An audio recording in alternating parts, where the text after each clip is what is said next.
Hey guys, sorry we're late, but in fairness, you guys kind of saw it coming. Don't worry, we're gonna get to some of the chats that we missed. But you're probably wondering why it's me and Angel starting this off for a I know. change. Aren't we subverting your expectations? so, I mean, uh, so I'm here, Angel's here. Cool Man is on his he's not on his way yet. He's actually in the theater as we speak. His so movie should be actually over really soon. Because if yeah. his movie was at 5 o'clock and you it was what 2.5 hours. Yeah, and that's why I postponed the stream because we were going to start the stream, and kind of he's going to come in, presumably rage filled, Oh, he right in the will. middle of it. He will. yeah. He will. So so it's going to be funny. So for the time being, you're kind of stuck with me and Angel. Hope you enjoy. We're going to be talking about Spider-Man: No Way Home. Full spoiler warning for everybody. Uh, let's like yeah, don't you're not gonna want to be here if it's gonna be if you don't want If spoilers. you don't Anyway, want to be spoiled, then I recommend watching it whenever it's re-uploaded. exactly. Alrighty, so let's go to some of the chats. Can't wait for this to start and then change to a Harry Potter discussion. I will gun Anomaly down if we discuss Harry Potter. This is Spider-Man's night tonight. Oh yeah, we got a lot to talk about. Puts out the As notification but evidence forgets why to we're start the late. The stream. reason I was on time, but the reason we're late is because Anomaly and I wouldn't shut up. Like we kept talking, like in Yeah, well, private. yeah. In fact, yeah, we were just having a chat. You understand, like, recently, me, Angel, and Cool Man, we haven't really had much time to chat because we've all been so busy with our lives, respectively. So when we do come together for the podcast, before I start us up, we just like to have a chat and just sort of see how each other have been going. And, a lot happened this week, so we had a lot to discuss and whatnot. So, yeah, hopefully you guys Yeah, understand. I haven't been Um, having the best week of my life. yeah, I know. But But we're chat, tomorrow's my birthday. Oh, oh, Yes, alrighty. December I did not know 18th that. is my birthday. So wait, isn't it December 18th where you are, Noms? Is it? I think it is. Yeah, yeah, no, yeah, because yesterday was the 17th. Yeah, that makes sense. Okay, So you gotta yes. wish me happy birthday, Noms, Happy birthday, Angel. because Okay, it's my birthday in Australia, guys. it is. She's already a year, a year older, and yeah. Wish her happy In birthday, the guys. in a certain multiverse, I was in Australia instead of Texas. It says late as usual emoji scum. Yep. Hello there. How are you? Um, Ultron, hey, it's good to see you. Spoilers: Ant Man has gay ass babies with Spider. Okay, which movie did you see? I wasn't in that multiverse dimension. I was in this one. Australians have no sense of punctuality. That's because we're Australian And and the world waits for us, obviously. in Um, his defense, though, I was chatting with him too. So, mm, I will, for once, I will take some blame because yeah. I actually have blame. Because other times I did not have any blame. You might have more subs by now if you actually showed up on time. Thanks, Charlie. NOMZ, you're late, man. Always late. Mr. As, I don't know who that is, but he's an emu, so he must be purged, obviously. It's how it works. We don't befriend emus on this channel. Seriously, Um, they're dictators. they are. They've kept us fucking under occupation for too long now. Yeah, seriously, what the heck is going on in Australia? Look, we gave up our guns. That's how they won the Great Emu Wars against us. It wasn't really much of a war. It was more of an No, I extermination, mean, like, really. I mean the freaking the camps. Why are there? Why are you guys going Nazi Germany? What's going on? I'm scared, Noms. I'm scared for you people. We'll find it. Do I need to pay a kangaroo to smuggle you in their pouch out to the docks to where the Komodo dragon can just swim you away and bring you to the States? Me and Cool Yeah. Man will treat you right. Oh man, I'll find my way to the States one day. Yeah, it'll be the great emoji escape from the emu stricken land. Um, Scarp has a good question here. What's worse, No Way Home, The Amazing Spider-Man 2, or Spider-Man 3? Okay, well, Spider-Man 3 is easily at the top of that. Yeah, it is. Because first of all, have you seen any memes for The Amazing Spider-Man 2? No, you haven't. Spider-Man 3, yes, you have. Yeah, Spider-Man 3 is kind of held up by... I mean, it's held up by more than its meme value, but yeah. I know, but the fact that, like, how something is, like, memorable is far more important than anything under the sun. And Spider-Man 3, despite its mega giant flaws, it is memorable. It is, absolutely. What's worse? Okay, so Spider-Man 3 is at the top. I'm actually undecided from No Way Home, and... I'm still going to say TASM 2. As much as I hate the MCU, TASM was a miserable experience, and you can't pay me. Okay, maybe you could pay me. It'll be a bit. But you the only way I will ever watch it again if I was paid, because I despise that movie with everything that I am. But No Way Home, I actually am going to see it again, not because I like it, but because my brothers really want to see it, and I promised them I'd go take it. That's what we're going to do tomorrow on my birthday night. We're going to go see it, and they're going to buy me food because if they owe me, because I bought their tickets. What was I going to say? I'd imagine a second viewing experience for No Way Home would be... I don't know. I think it would be a more pleasant time, because the first time I saw... The only time I saw, and we'll see, No Way Home probably... I was kind of terrified for the majority of the runtime. The reason being, I was just really afraid of what they were going to do with the assets they stole from other movies, that people actually give a shit about, because no one really gives a shit about much. What assets did they have from the MCU in this? They had Happy Hogan, which people like. And honestly, you know how I said I kind of hated Happy Hogan in Iron Man 2 and 3? Like, I've warmed up to him. I think he's actually much better in the Spider-Man movies.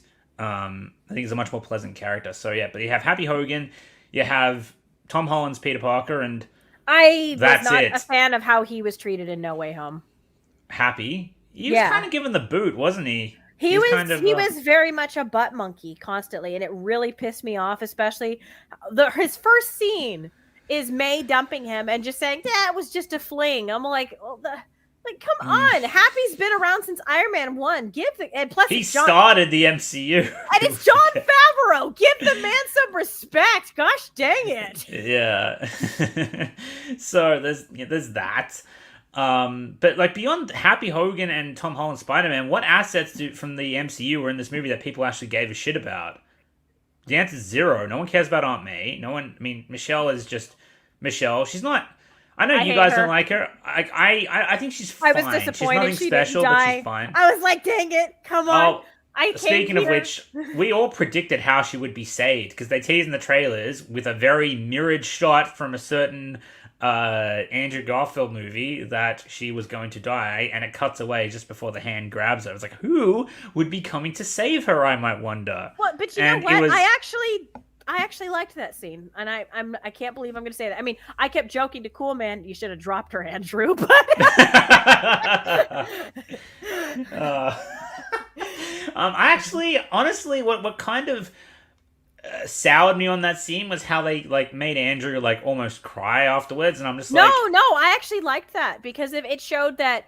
That's Andrew happy, he because of it shows that his Gwen's death is still weighed so heavy on him, and he felt like a failure, and to know that he saved someone else's love, that another Peter's love of his life, that he was just so emotional when he asked her, "Are you okay?" And she said, "I'm fine," and he teared up, because he's just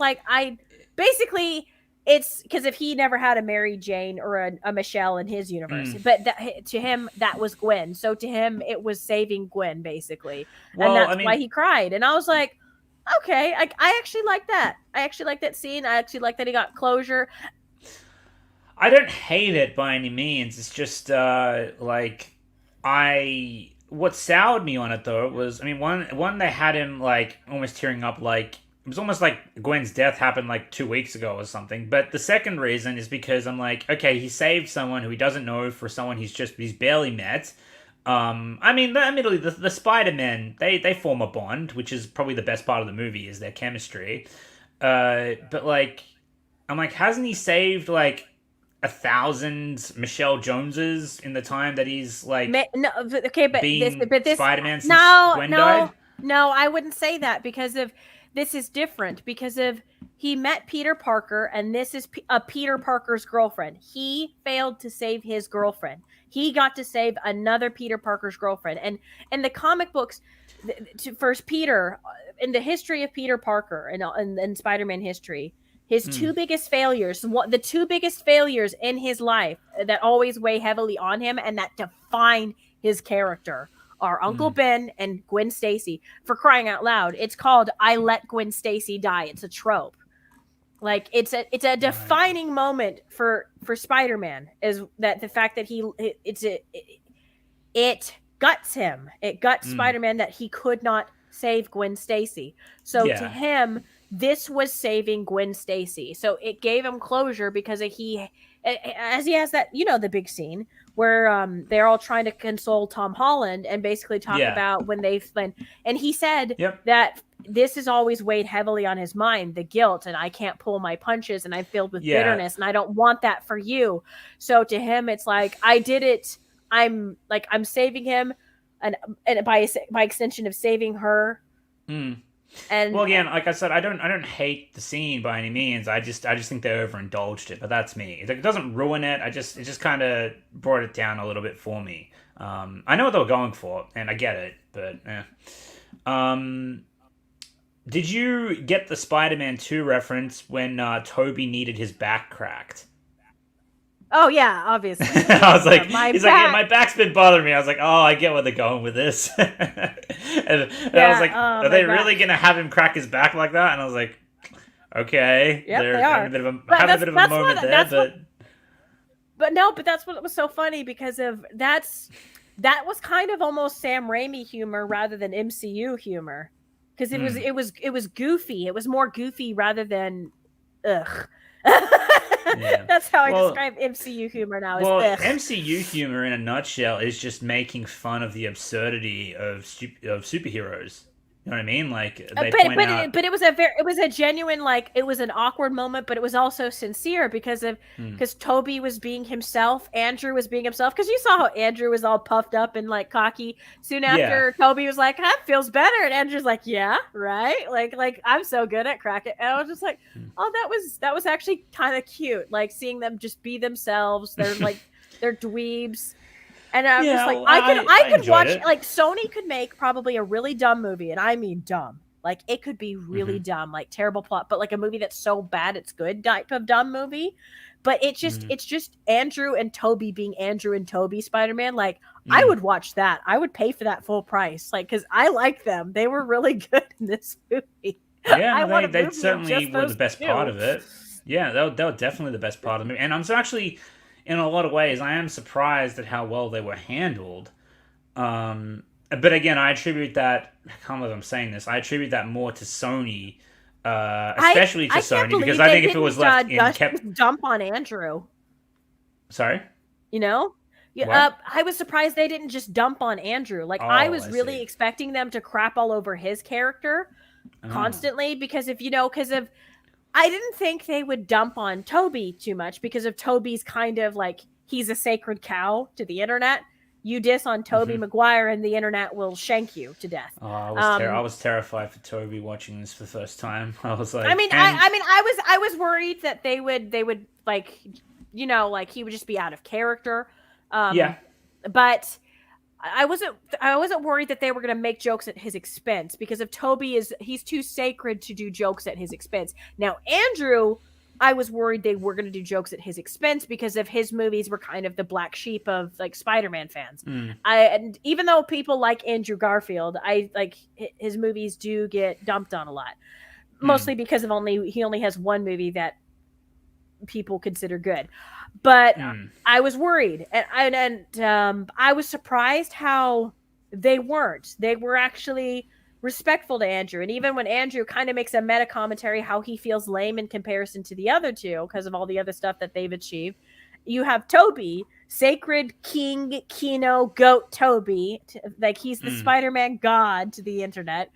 turns around and says, "No, you're amazing." And I'm just like, look, how meta is that you have the fan favorite character turn to the least favorite of the Spider-Man and say, "No, you're amazing." And he kept saying it. "No, you're amazing. No, you're amazing," until Andrew stopped being negative. And I'm like, no, I like that. And Andrew saying like how he always appreciate wanted the pun brothers as well. Well, yeah, I'm like, I get what you're doing there. The Amazing Spider-Man, yeah. Yeah, no, it was look, it was good. But again, like I can't believe I'm saying this. Like, even though the movie itself was quite shit in terms of plot and logic, what do people come to that movie to see? They came to see their old favorites, and they were handled surprisingly well. For the most part, I was shocked, honestly. Yeah, and like that is definitely attributed to Sony and not Marvel, even though Marvel worked on the project and worked with Sony. Sony thankfully had the final say on everything. And I swear to God, if Kevin Feige had the mitts on this one, there is no fucking way they would have been treated that well. They would have been rammed into the ground, and they would have fucking. Well, I mean, just look at what they did to. Look what they did to Stray. Cool Man. Yeah. Oh my God. Cool Man just texted me. He got out. Oh wow. Okay, Knobs. I hate this movie this is garbage. Yeah. I'm very curious to see how what he thinks of the Toby and Andrew stuff, though. I think I think there's more problems with the villains that they used. Like, I think Doc Ock was used mostly well, except for the whole puppeteering bullshit they did with him. They kind of turned him into they MCU-ified him a bit too much for my liking. Green Goblin. I mean, Willem Dafoe acted well, but I don't like. He felt too simplified. They very much did. They went to not that he was out of character. It was just too Dr. Jekyll, Mr. Hyde, but it was a very simplified version of it. And I was like, I do like how they kept his like. Because like Goblin was always like the anarchist villain of the Raimi trilogy, and he was always the one to sort of like, he even speaks about it. He was the one who Green Goblin was the Joker before Heath Ledger's Joker was a fucking thing. He was he even gives Peter the in spite of everything you've done for them, eventually they will hate you. Remember you were saying what's the worst movie out of the worst Spider-Man movies? Cool Man just texted me his answer. What is it? Because it's funny, because I didn't even ask him this question. I didn't even ask him of which ones. He just randomly texted me, "This is worse than Spider-Man 3 and TASM 2 combined." Wow. Oh! But I think I think he's going to hate Far From Home more when I ask him. Or you could ask him. Oh, he's so feisty. This is going to be so fun. Chip. Well, this is why I insisted on doing the podcast today. He's been up since 4 a.m., so I can understand if he hasn't got the most energy, but I was like, dude, I want to hear what you have to say straight out of the theater because it's going to be hilarious. Goblin was like the anarchist villain who tested Peter and wanted to turn him bad. And whereas like, Dr. Octopus was just a man who followed his obsessions way too far and was, he was a good man gone bad because he wanted to realize his vision, but at the expense of others. It's a bit different, but yeah, Goblin was always the one to test Peter, and this version of Willem Dafoe's Green Goblin does that in a way, which I was actually kind of pleased with. But I think annoyed though at one thing. What? You know how I get it? It's Tom Holland's movie, but you are taking characters from their established universes, and there should be certain reactions that weren't had in this universe. Like, I'm guessing Peter and Norman is what you're referring to. Yeah, like, I agree. Norman should have rushed to Peter's side the moment he gained his senses, because Norman actually did care about Peter. This was his son's best friend. So whenever he said, "What have I done?" but he's treating it more of like, "What have I done to Tom?" It's like, you just stabbed Toby. He's on the ground. Yeah. Yeah. Like, he looked at Toby for a moment, but he didn't rush to Toby's side and just been like, "Oh my gosh, Peter." Yeah, missed opportunity. I attacked your aunt. I almost killed your girlfriend. I killed all those people. I put you through so much, Peter. I'm so sorry. I mean, I appreciated that Peter got a moment with Sandman, and he got especially that moment with Doc Ock. I really loved that moment. But I just with Norman, especially because Peter saved Norman, which is that's obviously something that weighed on Peter's mind because he kept that secret so close to him in Spider-Man 2. Yeah, after what which happened, is also a problem with No Way Home because Doc Ock shouldn't know that. Yeah, Doc Ock shouldn't know anything about Norman Osborn being the fucking Green Goblin. That's bullshit. Neither should Sandman. Agreed. Yeah. And honestly, I didn't quite like what they did with Sandman in this one. I think Sandman was actually the worst of the bunch. No, Electro was worst of the bunch, then Sandman. He was out of character because of when Sandman showed up, that was perfect because he thought Tom Holland was his Peter Parker, and his first instinct was to immediately help him. I didn't really.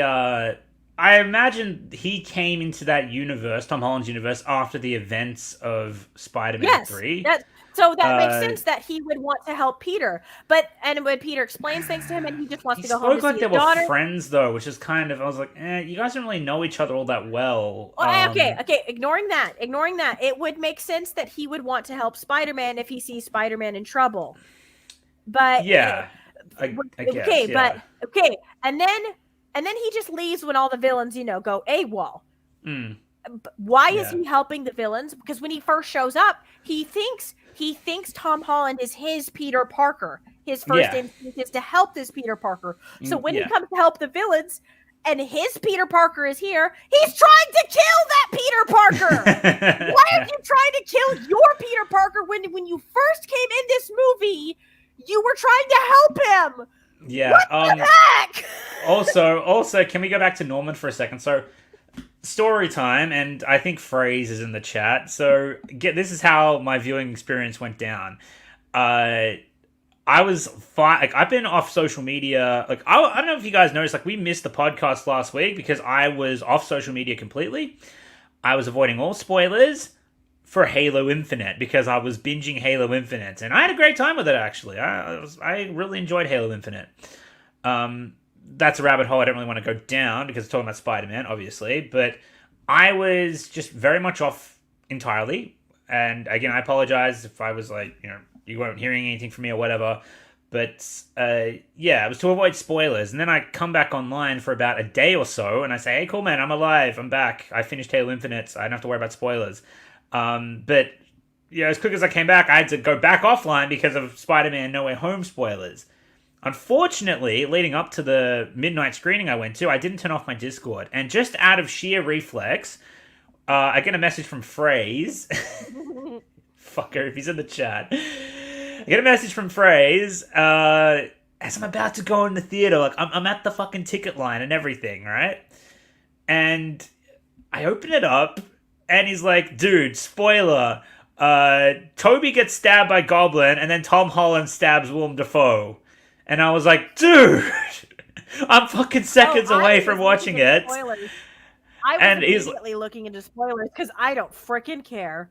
I was just yep, I'm going to look at spoilers. And I looked at so many. And then, because people were leaking stuff online, and I sent it to Coolman. So that way I'm like, look, people were at least posting some good stuff. So I was sending it to Coolman so we can at least look at good stuff. So that way we can both just, be just okay going into the movie, not being as dreading going into the movie. So that way we'd feel a little bit better going to the movie. And I don't freaking care anymore. Like, I don't care about you, MCU. Well, I mean, like, just can you imagine that? Like, Spider-Man does not kill, right? We have established that. Spider-Man does not kill people. I hear that not only do they potentially kill off Toby, but Tom Holland's Spider-Man, the Disney Spider-Man, fucking stabs Green Goblin in the neck. That was the context I had. I didn't watch it. That's what I was told. I was just like, this movie sounds like... I was like, this movie sounds like The Last Jedi. And I was like, holy fuck. So the whole time I was watching this movie, I was terrified. I was so terrified of this fucking movie going through, and it's all thanks to Frey. I mean, I was kind of terrified in the beginning, but when he told me that, I went into panic mode. Thankfully, in the movie, the way that goes down is actually much better with context. Peter's obviously saving Tom Holland from...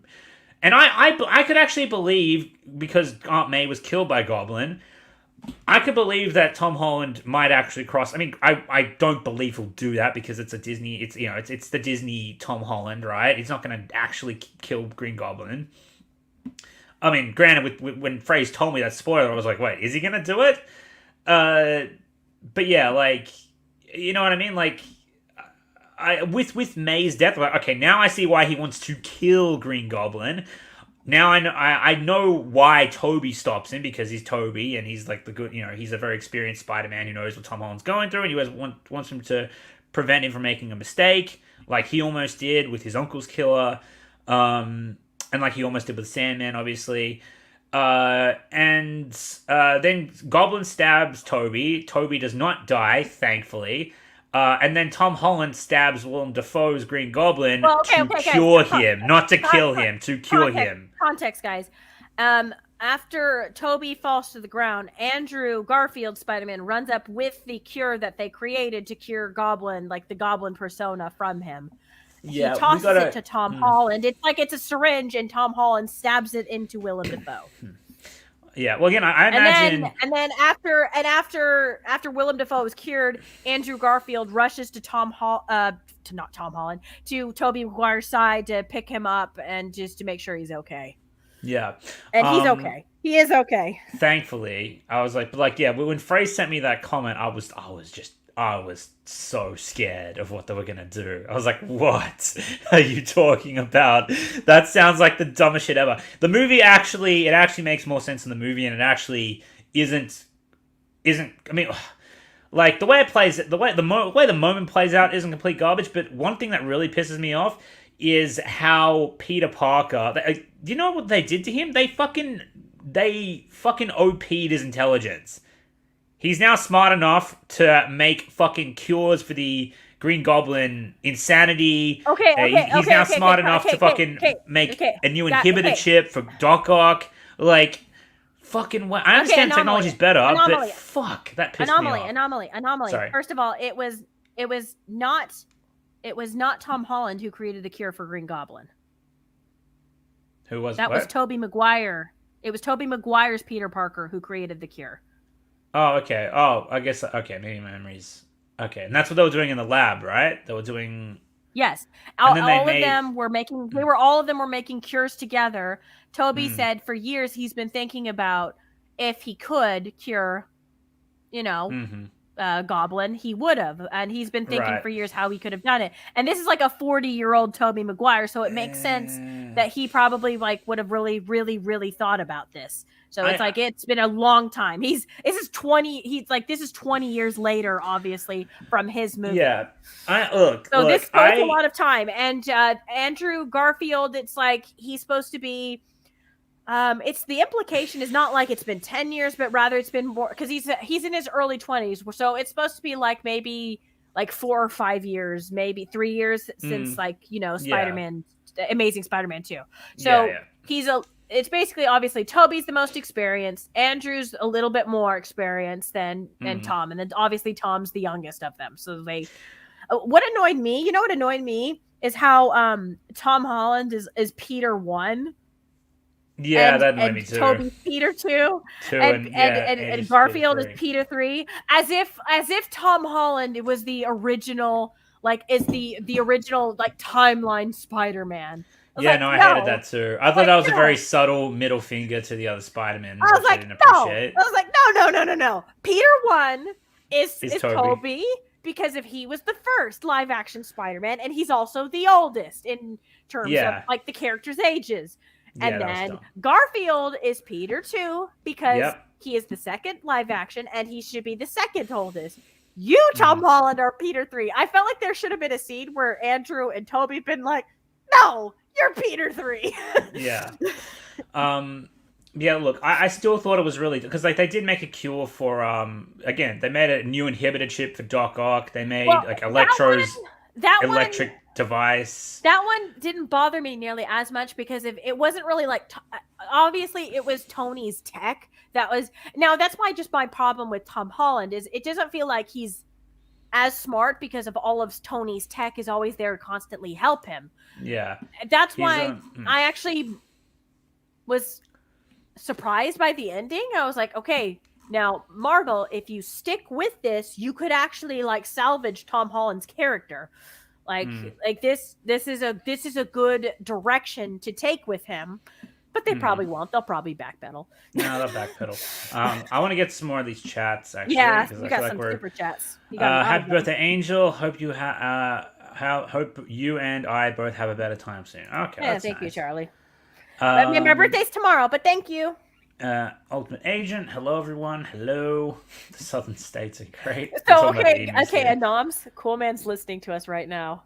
Okay. Hello, on his, cool man. on his drive home. Hi, Rage Hi. Cool Man. We can't wait till you get here. OG Bully Maguire. Yeah. Gwen's death was really well done though in the Amazing Spider-Man 2. No. Based on my memory, I think it was well done, but that's my memory, and I haven't seen it in years. No. No. MILF May. Ugh. I believe in Spider-Man 3 Super Supremacy. I think that's when we were comparing the three movies. Ooh, yeah, no. That was when people in the chat were saying that Spider-Man 3 was a good movie. No. I mean, I think it's subpar, but it has a lot of good moments in it, and it certainly is better in quality than No Way Home and Oh, it Far From Home. absolutely is. And Amazing Spider-Man 2. No Way Home is definitely the best as a Spider-Man movie, but not the best movie. I mean, Ooh, I disagree with the former on that. But strong disagree. I think it does. It Again, I think it does some things right. I think it does some things right. But I told this to Nomily in private chat.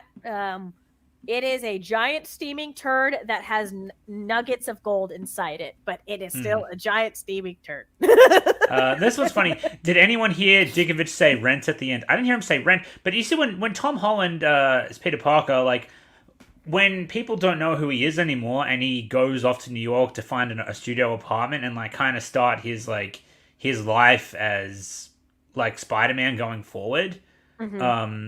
Like, you know, he's kind of left in the position where Spider-Man should be. Yes, as an underdog, you know. As the poor kid who's just trying to do good for the world. By his bootstraps, you know, a self-made hero.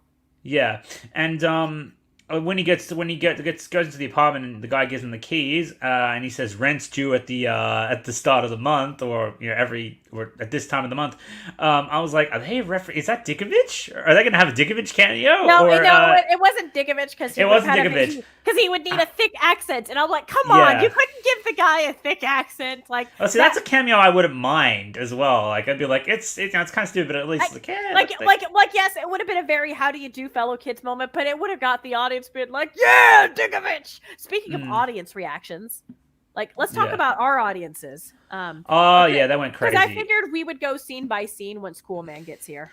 I thought the Garfield entrance was actually much better done than the Toby entrance because people knew when Ned opened the second portal, it was like, yeah, you know Toby's gonna shop. Well, yeah. When they accidentally opened up the first portal and they're like, Peter, come this way. Peter, is that you? And then you see someone, you don't really know what you're seeing until he starts running at the portal. And then the crowd just built and built and built. And when Andrew stepped through. When Andrew came through, my crowd, like everyone kind of, you know, they cheered when they saw Alfred Molina. They cheered when they saw the pumpkin bomb, you know, like they got all giddy with like this and that. And when certain lines were said, they got giddy. Whenever he said, you know, I'm something of the scientist, not even kidding, the whole crowd was like, yeah!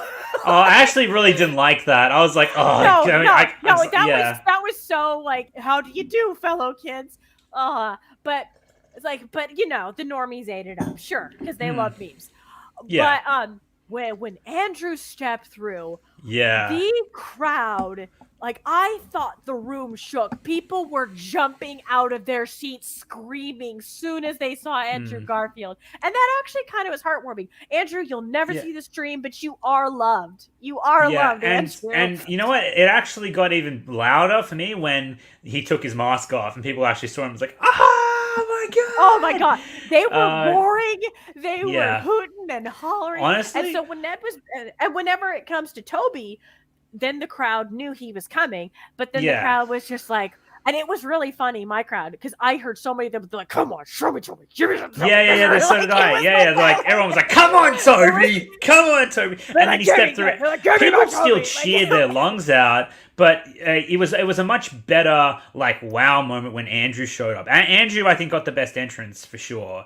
Because they were expecting him to show up somehow, but not like that. And when people realized what was going on, yeah. I think Toby had the better build up though, because they knew he was coming, so they just so they were already like give me the Toby, like they were. Yeah. Oh man, they were ready to tear the building down. When I'm telling you, I thought my theater was gonna rip their chairs like out of the floor. Like I thought the movie was stupid, but this had to have been the most fun I had in a movie in a while, even though I didn't like this movie at all, just because of the crowd's reaction, because of the crowd kept entertaining me. The the couple next to me were drunk. Like, they were so drunk. They were so funny, and they kept asking me questions. Like when Charlie Cox's character, Matt Murdock came in, they were like, "Who's that? Who's that? He looks familiar." And I said, "Oh, that's Matt Murdock." They're like, "Who's Matt Murdock?" And I'm like, "He's Daredevil." And they're like, "Oh my gosh, it's Daredevil." And then they kept asking me questions, and then I kept like whispering it to them, and they're like, "You know like so much about comic books." I was like, "That's me." Yo, here's the thing though, like, fuck, where's it gonna go? Matt Murdock actually got a really big pop as well. Because it was only, I mean, look, I saw a leak of him, right? A lot of people didn't though. So when he did come out of nowhere, and he wasn't nearly as speculated as Toby and Andrew were. So when he came in, people, he got a really loud they pop. were screaming.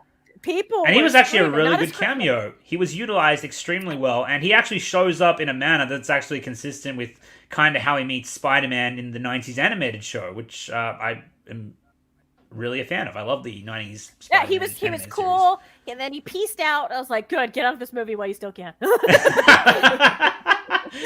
Yeah. Wait, Erodion. I'm disappointed Michelle didn't die. Angel, I'm sorry I have to say this, but did you honestly expect much anti-Mary Jane stands to kill off Michelle? Yeah, no, I didn't, but I can dream. Leave me alone. She can dream.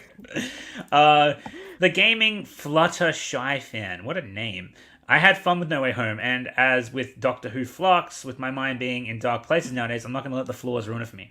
Mazel tov, man. Really. Like, no, listen, I'm not Cool Man. I don't like hate it. Like, oh, he's so angry. I love you, Cool Man. He's the hate man, 229. I'm apathetic to the MCU right now, so I'm not in a place of hate. Like, I don't like this movie, but I'm just too apathetic to really be too angry anymore. And I also, this year sucked. So I think the crowd's reaction was kind of infectious. Like, I don't like this movie at all, but I was almost kind of happy for this crowd because I could tell, like, everyone kind of just needed just to be reminded of how much they like of better times, because if this year sucked, last year sucked. This has been a crappy 2 years, and I think yes, it was pure nostalgia bait. Yes, it was low hanging fruit, but you know what? I think people kind of really needed that, and I'll admit I might have been angrier if I'd not had the week that I've had. Chat probably. I had a really close friend commit suicide. And it hasn't been an easy week for me. And coincidentally, I was going to go see No Way Home. I had zero expectations I was going to like it. And I didn't like it. But you know what? The crowd's happiness, I think I needed that crowd's happiness. I needed that crowd's hype because of, even though I didn't love this movie, I was happy for them, and their happiness kind of, rubbed just off on you. Yeah, I didn't love this movie at all, but I was like, their infectious love, their infectious happiness kind of made like that darkness in my heart just soften. And I kind of needed that. Yeah, and there's nothing wrong. I mean, look, we're not trying to diminish anyone's enjoyment. I enjoyed parts of this movie, and I'm also not trying to diminish your anger, Cool Man. It's okay. Come to us with your fresh rage. We love it. Like Spider-Man. Let me give you an example. Spider-Man 3, again, I think is subpar, but there are plenty of good moments in that movie that I watched the movie to enjoy it for. And there's plenty of bad movies I watch we can add No Way Home to that list, that I do watch for the feel-good moments, and there was a ton of moments in this movie that were designed to there's clips make in the this audience movie feel that I'll good. rewatch. Yeah. Like I'll probably just rewatch the clips. Yeah. Like I don't But- I don't like Infinity War, but there's certain scenes that I enjoyed, and I do rewatch those scenes. Like on YouTube, I'll look up those clips, and I'm just like, these were good interactions. I like that. Like it's I'll okay to always like Infinity rewatch War. clips. You're wrong. Infinity War is but dope. it's okay. Like if you like it, like I understand. Like there is so few things to be excited for right now in this world, and if this movie made you excited, I'm not going to tell you you're wrong. I'll tell Anomaly he's wrong, but I won't tell you you're wrong, chat. Mm-hmm. And Anomaly will go on not caring. Now, there are two things to be excited for, fam. And I mean, I know a lot of you, myself included, aren't the biggest fans of Netflix, but The Witcher Season 2 is coming out, which I will be binging probably. Well, while I'm writing the No Way Home script, I'll be watching it. And Cobra Kai Season fucking 4 is happening, and I'm actually probably the most excited for that, even more than Matrix Resurrections. Which, not to go down a rabbit hole, but like, I mean, I don't know if excited is the right word for it. I'm actually very curious about what they do with the Matrix Resurrections. Do I think it'll be good? Probably not, but I'm curious. Care. I certainly think it's more interesting than No Way Home. Well, it's coming out, like, because we all kind of knew what No Way Home was going to be. Gaming is where I have stuff to look forward to in the future. That's where my happiness is, because if Dying Light 2 is coming out next year. As my icon, like Bayonetta 3. Oh right, yeah, that too, Bayonetta. Oh my girl! All right, and Breath of the Wild too. Oh yes, okay. Nintendo's having a big year next year. Yeah, I can't wait. So there's gonna be a lot. There's gonna be a lot of good stuff. Actually, gaming actually had a pretty good year this year. Like there was quite a few good games. Like even despite the pandemic, like there were things that I enjoyed quite a bit. And of course, the Game Awards sucked, but well, they always do. Well, I mean, at least it wasn't last year's Game Awards. Don't get me started on that one. Anyway, we should probably keep going. I see a few big super chats that I really want to get to. There's a lot of super chats. Rose Amelia Hall. I really like Andrew Spider-Man the most, to be honest. He plays the part so well. Yeah, I really like his first movie, and it's weird because I think he's a good Spider-Man. I love Toby more, but I think I really feel bad for Andrew, because I feel like the second movie was so bad and it just kneecapped him, because I think he could have had a really good series. I appreciate them trying to go in a different direction and not just repeat the same story beats from from the Raimi movies. They wanted to try to have their own identity, and I do think it is a crying shame that it only has one good movie and it just never got more. I think Andrew's a really good actor, and he deserves to be in more stuff. He's a good actor. Cast him in more things. I think he's in a lot of great things, but definitely check out Hacksaw Ridge if you haven't already. It's a great movie with Andrew Garfield. Oh yeah, this super chat. Look, I'll get to that. But, regarding Andrew Garfield, like, I used to hate his movies because I was bitter that they rebooted Spider-Man instead of progressing the Toby movies. When I went back and I watched his first movie as an adult, I really enjoyed it much more, and I think it's actually a pretty good Spider-Man movie. Very faithful, and I mean, there are things I would change and tweak, but on the whole, I'd say it's pretty good. Yeah, there are things I would change and tweak. My biggest problem with it, my giant biggest problem with it, is my same giant biggest problem I have with my favorite Spider-Man movie, Spider-Man 2, and that's the ending. Like if they just all they had to do is rechange a thing with Spider-Man 2, and because of people hate on Mary Jane just because of that ending scene. And they use that to paint a narrative about her character. It's just like that one unfortunate. That unfortunately just better, that hiccup. And it's the same with Amazing Spider-Man. Where he just kind of if they just Captain Stacy the middle finger, if they just not had him say that line, like if he just not said that line, because then everyone hated Andrew Spider-Man. They're like, oh gosh, he's such a bastard, and I'm like, no, he's actually not. I was like, that's a stupid line though. Also, you got to watch the How It Should Have Ended. Everyone who's listening to this, you got to watch the How It Should Have Ended for Amazing Spider-Man 1. Like, like retells that moment at the end, and it's hilarious. Yeah, Gwen And then the Stacy's just like, superhero what cafe, the they're like, actual hell? yeah, they're like the superhero, like Superman and Batman are like, dude, you said what? Anyway, Dick move, man. Dick move. yeah. Anyway, Charlie Spurs super chat. Please tell me Doctor Strange isn't ruined. Oh boy. Oh boy. Put it this way: what we predicted would happen to his character in the trailers, that Marvel stands were telling me, "Oh, you can't judge us because it's a trailer." It's exactly what fucking happens to his character. Yeah, they're like, look, there's context we don't know. I mean, it could be Mephisto, it could be Wanda, It could be evil Doctor Strange. uh, That's not coming until Doctor Strange 2, which is shown at the end of the movie. Yeah, no. Admittedly, I do appreciate that they explored other alternatives, like using the Time Stone, and Doctor Strange was like, Peter, even if I wanted to help you meddle with space-time, I don't even have the Time Stone anymore. But then he's like, wait a minute, we can just use these runes and do it anyway. Space time, okay. He just does it anyway, yeah. Yeah, but you know what made that moment even worse is the fact that he just basically flat out admits to Wong that he's done that before, that he's misused magic before, just to get people to forget like some stupid thing. Like they did that as a joke. I was like, no, what are you doing to Strange? I got more to say about that moment, but I'll save that for the video because it's actually a juicy nugget I want to point out with that. No, like cool, man. I hate this movie so much. This is garbage. Yeah. Also, it's been confirmed that Kevin Feige, that Spider-Man 4 is happening with, I guess, Tom Holland's. Oh no, okay, chat. You gotta specify. Spider-Man 4. When we say Spider-Man 4, we mean Toby Maguire. We don't mean Tom Holland. I'm waiting for that Spider-Man 4 to be confirmed by Sony. Kevin Feige can have his Iron Boy Jr. 4. I really don't care anymore. Amy Pascal says that she's interested in doing another trilogy with Tom Holland. Which, like, great, sure. Well, I mean, in fairness, like we said, like where they leave Spider-Man at the end of No Way Home actually does open the door for him to be better.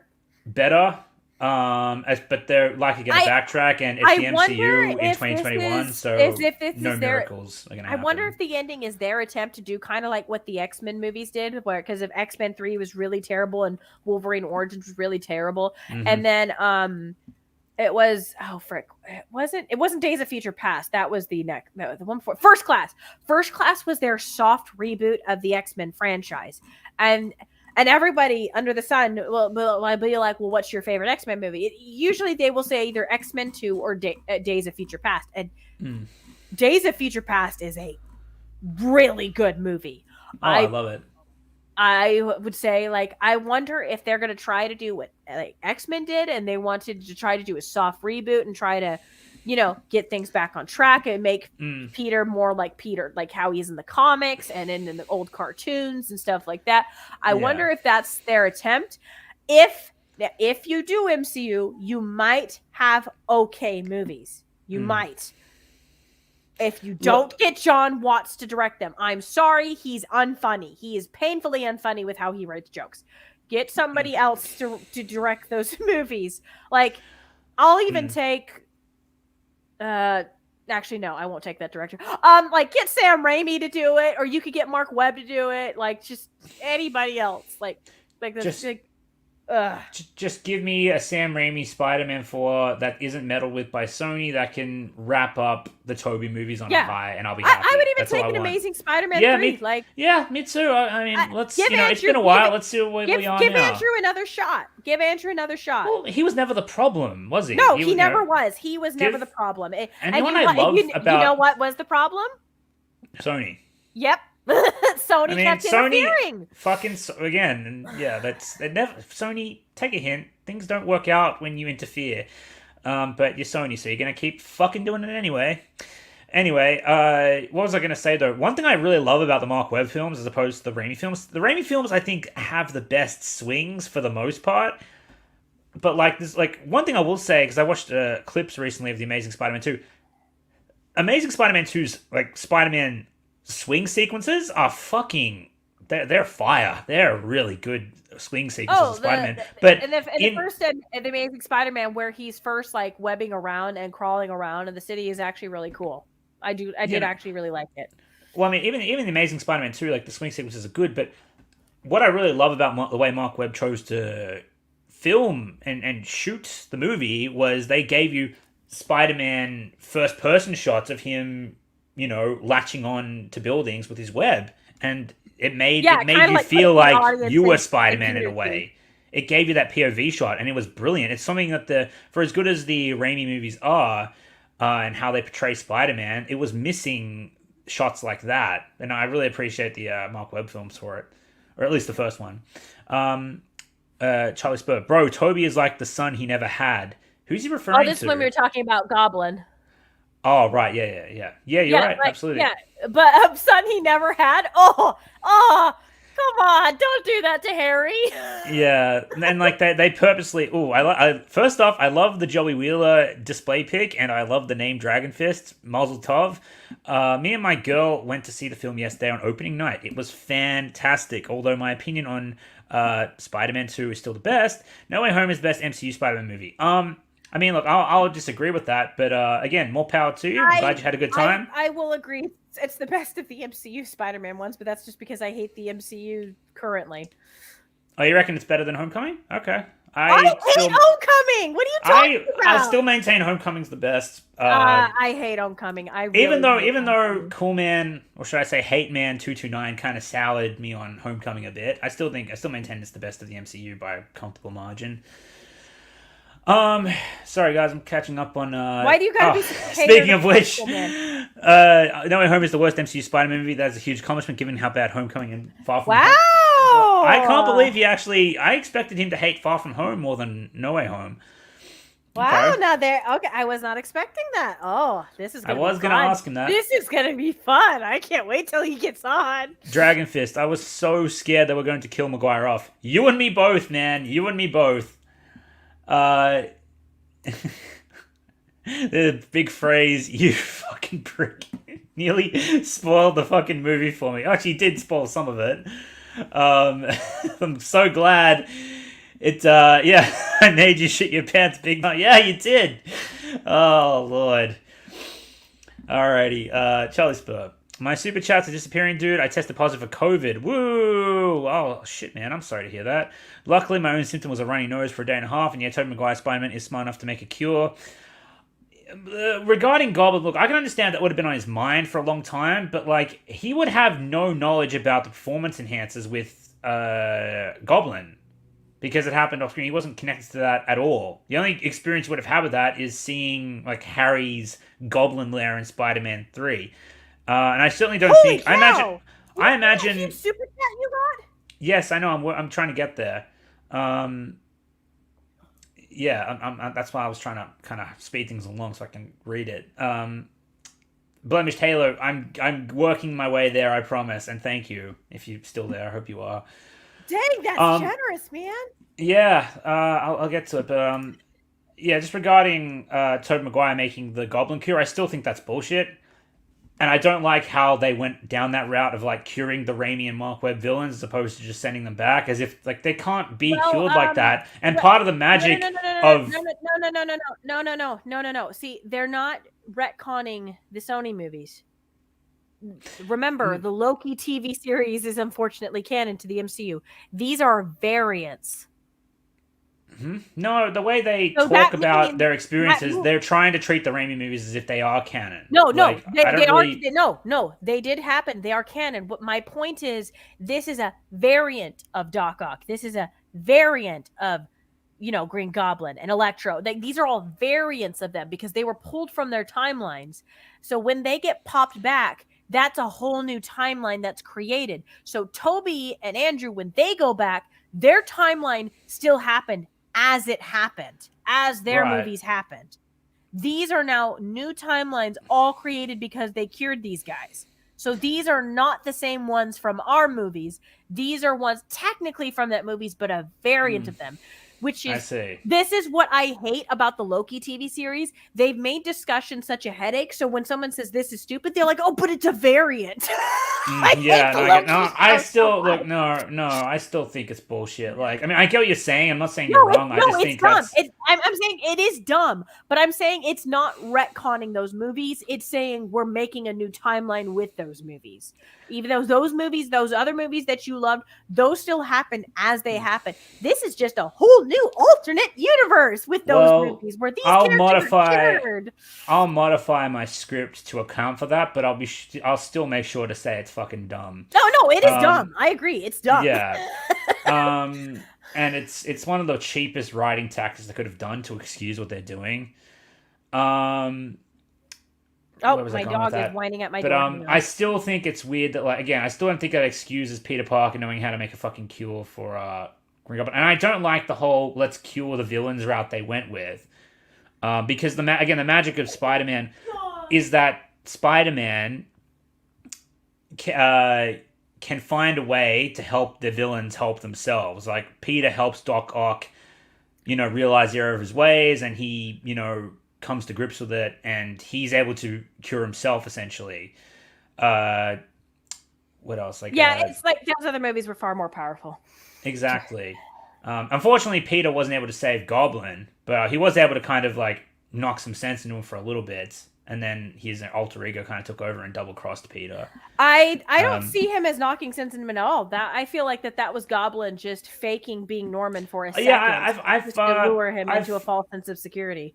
I honestly, maybe I'll have to watch the commentary. Maybe Sam Raimi kind of specifies exactly what's happening. But I've always thought it could have been one of two things. Either his Goblin alter ego shuts down for a bit, or he's just faking Peter out. Because I recently rewatched that movie because he's still talking like Norman while he's pressing the button. That's true. That's very true. Yeah, that could just be an easy thing. I also did find it weird that like they had Willem Dafoe with two personalities. Like, I mean, yeah, he has two personalities in the Raimi movie, but it's kind of like they're working in tangent with each other. But in this one, it's like he's having a big... Because Willem Dafoe is giving in to Goblin. Yeah, exactly. By the time, like once he's aware of his personality, because you see the scene where he's just like, I can't do it, and he just says, betrayal will not be tolerated. And when he's saying, we'll make him beg, we'll make him wish for death, and you have Willem Dafoe crawling on the ground saying, yes to his Goblin persona. He's like giving in. He's like, agreed. He's the weaker personality who's giving in to the evil one. Like, yeah. So well, like the evil one basically exasperates. I don't know if I'm using the right word right. Exasperates his biggest flawed personality traits. The fact that he's power hungry. The fact that he I do think Norman cared about Peter, but it's just like, well, that was the only thing that was staving his hand. But at least for a little bit. But No Way Home, they simplified him too much. That's why exactly. I said he's very Dr. Jekyll and Dr. Jekyll and Mr. Hyde. I don't hate it. It's just it's an oversimplified look at Norman Osborn in the Raimi movies. I agree. This is an interesting comment. Toby said he was stabbed before. Is that a nod to the unmade Spider-Man 4 with Vulture? There are storyboards of the fight and Vulture stabs Spidey in the upper right shoulder on YouTube. Potentially. I think the leaks actually spoke about, they implied Spider-Man 4 did happen off screen. At least the one that was meant to be made. But Harry did stab him, though. Yeah, I was going to say, I was like, didn't Harry... I thought that was a reference to that. Yeah. I do say in my video that, like, kind of like with Norman Osborn and, like, his split personality, I do say that these movies are trying to be canon faithful while misunderstanding the canon, which is kind of like, I basically say it was a mistake to pretend the Raimi movies were canon, as if they could dream that this movie would be some sort of weird spin-off sequel to them. Like, fuck you. But you could tell they are, because of Tom Holland refers himself as Peter 1, like, as in the MCU is the true timeline, and these other ones are fucked. Yeah, they're the variants of the MCU. Like, you arrogant little. I hated that too. It's small, but that pissed me off so much. I was like, no, Toby is Peter 1. Yes. Garfield is Peter 2. You, Holland, are Peter 3. And I wish the two of them are like, no, you're Peter 3. And then he'd be like, what? Why am I Peter 3? And they're like, we're older. You're a kid, shut up. No, shut up. Like, Yeah. you don't get to tell us who's Peter 1 and Peter 2 and Peter 3. Like, I get it. I get why he's here, anger. He Snapchatted anger at you. Anger. You don't have to show it or anything, but I would like to hear it. I can't show it. It's on my phone, but I'll hold it up. I'll hold it up to my mic. Hang on. No. Oh yeah. Oh, okay. Let's turn up the volume. Oh shoot, that's right. I got YouTube open. Let me close that. Here we go. Okay, so you hear that? That movie was piss garbage. I loathe that movie. God, I thought Homecoming and Far From Home. This is a whole different level. Looking for my car. Holy crap! Get that link. I'm gonna come back. I'm gonna come on stream, and I am going to rage. Yes. Hate man's coming, you guys. Yes! Hey. Oh, I'm so hyped. Oh, I love it. He's like, I'm looking for my car. He's like walking around in the parking lot. Yeah, I know. But this is funny. He's like, wait a minute, I'm looking for my car because I want to get on stream so bad. He's so angry he can't find his car. Oh, wow. Okay, so hang on. MILF May is dead, and thank goodness. I almost cheered. I like looking at MILF May though. I'm sure the whole Uncle Ben moment that retconned Civil War and Homecoming, as well as took a further steaming dump on Uncle Ben as a character when they decided to give the moment to Aunt May, even though implying it actually happened off screen. I'm sure that really pissed him off. But that was dumb. But it was like I hated how they turned Aunt May into Uncle Ben. Like, again, they in the MCU themselves, their own timeline said that insinuated that Uncle Ben happened when Peter was talking to Tony in Civil War, and when Peter begs Ned not to tell Aunt May about him being Spider-Man because he very much implies that Uncle Ben was killed. He didn't specify that it was Uncle Ben. But it's done in a way that it's banking on the audience knowing who he is. It did, but at the same time, this also implies that there was always the implication that even if Uncle Ben did die off screen, and that moment, it never left that much of an impact on Peter, which is almost kind of more insulting. And I'm talking in Homecoming because of this is like. This is a character defining moment in the comics and a lot of things. Like the two deaths that define Peter Parker are Uncle Ben and Gwen Stacy. They define his character, and it did not define this Peter. Like it did not define him at all. That's why he kind of really felt like he doesn't feel like Spider-Man. He doesn't. Tom Holland's a good actor, but he's not Spider-Man. So this was a moment where they're like, crap, we gotta do something to make him feel like Spider-Man. Well, we don't have the balls to kill off Michelle. Uncle Ben's already dead. Who's Uncle Ben? May's gotta go. Who's Uncle Ben? The MC doesn't even know who the fuck Uncle Ben is. It's the window. It's like I was telling you. It's the window dressing of Spider-Man without the meat and potatoes of Spider-Man. It's the icing of Spider-Man, but not. But where's my cupcake? You don't. You understand that there are aspects of Spider-Man that people like, but you don't know why people like them because you just throw references to these moments. And you tried. You really did try. You're a 13-year-old kid trying to fix it up and write a fanfic, but you're a 13-year-old kid who clearly doesn't have the experience for this. Like you don't get it. Also, holy cow, chat! Chat. This is €100. If you're in the America, let me tell you what €100 is. €100 is $112.40 in USA money. So holy cow. That's a lot of money. You got a brain for finance, don't you? Anyway, did you Google that, or did you just know it off by heart? I Googled it. What do you think I am, Spider-Man? Okay. No, I think I don't.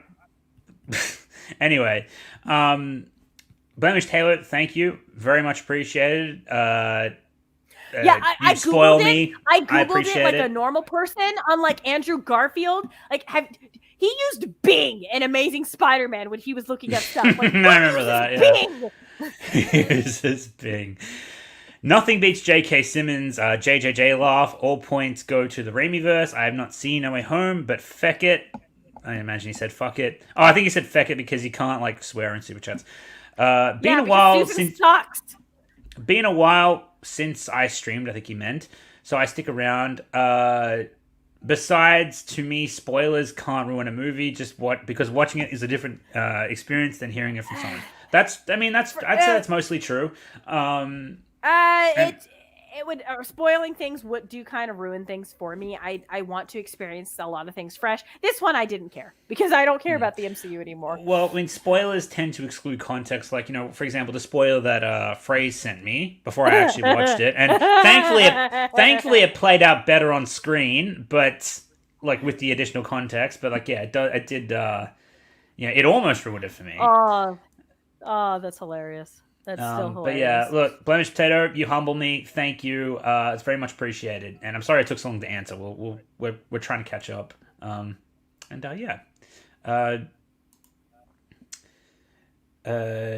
Do I consider this film overrated?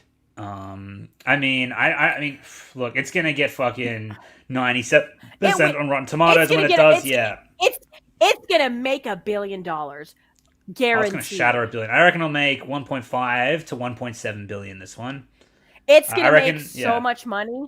It's going to bank. And Sony is honestly laughing all the way to the bank this year. Like, it is hilarious because Disney has made money that have failed after failed. I heard Encanto was actually a legit good movie, but it's failed at the box office too. Like, Disney keeps just taking L's while Sony keeps making money. They did Ghostbusters Afterlife, Venom as well, which was Ghostbusters shattered expectations of what it was projected to make. Venom made bank, and Spider-Man is on Sony's bill.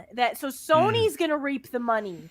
If it helps Disney go bankrupt, I'm all for it. Because I want them to give up some of their IPs. L's right and left, and Sony's the one that's going to reap everything.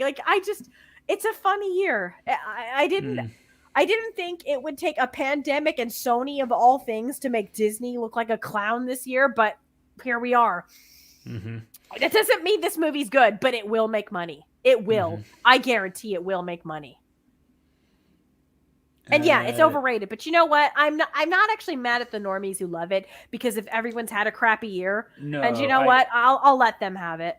You know what? That's the thing. Like I said in the video, I don't fault anyone for enjoying this movie, walking out having had a good time, because it was corporately catered to give you that, and more power to you. It's understandably. I think I'm having a trouble. You said it to me and privately that it's The Force Awakens all over again. It is, yeah. People were saying it like it was the last. I mean, I saw people in Discord saying it was the Last Jedi of Spider-Man movies, and I even told them, I was like, I vehemently disagree with that, because the Last Jedi was anti-fans. This movie, like The Force Awakens, is trying to be pro-fans, It's kissing up to fans. It's literally like, fans, please forgive us, please, we want your money, fans, please come back, please. Yeah, essentially, yeah. And I will say, I think it does its fan service way better than Force Awakens does. In fact, I would say this movie is a simp. It is simping for fans. It's like, please, fans, please give us the crumb. Yeah, look, I'll say there's three things that stand out to me about this movie. The beginning, which I actually thought was pretty decently done, in all honesty. No. Well, let me explain why I think it is. I know. I think it does. I'm just this for Cool Man, who's probably screaming at you. I don't agree, okay. Cool Man. It's okay. Okay. Well, the reason I like the beginning is because it kind of sets the stage for everything, and it doesn't pussy out. It actually shows you the aftermath of what happened directly after Far From Home. It doesn't kind of take the easy way out by time skipping and just giving us a little blurb about, it shows you, so you can feel what the characters about what they're going through. Like they're getting interrogated, they're losing their college opportunities, they're outcasts. It's created like a social divide in public opinion, where half the people consider Peter a murderer and are like screaming at him from the streets, and the other half are actually on his side. And it's just caused chaos. Even though I'm pretty sure that shit should have happened for Tony Stark when they found out he was Iron Man, because they should have, like, Tony Stark has done a whole bunch of terrible, not intentionally, but like he's responsible for a lot. Yeah, but Tony is rich. Tony's rich. So anyway, what I'm trying to say is, like, Tony could easily avoid people. He's rich. Mm-hmm. He can fly around. Peter is, as much as he's coddled, he's not rich. Yeah, agreed. But like, yeah, that's what I liked about the beginning. Everything up until the plot starts, everything up until when Peter goes to Doctor Strange's house, I was on board with. Once he goes to Doctor Strange's house, I did not like the movie from go, but I will agree. Soon as we got to Strange, the movie really goes off the rails. It really nosedived. Bad. I was cringing. Poor It's Doctor Strange. it's like whenever you need to take a dump and it's too big for your butthole and it really hurts. that was that. Yeah. Poor Doctor Strange, honestly. Getting through that hurts because I actually really love Doctor Strange.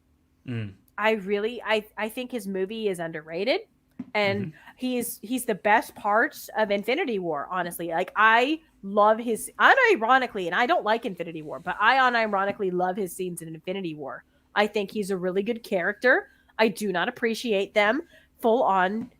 Like, it was almost like a fusion of what they did to Han Solo in The Force Awakens and Jake Skywalker. Like, I don't know how they did that, but they did that. And that's why would you do that? Yeah. But yeah, the second thing I like about No Way Home, there's 4 things. Second thing is the action I thought was all right. I particularly like, even though Taser Webb should have like killed Doc or beat Doc Ock in one shot. I always hated that he had that. I hate it too. I hate it too. But like, that's what's established, and that should have beat Doc Ock. Yes, easy. I thought it was weird that I knew you were going to say that, and I agree with you. I agree that it was established. I just hate it in general and wish it never existed. Yeah, I mean, I think that's a bit much. Like, that's where the whole Iron Boy Jr. comes in. It's overpowering him. Like, that's not Peter is supposed to be the underdog. Agreed. But yeah, like, but they actually made fucking Doctor Strange in this movie. Yeah, look, Doctor Strange. That's there is no reason Norman Osborn should outsmart him. Oh, well, there's no reason. There's no way that Peter Parker should be able to beat him. Peter beat him. What the? Get this, Doctor Strange beats Peter Parker, but then, like I said, like they bolster Peter's intelligence, and then he says, "Oh, this mirror dimension is just geometry," and then he does this fucking bullshit geometry that neutralizes Doctor Strange. That's the bad thing, because if I can believe that Peter's smart, the problem is they never really show how smart he is, because they're always handicapping him. They're always holding Tom Holland's Peter Parker's hand. They never let him show his stuff. He's always got all these gadgets and gizmos and everything to make things easier for him. And it bothers me, because if he has so much potential, and where's Andrew Garfield? Like, they show him constantly tinkering with things. And he lives in little podunk, like with his Aunt May and Uncle Ben. So he's really built by his bootstraps. And while Toby didn't have as much of that, like the tinkering and the this and that and stuff like that in his movies, they still showed that Toby is smart. Like, he's he's talking about science and this and that. Like, Tom should have been the best of both worlds of those two characters. He really should have been. I felt like he should have been like everything that's great about Toby and everything that's great about Andrew as one character. And he has the potential for it. He really does. He's just not given good writing and direction. And it bothers me, because I'm like, this kid really he's really got the stuff. He really does. Yeah. I wish he was just given a chance, like a real chance. Well, again, maybe they heard that people were saying that they don't show him intelligent enough because again, like I said, I think they really overdid it with this movie, and all of a sudden, Tom Holland's 17-year-old Peter Parker is the smartest person on planet Earth. He's smarter than Tony Stark in this movie, and he's fucking like curing cunts with the fucking fabricator. I wouldn't say he's smarter than Tony Stark, but he is definitely smarter than Doctor Strange. And it's not just that they made him smarter than Strange, who Strange is really smart because he's a freaking doctor, like Yes, a he literal doctor. Yeah, that's it. They also had to make Strange dumb. Agreed. Like, except for that one scene, because you know how we were all like, great, they're making Strange dumb to do the spell, and yes, Peter ruins it, but Strange like should have explained it. But then they had to go, fans, and I wonder if they rewrote it. Fans are saying Strange is really dumb in this scene, so we got to make sure Peter's dumb too by adding in Strange being like, you didn't think to call the college first and ask them to reverse it. Like, are you serious? They made that a joke. Like, are you serious? Like, Peter, you're willing to break the universe first before at least asking the you thought that would be funny. You really like that ruins Peter. What are you doing? Peter is very smart. They simultaneously make him smart enough to again map out with geometry a mirror dimension of Doctor Strange's making in seconds, so he can bullshit his way to beating Doctor Strange because haha plot, fuck you. Because we got to keep Doctor Strange out of this movie. Then exactly. But they also fucking what was it? Yeah, but they also make Peter dumb as fuck when they need him to be. It's just that said, like I think they made for the most. Except when they were making fun of him, which really annoyed me. I think they made Doc Ock look really good in this movie when he fought Iron Spider. I thought he was actually pretty good in that scene. Yeah, so the action is the second. The fight scene was really good. The utilization, how he kept throwing cars, and when he picked up that the cement column and threw it, like the fight scene was pretty good. Despite the nanobot that. Stop cucking cool characters. Stop it. Yeah. They turned Doc Ock into a sideshow by this is why Matt Peter Murdock had to puppeteering leave him. as fast as he could. Yeah. Because Doc Ock is cool and Doctor Strange is cool. You see a pattern here. Cool characters keep getting cucked. So that Matt Murdock saw the writing. Well, okay, he's blind. Matt Murdock felt the writing on the wall and he got out of there as fast as possible. He got out of Dodge. Yeah. Also, I did predict the Doc Ock face turn at the end because you see Electro shoot Doc Ock. A lot of people predicted that, like because of that shot in the trailer. So that's a storyline I think people would want to see because of because Doc Ock had a redemption death, so we know he's actually a good guy and he's very sympathetic in Spider-Man. Yeah, he was never evil. So he was just Yeah. So I think that's a storyline people would want to see anyway, to see him helping Peter. And it was heartwarming to see him, like, reunite with Toby's Peter. And, kind of like the I'm so proud of you moment where he's like, Peter, you grew up. And I'm just like, aw, that's cute. Yeah, that was all right. But this movie. I just wish that what they did with Doc Ock, like, Doc Ock overcame the tentacles on his own. He didn't need a new inhibited ship. That's what made the moment so powerful in Spider-Man 2. Now, with that said, I thought Doc Ock was going to... What? Did you notice something, though? Whenever he was talking about how when he was pulled into this universe, the scene he was choking describing Peter. was... Yeah, when he had Peter by the throat. So it was that just barely that moment. So that was at the moment when he was at his craziest. So in other words, they pulled him at the moment before Peter had a chance to reason with him. Yeah, exactly. Convenient. Like, oh my God, this movie was dripping with so much fucking convenience. Like they just said fuck it and tossed him in when it would have just been perfect for every single villain in the Raimi trilogy and Mark Webb trilogy to still be out of their fucking minds. So hey, this is really happening now. I was disappointed in the fact that they really didn't utilize Dr. Connors enough. They did Lizard so dirty. He's very. I get it. Lizard's plan was kind of silly in the end when he went loco. Yeah, like turning everybody into lizards. Like, yeah, that was kind of better than Electro. But Dr. Connors, because I recently rewatched actually Amazing Spider-Man 1. Dr. Connors is actually a really interesting character when Peter first meets him. He's like when the two of them connect and talk about Peter's dad and they connect over science. And I'm just like, it's such a shame that he just kind of was just a very minor character. And Peter and Andrew, I guess I should, just to differentiate because there's 3 Peters. Andrew just has a moment like, hang on, Dr. Connors, I'll be right back with you to fix you. I was just like, I wish there was a moment where Peter and Dr. Connors could have a moment like that's the thing. They don't have enough moments where, and I get it, it's Tom's movie, but you're bringing in these characters from these others movies. You should have a moment. Barely Tom's movie. Sorry, I didn't mean to cut you off. Yeah, but it's okay. I've cut you off before several times. But it's like, I get it. It's supposed to be Tom's movie, but you're bringing in these other characters from these other movies. Like, when Andrew had his moment after he saved Michelle, because of that's closure for what happened with Gwen. But you're not giving these other characters they're really more moments to really talk about. Like when they were all talking with Tom, about their failures. Yeah. When Peter talked about how he failed to, Toby talked about how he failed to save Uncle Ben. Andrew's talking about how he failed to save, someone's knocking at my door. Hang on, I'm gonna mute. I'll get back to this. No worries. That's okay, chat. I will continue to answer your chats because you are cool and because we need to kill some time before Angel gets back. Okay, so hugs for I should probably wait till she gets back to show that one.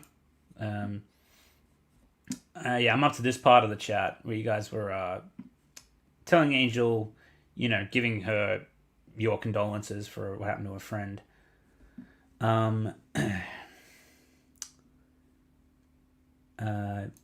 Hello, I just joined. Is there spoilers? There's a lot of spoilers.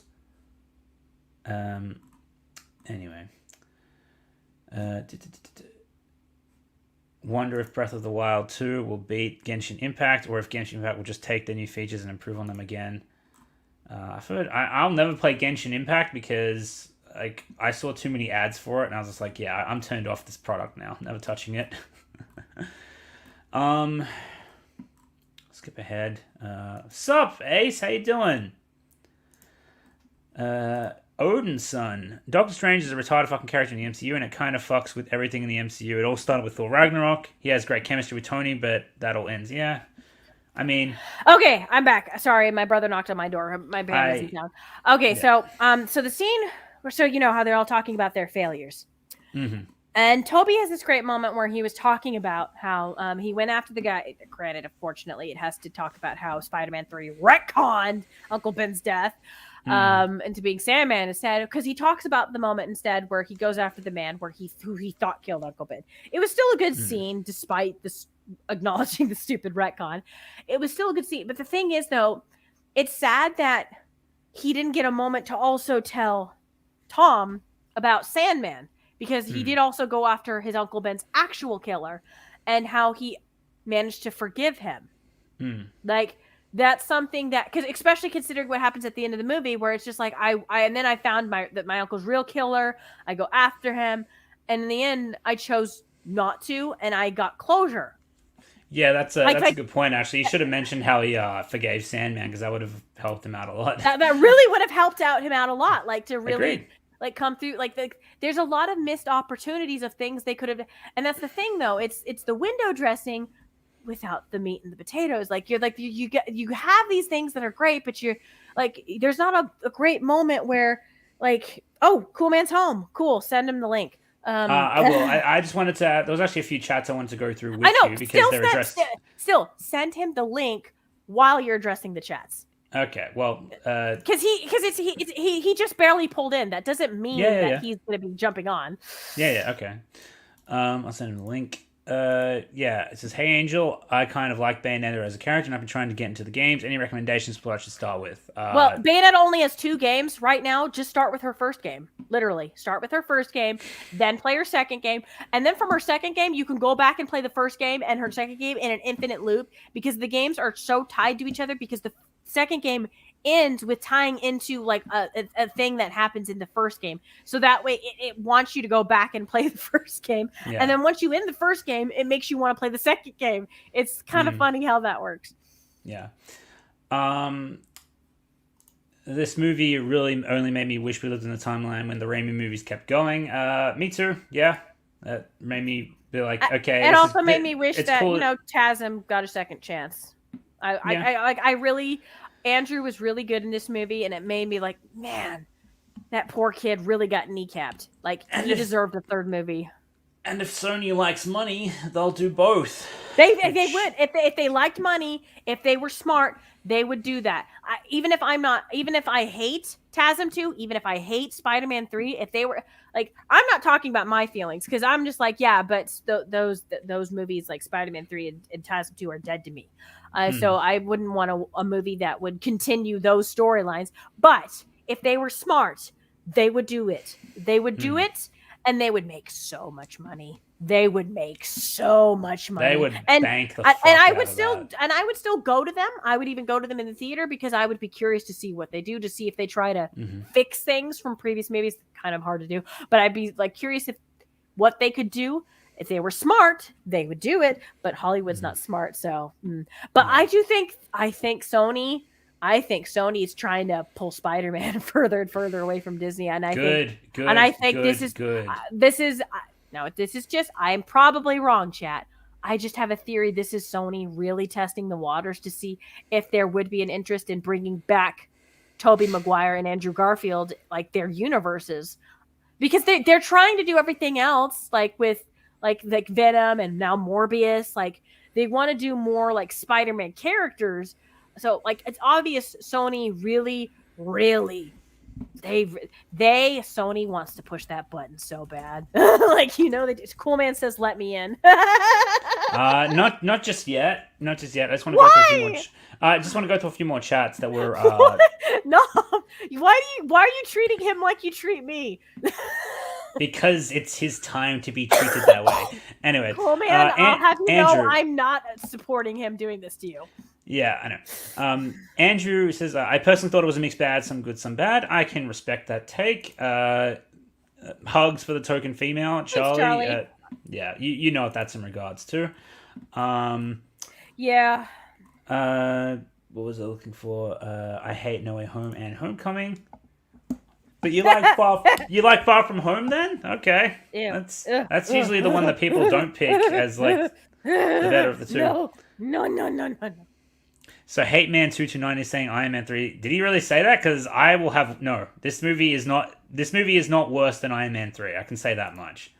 For as much as I don't like it, no. Like Iron Man 3 was the Last Jedi before the Last Jedi was a thing. Because the Last Jedi and Iron Man 3 hate fans. If Cool Man hates fans. Now Cool Man might have that take, but then also remember, Cool Man came out of this movie really fresh. Your opinions tend to change once you digest and think about it more. So for all we know, he could hate it more the more he thinks about it, or he could soften. You don't know once you really, really, really think about a movie and you talk to other people. Like things change. Like I came out of The Force Awakens. Well, you remember how I came out of The Force Awakens? Yeah. Oh, it was glorious. You remember exactly how I came out of that. It was wonderful. Yeah. No, it was... Excuse me, I'm still slowly getting over a sinus infection. Okay. Pardon me. Charlie Spur. I would get into a super chat war, but I can't go into work for a while, so not a good idea. Just know that I could have. Charlie, take care of yourself, man. Please. Yeah, man, you gotta get over the thingo. The Corona Chan is not your true love. You gotta dump her, man. I have a question. If Doc Ock sent back to his timeline, doesn't he still have a son in front of him? So he still needs to drown. So why make?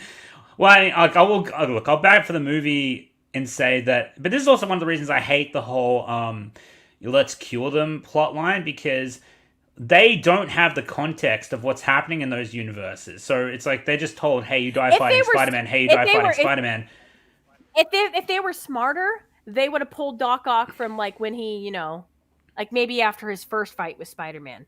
but they didn't because if he has to say because he has to say the line, "I should have killed your girlfriend when I had the chance." And I was like, you were not smart. And you pulled him from that moment. If you pulled him from before that moment, you might have said that, because there is kind of the whole, maybe he hadn't turned the machine on yet. In this context, I don't know.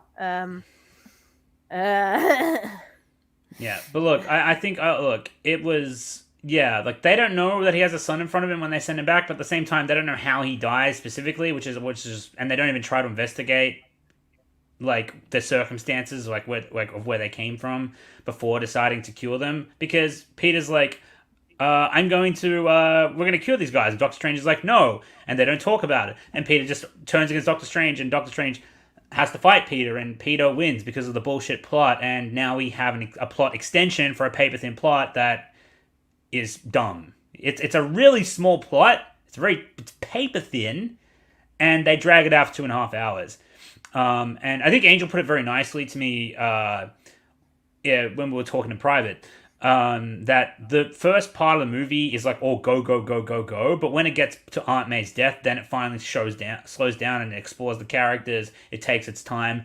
I would also argue, as much as I did like the Toby and Andrew moments, I think they indulged themselves a little bit too much, because, like, for example, when Andrew shows up, for example, they have like a fucking 2-minute conversation about him proving he's Peter Parker, and I'm like, but okay, we get it. But that was, even though Ned and Michelle were annoying, that was actually really in character for Andrew's, because I recently rewatched it, because he can be a bit of a stubborn and a bit of a showboat sometimes, but also he's really dug his heels. He's like, no, this is enough, and that's where the MCU isms come in, because Andrew was being in character, but it's the other characters who kept, no, it's not. So Andrew's got to stick to his guns, because his character had been like, no, this is fine, but then the MCU characters are like, no, we have to drag out a joke, and Andrew's characters are like, this is fine, shut up. And they're like, no, we're dragging out this joke. Andrew, no, this is fine. No, we're dragging out this joke.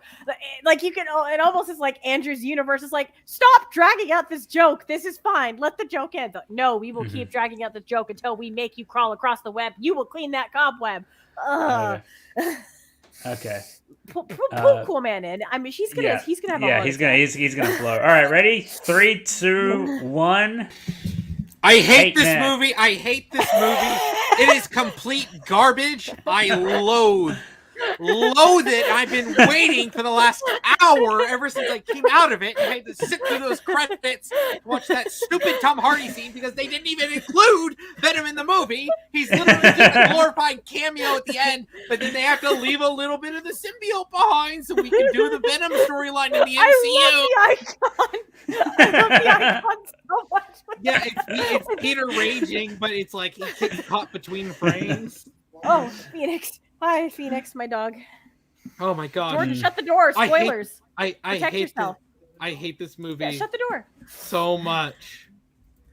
Oh my god. Too many spoilers. Go away, brother.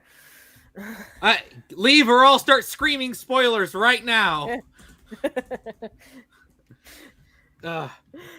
Okay, but like, for real, talking about spoilers, when MILF May died... Okay, what I think we should do now that Cool Man's here, because we kind of been talking a lot about the movie out of order and other random topics. I think we should now go through this movie now, scene by scene, like really break it down to the chat. Hang on, Cool Man, did you love the "with great power comes great responsibility" line from Aunt May? I hate it so much. We've been ignoring Uncle Ben for 3 whole movies, and then all of a sudden we're like, all right, we're going to do the Uncle Ben stuff with Aunt May. She doesn't even like attribute this to Uncle Ben or anything. Like, they just ignore him completely. And when the other guys are talking about Uncle Ben, Tom's just like, Uncle Ben, who's that? I'm like, I will kill you. Tom Spider-Man, I hate him. He is like, I thought he was bad before. He is awful in this. Okay, yeah, Cool Man, I was going to say, hang on, let me just say this. Cool Man, when I heard Aunt May say those fucking words, the first thing that went through my mind is, Cool Man's gonna fucking hate this shit. You were right about that. I was like, I can't wait to hear his reaction. I mean, I did warn Cool Man. I was like, yeah, they do that. They do that. Yeah, no, we. Well, I mean, no. Here's the thing, Angel. Like, I already looked up spoilers and talked about spoilers, but honestly, that could not have prepared me for how much I hate this movie. Like, I have not hated an MCU movie this intensely in a long time.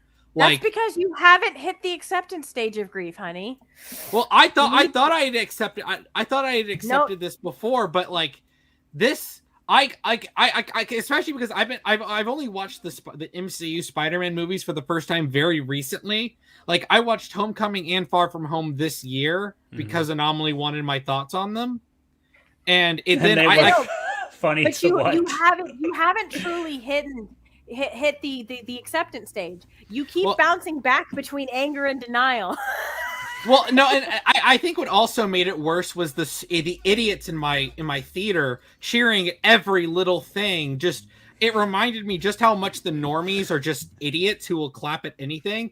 Okay, okay, but there's something I need to say that really pissed me off. In the normies' defense, this year has really sucked, and like okay, yeah, but but here's something that's really gonna piss y'all off too. Because not only did they laugh at every little stupid joke, every out of character nonsense, every time they made fun of, like when they made fun of Otto Octavius's name, they all like, Wait, you know what's funny? Yeah. You know what's funny?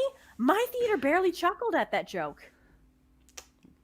I mean, like, I'm sure they didn't appreciate the mockery either because they loved Doc Ock. Maybe it could just be that they've seen the trailer far too many times that the joke is just decayed to them and it's just they're apathetic to it. That's also a possibility. Well, okay, but there's this one moment that actually genuinely angered me that almost got me to shout at my audience. Okay, so do you know when they're in the lab and Ned talks to Toby and he asks him if he has a best friend, and then Toby suddenly gets real quiet and he starts talking about Harry and he talks about how Harry died in his arms, and it's that quiet moment, and when they say that it was tragic, the theater laughed at that. Everyone laughed. Oh yeah, because they tried to make they tried to make it. He says like he died after he tried to kill me, which isn't exactly how it went down. No. They didn't laugh at that part. It was when he pauses and they said that's tragic. They laughed.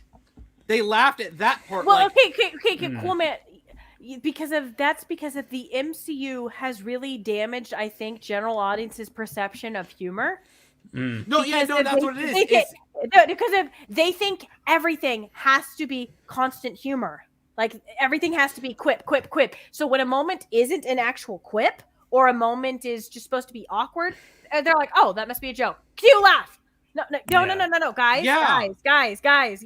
You have been conditioned into thinking everything must. This is why Dune probably didn't do as well in the box office, because even though Dune was a good movie, like in terms of like I haven't seen it yet, but like all people I trust say it's a good movie. So I'm gonna say I don't know if it's a good movie, but I trust them to sit when I'll see it. Because if there's so many people who are like, this movie was boring, this movie's this and that, and I'm like, this goes to show what the MCU's done, because because a movie doesn't have a whole lot of jokes. Like, remember Cool Man? Like, people were like, they said that the Godzilla 2014 was boring when they went back and watched it, and they're like, that's because you're so used to like jokes being thrown at you every 5 minutes. Okay, that's wrong. Every 5 seconds. Yeah. Well, and I noticed that the start of this movie, even after like the big reveal with Peter and he's running from the crowds, and then like they were still cracking jokes every 5 seconds. Dude, shut up. And then then we have to make a joke about Aunt May and Happy breaking up, and Happy has to be made to look like a fool. Like, you thought this was more than a friends with benefit relationship? I was like, whoa. Yeah, like I kind of hate how they turned. They had to squeeze in one last stupid MILF May joke. Like, MILF May. Guys, Jon Favreau created the MCU. Show him a little more respect. Well, and what's weird though is that specifically with the MCU Spider-Man movies, it's like that version of Happy is Iron Man 3 Happy. It's very specifically Iron Man 3 Happy, where Happy is an obnoxious oaf who's too stupid to breathe. Interesting that you say that, because Anomaly told me differently when we were talking in private. Oh, what did you say? Wait, what did I say? Sorry. You said that you enjoyed Happy far more in the Spider-Man movies in compared to Iron Man 3. Oh yeah. No, it's literally just the same Happy. Like, there's no difference between Iron Man 3 Happy. I find him to be less of an obnoxious dickhead in the Spider-Man movies, as opposed to. What? Yeah, man. He's nothing but an obnoxious dickhead all the time, especially in Homecoming. This is why I gotta separate these two. Especially in Homecoming, when Peter is like trying to talk to him and he keeps cutting him out. He's like, "Shut up, kid! Don't call me again." I'm like, "Well, you're his liaison to the Avengers." Agreed. But they also reconcile at the end of the movie, which kind of made me okay with it. So that's why I say because he doesn't in Iron Man 3 there is no reconciling. He's just a dickhead, and then he gets blown off screen, and that's it. In Iron Man 2, he's just kind of... I just found him really annoying in Iron Man 2. In Far From Home, I liked Happy a lot, actually. I think he's Happy's also barely in the movie. In Far From Home, you mean? Yeah. Well, I mean, I'm not a fan of Far From Home. Let me make that very clear. I'm not a fan of Far From Home. I did think Happy was one of the best parts of it, though. No, I still hated Happy in that movie, especially because he basically just comes in and bails Peter out. He's like, "Oh, here's just a machine. Like, I picked you up in, what was it, Denmark or whatever he ended up with after landing on the bullet train." And he's like, "I'm just here to pick you up in my super cool jet. Also, we have a manufacturing factory on it that you can just do whatever you want on it." Speaking of which, what did you think of the whole let's fix the villain's plot line with the fabricator? Hang on. Whoa, slow down. God, I really think we should break this movie down scene by scene. Yeah, there's a lot to say about the beginning, but I don't know if I have the energy for that, but we can try. I got energy. Yeah, I know you do. I'll let you do most of the talking. Okay. So we got the stupid dude scene, and J. Jonah Jameson, unfunny Alex Jones parody still. Yeah, and then it's gonna transition into when Peter's arrested and Matt Murdock shows up. The only good part of the beginning. Yeah. And here's the weird thing with this is, like, I never really got the impression that Mysterio was around long enough for everyone to like adore him and love him unabashedly, because he was like seen as this mysterious figure and no one really knew what to make of him. And then they saw him and Spider-Man fighting, and then all of a sudden they act like he was like an Avenger or something. Well, yeah, and you have fake Alex Jones over here going like, he was the greatest hero the multiverse has ever known. I'm like, you guys barely knew him. Yeah, like, remember, they didn't even have a name for him when they called him La Mysterio in the Italian channels. They were just saying the Mystery Man or something. And then it was Peter who was like, Mysterio. And they're like, actually, Mysterio's just like Italian for mystery. I'm like, ugh. But well, that's because the MCU is just it does not yeah, it really has become the MCU has really become a parody of itself in terms of its quips and its jokes. It really is like, I think it's become a parody of a parody, actually. I think it's really fallen far. And it really says something, like when you have Andrew and Toby around, it's judo puxing, because you have Ned, especially Ned, painfully unfunny Ned, around Andrew, and Toby's more natural awkward humor, like, because you have Motormouth Andrew Garfield with the more quiet, subdued but awkward Toby Maguire. So like both of them quipping sarcastically, but it really is a marked difference in how their humor is much more like not as constantly in your face. Well, yeah, and they're able to pull it off. Like, you can tell a lot of those lines are cringe, and you can tell like both Toby and Andrew have been MCUified, but their natural charisma and their acting talents manage to at least salvage the cringy lines to make them seem more natural. Like when, like, Angel, you told me about this scene before, but like when Andrew says, "I love you guys," and it's like, it feels like that was supposed to be a lol, Andrew, you idiot kind of thing. But then both of them are like, then you have the two of them, thank you. Like since like that was sincere, a sincere thank you. Like they actually like really appreciate him saying, I love you. Like that's something you'd see right out of Sam Raimi's movies. Like I could easily see like, like a Sam Raimi movie where let's say another hero showed up, like another superhero showed up and fought alongside Toby Maguire. I could see Toby saying, I love you. And then that hero being like, Oh, you're my bro, man. Like I could Yeah. see that. Like it's cheesy, it's corny, but that was a corny joke. Like they kind of lost sight of like, like cute, like something like it was cute. It was cute humor. It was wholesome. It wasn't self-deprecating like Yes, a lot of the humor is. Can I point out a part that really pissed me off regarding Toby? It's absolutely. not nothing that Toby did. It's what they made Toby say. It's when they're actually fighting on the Statue of Liberty, and Toby says, "Yeah, I'm not good at teamwork," and I'm like, "Wow." So we're just gonna forget that Spider-Man 3 and the team up at the end happened. I said that too. I was like, "Didn't you work with Harry?"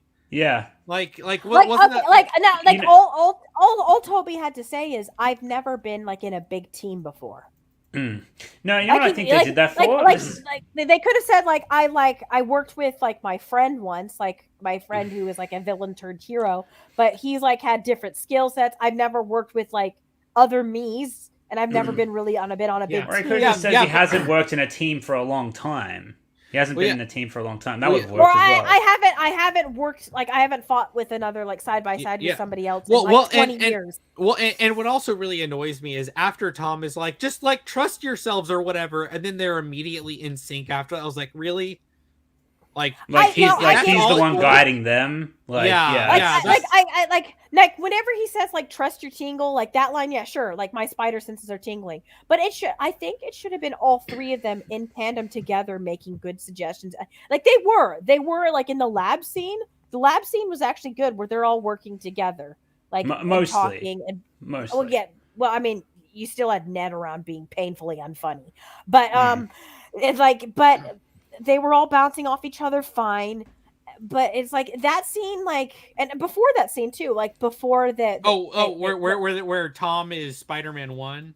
We spoke about that. That bothered me too. Yeah, we hated that. But it was like, but before that, whenever like the whole the cracking back scene where they were all bouncing off each other, that was fine. like if they just simply like they all made suggestions together, because they all did work together really well after that, like the action scenes were then when they were teamwork, like, so they all got to be moments where they were all heroic and they were all heroes and they were all saving each other, like every single one of them, each one of them saved each other. So like I appreciated that, but it's just like that, like just really like Tom's a kid in comparison to these two. I get it, he's been on a team, and a big team.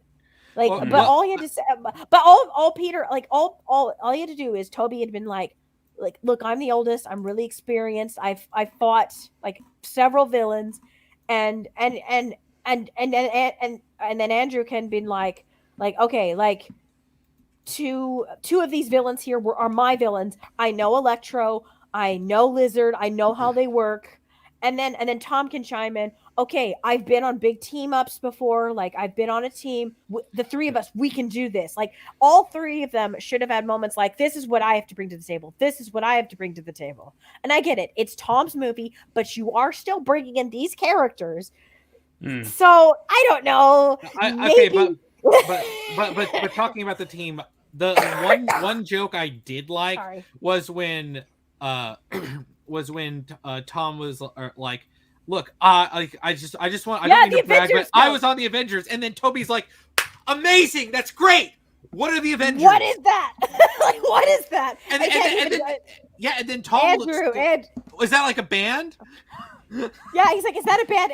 And Tom is dumbstruck. He's just like, I have nothing to brag about. These two have no idea what that is. And like, are you in a band?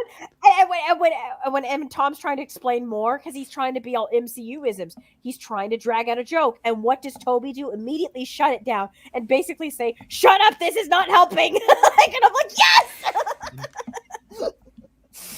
Like, just like that was perfect. Like that was a legit, really funny moment. Like I actually would unironically watch that scene again on repeat.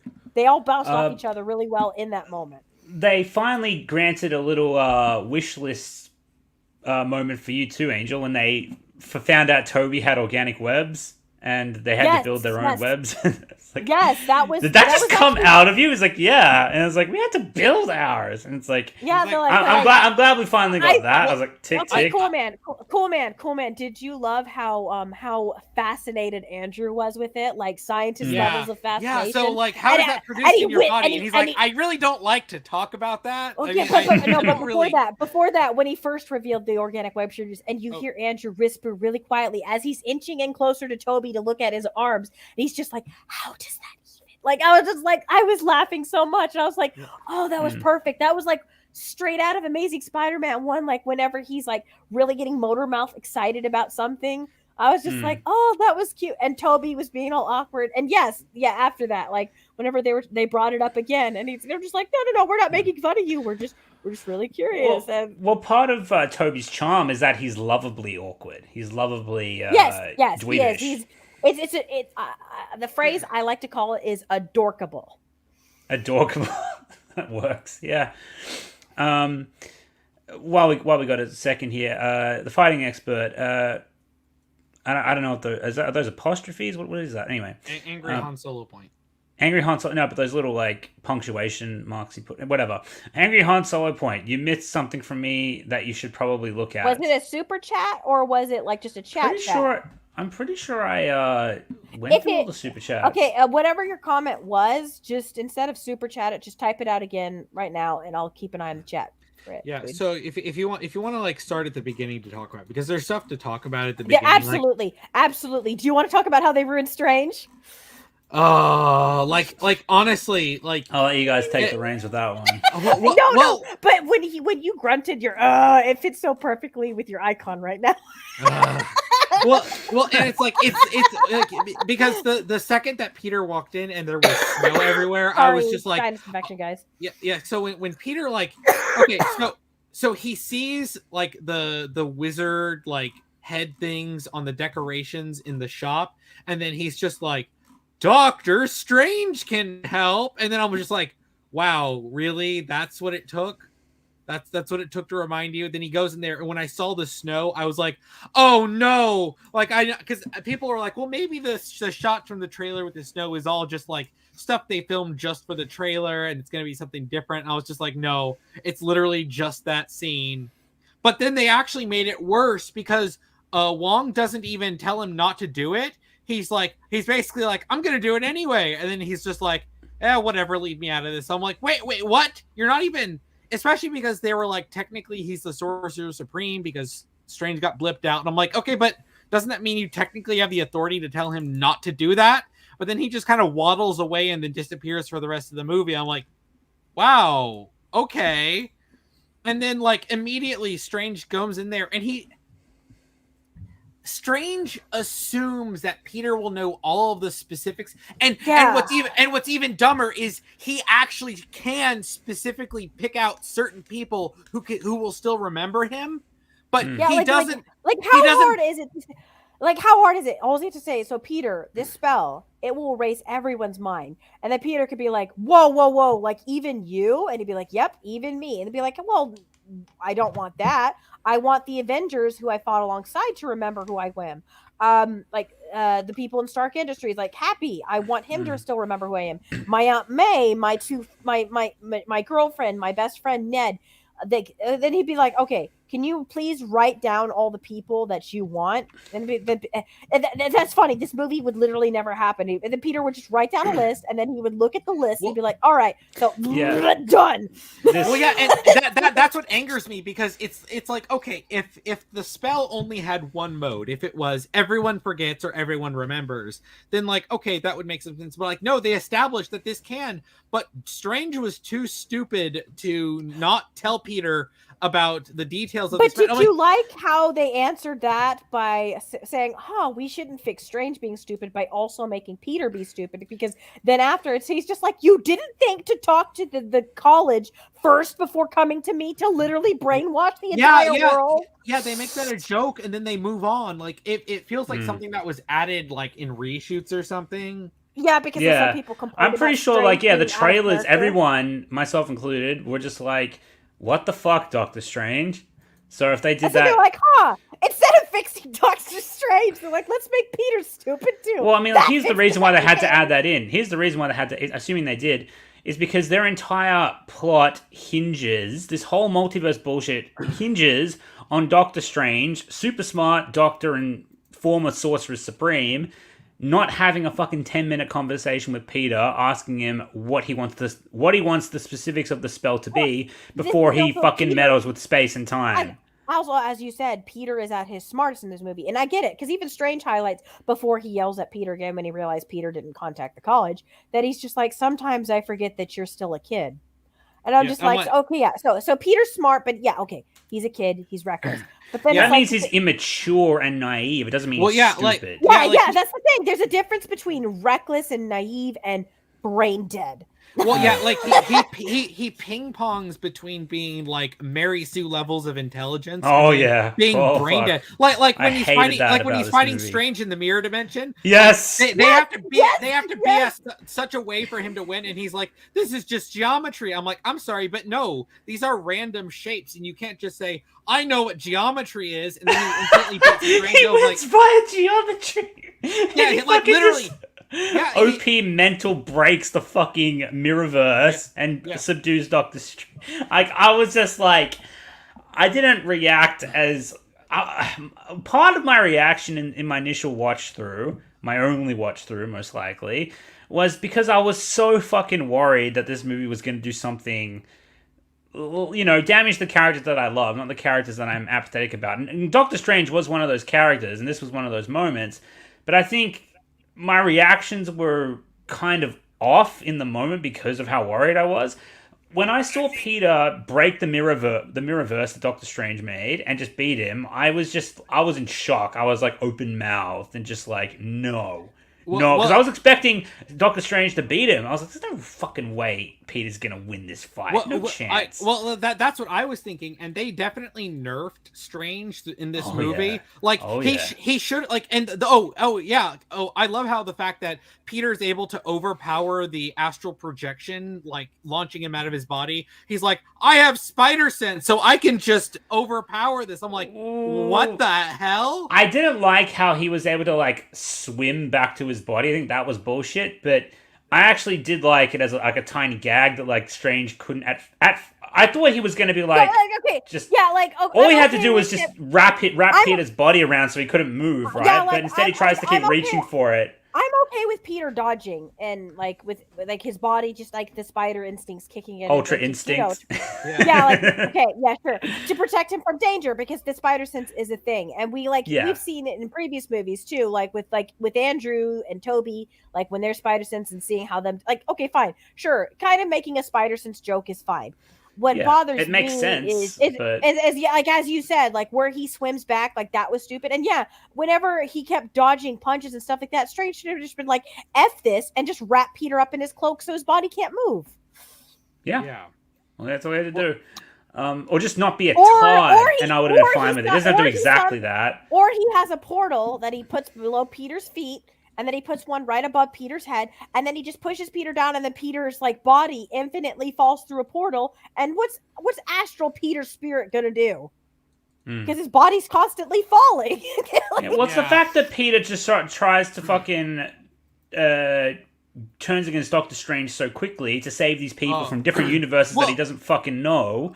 I understand. I understand he's Spider-Man. I understand he's always trying to do the right thing and whatever. But he has. You don't turn against Doctor Strange. You talk to the fucker first. And Doctor Strange should have spoken to Peter and to the villains and been like, give us more specifics about what's going on in each of your respective time periods before we decide what we're going to do. Well, a lot of them do start like the villains start talking amongst themselves. But wait, hang on, guys. Charlie's saying, wait, former Sorcerer Supreme. Okay, so context. I actually thought that joke was funny. Context. Wong is the Sorcerer Supreme right now, but the only reason he is the title of Sorcerer Supreme is on a technicality because of Wong didn't get blipped. He didn't get Thanos snapped out of existence. Strange did. Strange was gone for 5 years. So to take Strange's place, Wong took over as Sorcerer Supreme. So even though Strange is back, Wong is still in charge. But No, but Strange is still the most powerful. Wong's just now in charge of the sanctum and all that stuff. That's just that. It's kind of treated almost like a business in a way. Yeah. Hang on, only it's Blemished Taylor. Harry's last words in Spider-Man 3. You're my friend. If you can top that in any way, I tip my hat. If not, fuck off, wanker. They don't top that. I'm confused as to what he's asking from me or implying from this. Like, I like that last moment with Harry and Peter. Like, no. This is probably in context of maybe when we were talking about the scene with Ned, talking about did you have a friend? Like, maybe it's in context when we were talking about that scene back. Oh, earlier. It does that moment dirty, if anything. In No Way Home. Yeah, I know. That's why he's saying like he's referring to that scene because we were talking about it earlier. Okay, I think that's what it is. Fair enough. I didn't really exactly know what he meant by that. It's like I didn't speak ill of that scene. That's I don't think he's saying you spoke ill of that scene. I'm pretty sure that's what that comment is in context too, because when we were all talking about that scene earlier. Pretty darn sure. Joel, I'm still I'm confused. I'm trying to find what your comment was that you were chatting about. Sorry, this is what I wanted to say. Actually, it's probably the biggest, most dumb, possibly the dumbest thing about this movie. The title. Not only does it have the Spider-Man home theme of we have to which is like a family friendly like tagline for the movie, homecoming, far from home, no way home. I have a feeling the home thing is to like imply a family friendly nature of a Spider-Man film because it's part of Disney's MCU. I always thought it was really dumb to keep that. Even though there's a reason, they make a reason for each movie. But No Way Home is the dumbest, and I'll tell you why.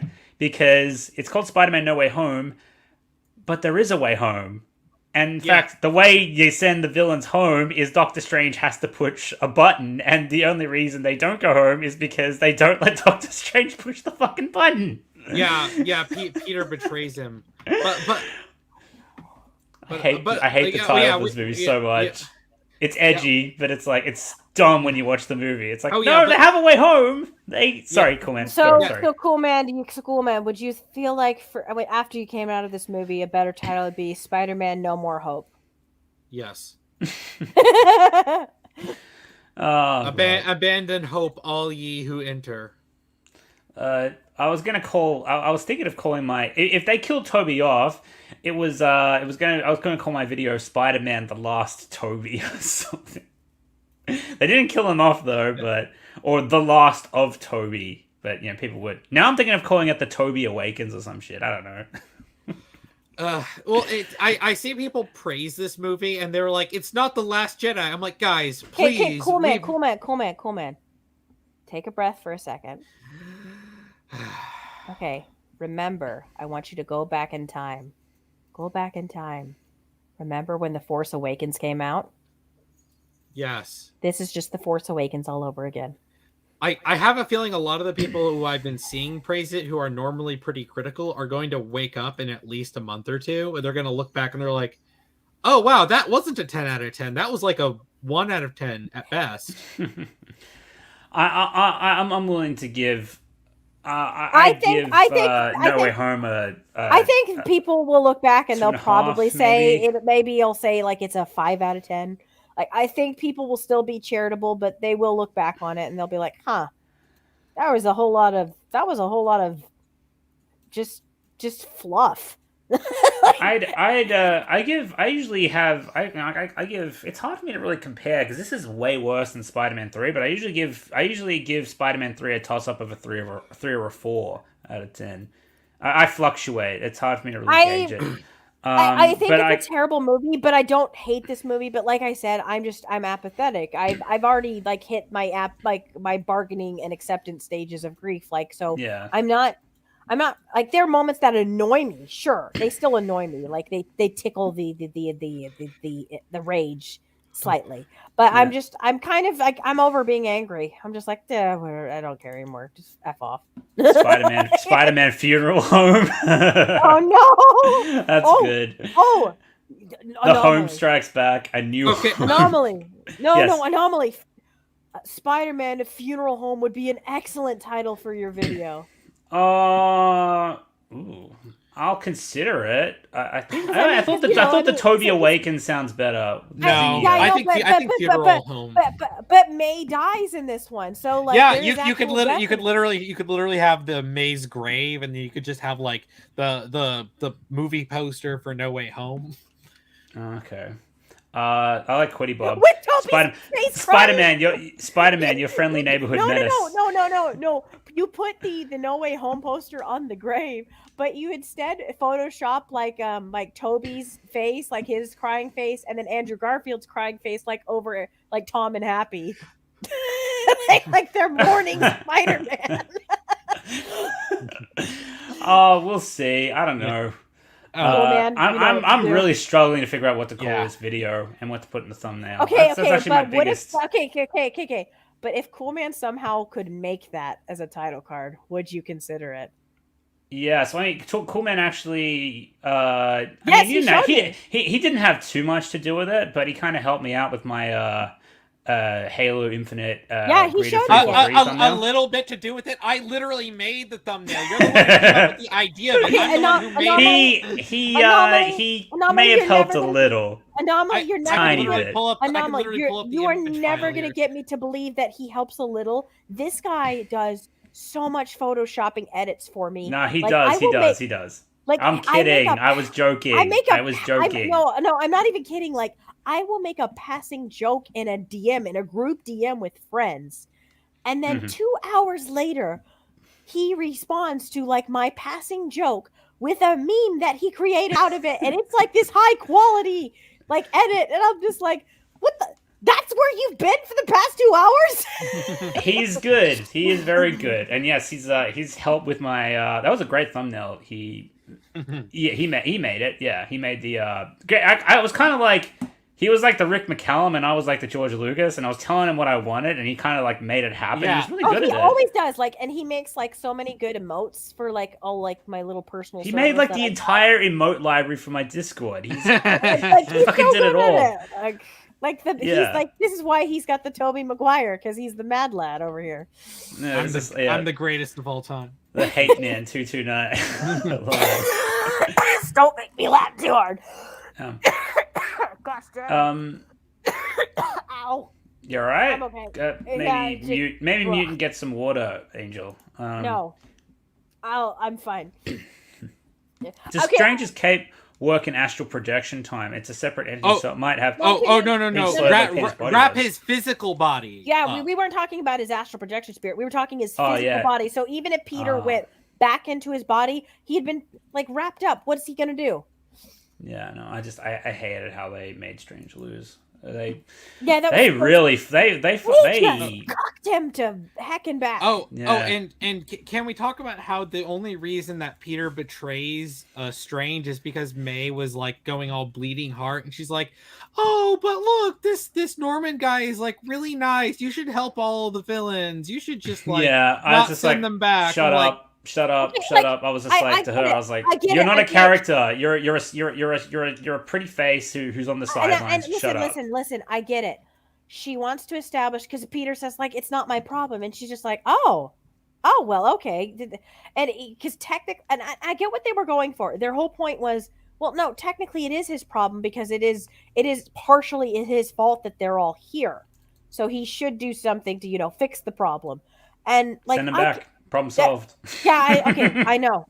Listen, I know that, but the point of the movie is that would just be the easy way. Like, just push a button and all the problems go away. But we gotta have plot and this. I know. Listen, Anomaly, believe me. I know. I'm just fucking with you. Just keep going. And cool man, and I know. Don't worry, I understand. I completely understand. I'm just trying to say, like, I'm trying to just throw it out there. I also know what this movie was attempting to do. I'm not saying they succeeded at it. I'm just throwing out that this is what they were attempting to do. There wasn't an attempt. I see what they. Well, yeah, but the problem is that they've got a million things going on. Like this, yes. I think the movie is trying to do way too much, and it does it way too fast, constantly. And I think one of the slow first down. things. Like if the first of all, they really should have cut so much of the first third of the movie. Like all those really painfully drawn out jokes, cut it. Cut it. It would have given more stuff to digest in the other parts. And to be perfectly honest, if they don't really want to deal with Peter like being hounded because of like everyone knows his identity, because they it's like that's the crux of the movie, but they ignore it for like 95% of the movie. Well, because the multiverse is happening. Yeah. Well, yeah. And I'm saying is like it feels like, oh well, we only did this so that we could like contrive a reason why we could contrive a reason for Doctor Strange to contrive a reason to do something that could cause the multiverse thing to happen. I'm like, you could have just like ignored everything and caused the multiverse stuff to happen, or like, and you know what? It feels like you know what I think. I think MCU Spider-Man needed a show, not movies, but because if they had like a show, like if they spun off. Honestly, this movie it wants to do so much. If they did like a little Disney Plus show, like a Disney, that would have been a lot more. Way better. You could have a lot more time for Andrew and Toby to do a whole lot more. Now, granted, that would have been expensive, but like Disney cares. Because here's what I'm thinking: like, what they bring in Charlie Cox, Daredevil, only for exactly one scene, and they hinted his powers, but then are like, well, to be fair, cool man. Oh no. I know it's a blessing that he's not in the movie to be ruined. I know, but as I made this joke, he saw. Wait, no, he's blind. He felt the writing on the wall. Saw this movie was going to cuck him because he's a cool character, so he got out of Dodge. Well, because he wasn't going to be cucked like Strange. Well, yeah, and Alfred Molina. Yeah, but it feels really like a waste to bring in his actor. For that one scene, I'm like, they are going to bring him back though, because he's apparently going to be in the She-Hulk TV show. I heard they were going to do a season, or potentially do a Disney-fied season 4 of Deadpool. Which, by the way, Coleman, have you seen? You Netflix almost said Deadpool. Sorry, I tried watching one episode and I thought it was so awful I never wanted to touch it again. You don't like the Netflix Daredevil, really? Okay. Yes, chat. He's got a hot take. It's cool, man. What do you expect? Yeah. Yeah. I do like Charlie Cox. I think he's a fine actor and he played it really well. But like I'm kind of mixed on the Netflix Daredevil.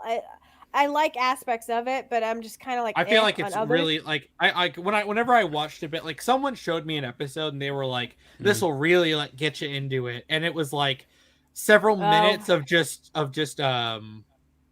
Daredevil or Matt just like talking in his head. It was really boring, and he beats a guy bloody, and then that was the scene. I was just like, "Oh, that was dumb." Well, that's because people don't know you like I do. Well, I'm gonna give the Netflix Daredevil show a try, and I will probably like it, chat. I'm the nice man. The only MCU Netflix show I actually watched and I regret it is Iron Fist. I watched the whole first season. Stay away from that. It's a complete dumpster fire. I'm the like man. He's the hate man. Okay. First off, Anomaly, shut up. Cool man. Cool man. You know, it could have been worse.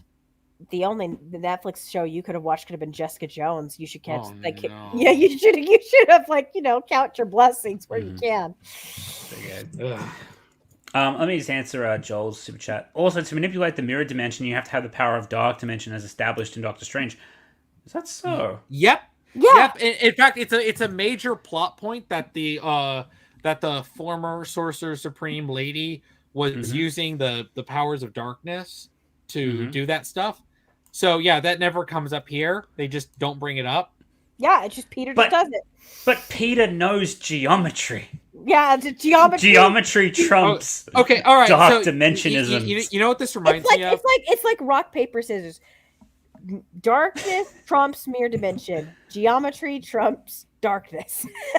You know what this reminds me of? There's an episode of Drake and Josh where Josh is like introduced to pool, and like everyone's like, "Oh, this nerd's not going to be good at pool," and then he's like, "Actually, it's geometry," and he starts using like geometry and angles to like instantly win every game of pool. And I'm like, that's literally what this reminded me of, but on crack cocaine, where he's just like, it's geometry. And I'm like, this reminds me of that one Drake and Josh episode where they treated the whole thing as a joke. That Josh was like fantastically good at pool because he's like a nerd who knows geometry. Drake and Josh was awesome. I really enjoyed that show on Nickelodeon. Okay, cool, man. There needs to be a meme where instead Drake and Josh will replace them with Strange and Tom Holland. Drake and Josh in the MCU. Yeah, but you know the one. It's Stephen Pete. Okay, what's that catchphrase Josh has? Where he does that thing. I forget which Hug it was. me, brother? No. Hug me, brother. Oprah? I forget exactly. It's spherical. No, he says a word or he says a phrase where he's just like, it's really over the top, and it's like it's part of his charm. It's a good line, but cool, man. But you know the scene. You know with the door. Yeah. Yeah, but with Strange and Tom Holland. All right. Where are the parameters of the spell? Parker. The what? Parker. Parker. What'd you do with the multiverse? Oh, it's right on the other side. It's right there. Okay. Go press the button. Okay, I will. Multiverse breaks. I see the problem. Oh, do ya? Yeah. His signature gasp. It's been a while since I've seen Drake and Josh. Okay, but can we have Norman Osborn as Megan? Norman. Oh yeah, Megan. She was Miranda Cosgrove. She was that was back when she was in everything. She was in School of Rock. She was in Nickelodeon shows, and she had her own show. I think it was Carly. I think. Christ, that's you know what? It actually reminds me because we're talking about retro shows and actors and actresses and stuff. You know what the 25th anniversary? I think it was because it was on the news this morning when I turned on the television. And this is completely off topic, but I'll try and keep this brief. You know what's the 25th anniversary of? I think today. Matilda. You've seen Matilda, haven't you? You guys? Yeah, I have. I saw it as a kid. Yeah, and they actually my local news group they actually had the actress FaceTiming in from Hollywood. Yeah, and Mara she's Wilson. I forget her name exactly. Mara Wilson. We literally Mara just Wilson. Okay. Sorry. Okay. Yeah, and she was talking about her experience filming Matilda way back then, and I can't believe it's 25 years old. Holy shit. She's late 30s now, and she said she celebrated her 8th birthday while they were filming. And it's I think that, it came out in 1996. Because I remember the actress who played Miss Honey was in Bicentennial Man. I think that came out in the year 2000. I also remember Danny DeVito, was really, sweet on her. Unlike, the character in the movie. But it was, his relationship with us was the opposite. He was really... Well, it's his movie, so he must have but he was, really protective of her. It was from the stories I heard, it sounded really cute. He really was protective of her, didn't want anybody ruining her innocence. And I was just aw, they made a cake for her or something. I can't remember the story. There was this really cute story that I read. She did say she's still very good friend. I think she said she's very good friends with the cast, the immediate cast members and people she worked with on set. Since then. I don't imagine they speak every day or anything, but she said I'm pretty sure she said it was a very wholesome production. I'm not sure how Drake and Josh led to Mara Wilson though. No, because we're talking about Drake and Josh. Then I talked about Miranda Cosgrove, who was a child actor back then. Yeah, I know. She was she started there and then she had her own show, and then just reminded me of what I saw with Mara Wilson this morning on the news show. That's how we got there. Anyway. But okay, basically what this Josh memes though. Well, I was basically going to say what this whole conversation about returning actors and actresses from fucking 20 years ago has made me realize this fucking stream has just made me realize that time's a fucking bitch. It really is a bitch. Time sucks. It really does. I Toby hate getting old. Toby looked good for Toby did. Toby looked good. Toby and Andrew, they look great.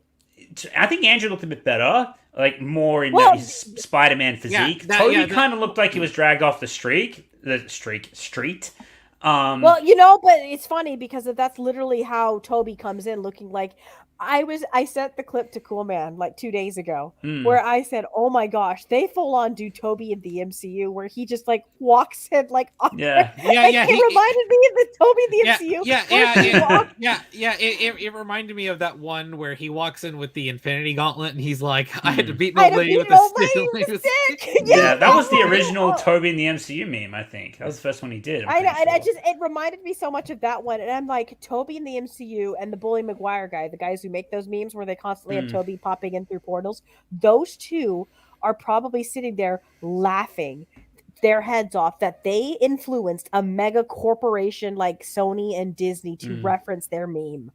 Like the power that those two have is Well, insane. I think that's part of the I think that part of the reason why this movie took place in the fucking first place. No, it's not. Like they've actually been trying to get this movie off the ground for a while. Yeah, before even Spider-Verse happened. Since before, because that means it was before Infinity War. Spider-Verse is when I really like after Spider-Verse came out. That's when I really heard the hype of, wouldn't this be cool if we had the live action version? But apparently they've been wanting to do a crossover movie for a while, even before Spider-Verse. But the problem is they're like, would we actually be able to make it happen? And that's why the movie kept going through so many rewrites too, because they weren't sure which actors they were actually going to get back. Because apparently there was more like characters there that they wanted, because there was Kirsten Dunst apparently was originally in talks to have a cameo. Yeah, I mean, wasn't the leak that Toby was with his family before coming? And one line that was one leak. But we don't know if that leak was real. We don't know how credible that leak was. It could have been part of an original script. It could have been like a fake script that maybe Disney or Sony put out to, mislead people, because there was a couple of things here and there that was accurate in that script, but a lot that wasn't. So like I said, we don't know. You never really know with leaks of which ones actually came from people. Until people do they do confirmation. That's why I'm really interested when this comes out on DVD and there's more interviews and stuff like that, just to know what was also originally in the plans, and concept arts and stuff like that, and deleted scene. I'm curious to see what are deleted scenes. That's really got me a tingling. Fun fact: Mara Wilson is Ben Shapiro's cousin. Is she? Well, I mean, Chat was right about Nicolas Cage being related to Francis Ford Coppola, so I'll take his word for it. She kind of looks like him. She kind of looks like a gender bit Ben Shapiro. Never really thought about it, actually. Put a wig on Ben Shapiro and makeup. He kind of looks like Mara Wilson. I don't know, maybe. Well, I mean, Mara Wilson's cuter, he's got really scowling eyebrows, Ben Shapiro. Maybe that's what's preventing me from putting it together. I'm looking on. So I'm looking up. Apparently, it is true. And Ben Shapiro was like, she blocked me before I even knew she was on Twitter. What? Mara Wilson blocked Ben Shapiro before he even knew she was on Twitter. Yeah, what? because he's conservative and she's liberal, so she blocked him before even talking to him about it. So typical American Thanksgiving family. Yeah. I thought she did it because she wanted some privacy, because he's always in the public eye for political reasons, and maybe she didn't want any blowback coming her way, which I could understand, because she hasn't really been in the public eye since she wrapped up her acting career a long time ago. Yeah, she has been in the public eye. Is she? But granted, on a smaller scale because of Nostalgia Critic. Yeah, she appeared. I keep getting people keep bringing something up with Nostalgia Critic and Matilda. What are they talking about? Mara Wilson appeared on a Nostalgia Critic episode years ago. Did she really? Yeah. Well, because he reviewed several movies that she had been in. And there was kind of a running joke because he was never really a fan of those movies. So the running joke was that I can't remember, was that Mara Wilson was going to kill him because he was too harsh on her. And eventually in one of his reviews, she actually does show up, and she got demon powers, and she full on I think she vaporized him, or she electrocuted. I can't remember. I don't care anymore because I don't care about Doug Walker. Imagine Matilda using her brain powers to toss him out the window or something. But That was the last most prominent thing I can think of, because I do remember like a lot of the internet kept making memes about that when that happened. Oh, okay. Apparently it was Charlie who told us that Nick Cage was related to Francis Ford Coppola. Okay. Yeah, Matilda, great fucking movie, absolute classic. I adore it. I haven't seen it in a while, but I remember watching it like almost every week when I was a kid. It was one of my family's most treasured movies. So yeah, it was just a random occurrence this morning. I just woke up, flipped on the telly, and okay, there it was. So we've gotten so off track because we talked about Doctor. But at least it's been interesting. Okay. At least we kept it interesting. Yes, it is interesting. So Alfred Molina shows up. Yeah, and he's good when he's allowed to be Doc Ock, but when the MCU-ify in certain moments. But our certain fresh-minded, goat-minded, perspective person who happened to mute himself, Cool Man.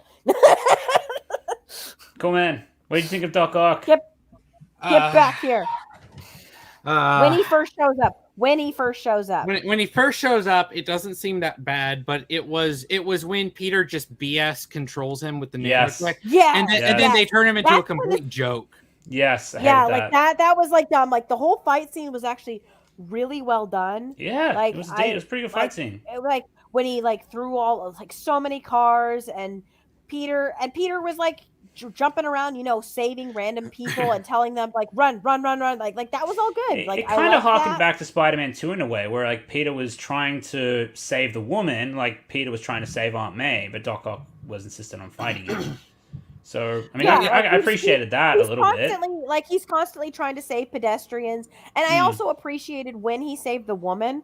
And she's just like, I will talk to MIT about your friends and about you. And he's like, no, this is not about me. It's just about, like, he was just doing it for them. And I'm like, that was actually, I liked seeing that out of Tom. Like, he's like, this isn't about me. It's about my friends. I don't want my friends to suffer because they know me. And I'm like, okay. So that's like, like a good karma. She's just like, look, I thanks. I appreciate that you're trying to be a good guy. She's like, but you saved my life. I do owe you. But then she had to stupidly being like, hey, you, that was not okay. And the audience like, yeah. Like she just tried to kill, he tried to kill you. He tried to kill you. And you're talking to him like a dog that just peed on your shoe. Yeah, no, it was like the MCU treats danger like a joke. It really that's why pisses me off. That's what a lot of, that's like, I'll tell you what they, like, I said this before, and I'm going to say it in my video, the bread and butter of MCU humor is pointing out and making fun of the absurdity of superheroisms. So, like, now that, I mean, obviously Dr. Octopus is treated as a joke once his tentacles were neutralized, and it's like, oh, I can't hit you now. I can't move. Oh, I'm helpless. Well, then she just kind of barks at him. Yeah, like that is MCU humor. That is MCU humor, but it's also that it also drags it out. It doesn't. Yeah, exactly. You're exactly right. If it did it quickly, like Avengers, the very first Avengers, it points out a lot of absurdities and things, but it's all quick. It's all very snappy. Remember in Avengers when you have Steve, Bruce, and Natasha on the like they're seeing the like the helicarrier take off. Yeah, the takeoff. And then whenever when Steve was like, when Nick Fury had told Steve, he's just like, look, I'll show you stuff that'll like shock blow you. Your mind. Blow your mind. He's like, yeah, I doubt that can happen. He's like, I bet you $10 it will. And then later when the helicarrier just straight up flies up, you just see a quick shot of Steve handing Nick Fury a $10 bill. They don't make a big deal about it. It's just a quick, he's acknowledging, okay, this totally blew my mind. Okay, but there's other moments. What I mean, like quick, like pointing out absurdities, like the whole Spider-Man. I'm a big fan about how you get angry and turn into a gigantic green rage monster. Well, no. And now I'm trying to remember. This is the exact scene I'm talking about, where it really highlights event like the MCU humor when it was at its best. Whenever they're all like meeting together for the first time inside the helicarrier and talking, and Thor's there, and they were talking about certain things, and Thor's trying to say, like when Thor's just like monkeys. I do not understand. Yeah, but He is my brother, and he is of Asgard. Yeah, that whole scene, it has a lot of jokes in that whole scene, but they're all quick. Where he's just like, monkeys, I do not understand. And Captain America, I do. I understood that reference. But it's all quick. And, like, just, like, one's a fish out of water. But yeah, or he's like, he is my brother. And Well, yeah, the it's a jokes, serious... the jokes are also purposeful as well. Like, it Yes, shows it is. them, like, getting along in a certain way that they're not all on the same page. It's They all kind of... it's all these big personalities. That's why there were moments in this movie in No Way Home where it was little nuggets inside a giant steaming turd, and it was when a lot of the spiders were bouncing off each other, and it kind of was like, oh man, if this was a while ago, if we had this a while ago in a like before the MCU started going to crap and before Joss Whedon was canceled, like you could have had Joss Whedon directing this, and it probably would have been a really fun movie.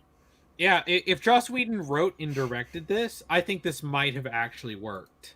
Hang on. One second. Or Sam Raimi could have done it. Prior Doc, just started Cool, man. watching. I'm Just surprised. pipe dream, cool, man. What if it was like in a better universe, in another multiverse, it was Sam Raimi co-directing it with Mark Webb? Oh, that could have been interesting. Yeah, that could have been like a really cool, I think. Yeah. But Prior Doc says, I just started watching. I'm surprised. I thought Cool Man was going to be angry, but he sounds so calm talking about No, You literally just missed it. You missed it. Look, no, he missed it. We're talking about other things. We're calming him down. That's why he's Goat Man now. He was Hate Man. Now he is Goat Man. Yeah. You missed me spiking my mic earlier from how loud I got. Oh no, did you hear me? Because you probably heard me because you were driving. I put your Snapchat up to my microphone. Yeah. Oh no, YouTube crashed while I was driving back, and you sent me the Snapchat, so I put your Snapchat up to my microphone, and Noms and I were just dying laughing, especially when you were like, "I can't find my car." That was hilarious. Yeah, I was raging. And that's when I realized I had walked down the wrong aisle of cars. And you were so angry. Yeah, you got so mad. Your fucking radar. Yeah, I was like, I was trying to find my car. His spider sense broke. He got mad. There's Bench Apiro. That's good. It's good danger. I like that. Now back to how Ben Shapiro killed Norman Osborn with facts. Speaking of Norman Osborn, okay, so Cool Man. Since we're talking about Doc Ock, when Doc Ock recognized Norman by seeing Green Goblin. Yes. Oh yeah. Yes. Everyone knows Norman and his whole backstory and how he died and how he became Goblin. I was just like, how? Like Doc Ock and Sandman somehow knew that Green Goblin and Norman were the same person. I'm like, okay, guys, the audience know that, but the world in the Sam Raimi movies did not know that. Freaking Harry didn't know that until he was told. Peter protected. What is the line? Peter, don't tell Harry. Yep. Yeah, he's like, well, I didn't tell Harry, but Dr. Otto Octavius and this random burglar guy know. Yeah. Off screen, when Doc Ock was about to take down his experiment, Peter yelled out to him, "Hey, by the way, Norman Osborn is Green Goblin." It's like, why are you telling me this? I don't know. I just thought you should know. Fun facts. Also, if Otto knew that Norman was Green Goblin in Spider-Man 2 all that time, why would he be willing to work and get funding from with Harry, Green Goblin's son? Yeah. Just wanted to say hi. Going to watch the movie in an hour. We'll listen to this later. Thanks, Tusha. We appreciate that. Thank you. And I hope you do have a good viewing experience. There are certainly moments where you will... Danger Squad has a good comment that just barely put him. Hang on. What did you say? Don't tell Harry, but tell the Daily Bugle. This is a juicy scoop. Imagine Harry finds this out by reading the Daily Bugle. And he's wait, my dad was Green Goblin? I've heard people say actually, I forget what no, because No, why would Peter tell the Daily Bugle? Doesn't make any sense. Yeah, sorry, I was getting mixed up. Well, no, because Harry didn't. It just makes no sense that they would know that Norman and I get it. It's because of we as the audience know that, but Norman should know that, and I get it because you needed the line to be like, wait, but you were dead. You know, like can you I say, Strange should have been the one to say that line. Like out of all the characters, like because of Strange, like looks into all this other stuff. Like Strange could have been like, no, you die in your timeline, and you die in your timeline, and you die in your timeline. And I did appreciate that like almost all of them, like except like Sandman, because if Sandman didn't, and they kind of like it was what I thought was weird was Max or Electro didn't answer Dr. Connors when he asked if he died in his timeline. He's just like, Max, do I die? And Max doesn't answer him because it's like, no, you didn't. It kind of flies in the face of their narrative. But here's the thing with Connors. Apart from him being horrifically unused, I'm also surprised that they never had Toby react to another alternate universe Connors. Okay, this was what. Yeah, that was a missed opportunity. Absolutely. Yes, I was talking about missed opportunities earlier, and there was like, what was the one that I was forgetting? Thank you, Cool Man. That was the one I was forgetting because if you could have had Toby been like Dr. Connors, like, oh my gosh, like what happened to him? And you know what? It could have been a funny joke, and that the MCU completely missed an opportunity out on of doing in this movie. Whenever Tom could have been like, "This is the wizard. His name is Stephen Strange," like, or just this is Doctor Strange, and Toby could have said, "Doctor Strange, I've heard of him before. He's like a really famous like neurosurgeon where I'm from," and Strange could have been like, "Oh, because remember, the Avengers doesn't exist in Toby's universe, but Doctor Strange was referenced, meaning he does exist in that universe. But considering that other superheroes don't exist in Toby's universe, that would mean he'd had to been just famous as a doctor. At least that's the implication. And wouldn't that great joke? And wouldn't that have been an interesting moment from Strange to know that there's another version of him that never had his hands crippled? Yeah, like I think like that could have been a good joke that could have led to a nice little moment for Strange. Like there's a lot of like this movie has so much potential. Yeah.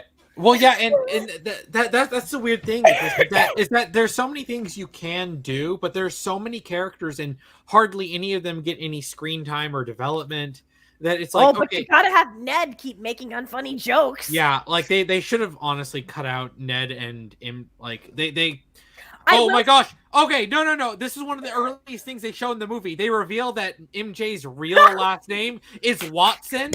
And they were like, Michelle Jones Watson, and she's like, I don't go by that. And I was just like, yeah. And then, have you noticed that they continually refer to her as MJ Watson throughout the movie? And I'm like, okay, remember when back in Homecoming came out and people were like, Michelle Jones, is she like MJ? She's supposed to be like this redone version of MJ, and then Marvel was Kevin like, Feige backpedaled so hard, and he's like, no, she's a new character. We just call her MJ as a homage to the comic MJ. Yeah, and then in Far From Home, she is exclusively referred to as MJ. They never call her Michelle, and even in the credits of Far From Home and in No Way Home, they literally just list her as MJ. They don't call her Michelle Jones.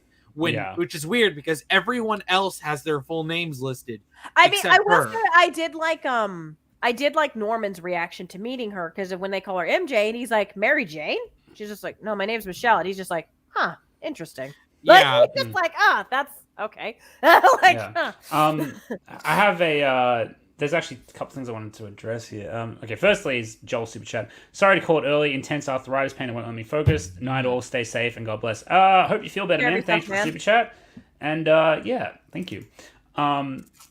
Michael, I heard these villains, and I really wanted to address this properly because it's like I heard these villains are alternate versions of the Raimi universe. Is that true? Yes. Now, yes. No. Okay. No, yes, they are. They are variants. Remember, Marvel is really doubling down on the Loki TV series. I think they become variants, but they get taken out of the timeline as they're taken straight out of the Raimi canon. No. You haven't watched Loki. You haven't watched Loki. The How way Loki is a step.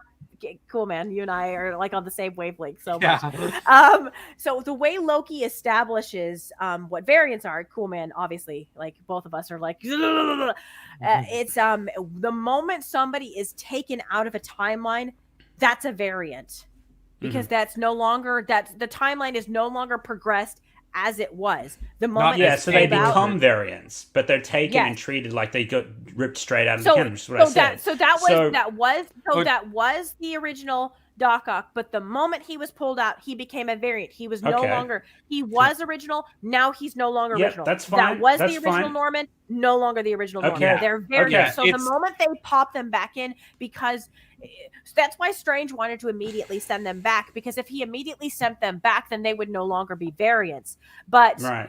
but by that point, it would have been too late. They've already, because that's why he said don't talk to them, because the more you talk to them, the more and more it keeps them as variants, and the more and more that could change and create a new timeline wherever they Right. came from.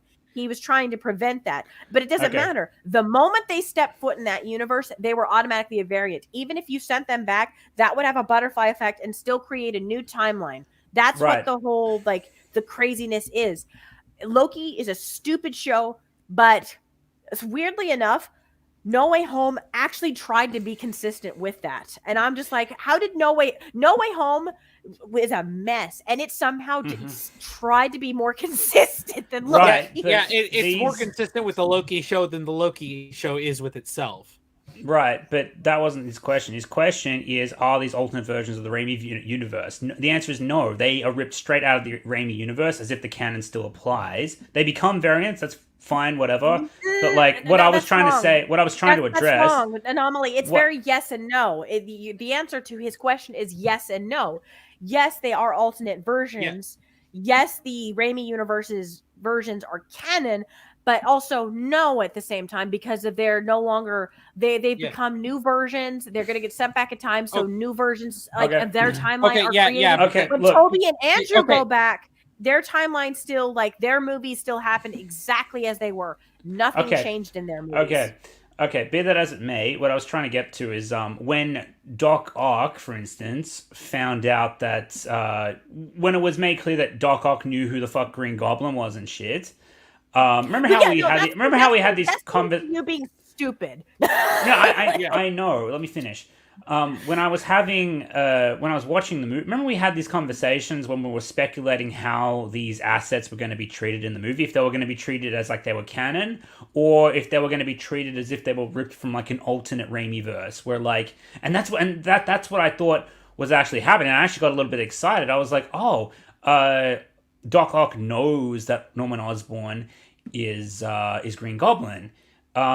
Perhaps these villains are ripped from the same time period, from an alternate timeline that isn't treating the Raimi movies as we know them as canon. It's an alternate variant universe which they've been poached from, which honestly would have made me more accepting of what was happening, because it's like, okay, cool, those movies are untouched. They're not dinking around with the canon. It's not trying to be a sequel or anything like that. It's just saying, like, what if these characters existed in an alternate timeline, and that's what they're taking from. So like, yeah, when Dr. Octopus knew who Norman Osborn was, I was like, oh, are they in like a villain league together in a different Raimi timeline or some shit? But as it progressed, though, Angel, I was like, oh wait, no, it's just the MCU being dumb as dog shit, because they didn't know what they're doing. Stupid. So I got excited. I was like, oh no, they're just fucking idiots. Okay, so cool, man. Because then we transition into then the stupid.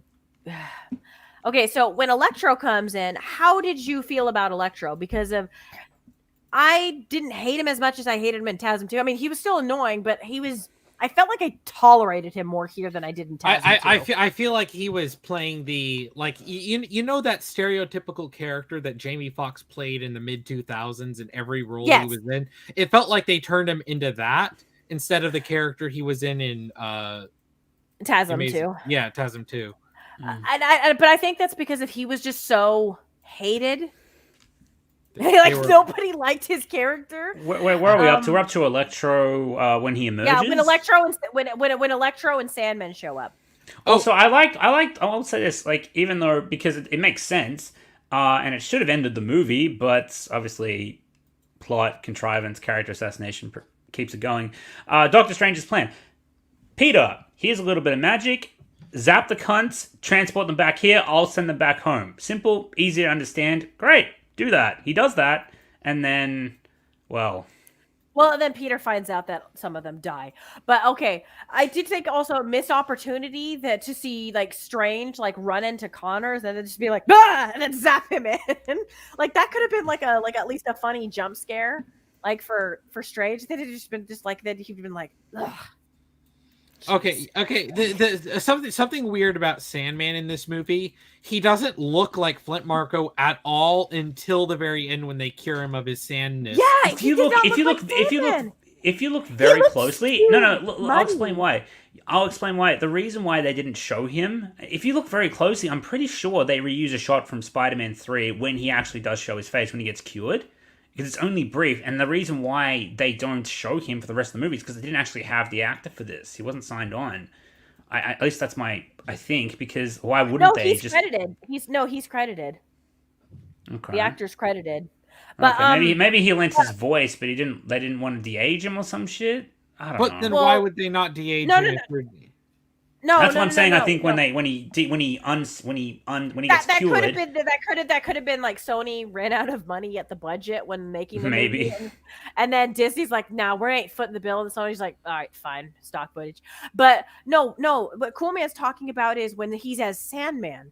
Like he looked like dirt the whole time. He didn't look like Sandman. Like I think the CGI of Sandman actually kind of looked better in Spider-Man 3. Yeah, I agree. Yeah, I agree with that. And Spider-Man 3. I thought it was so weird because in Spider-Man 3, he just looks normal most of the time, and then he can turn into sand.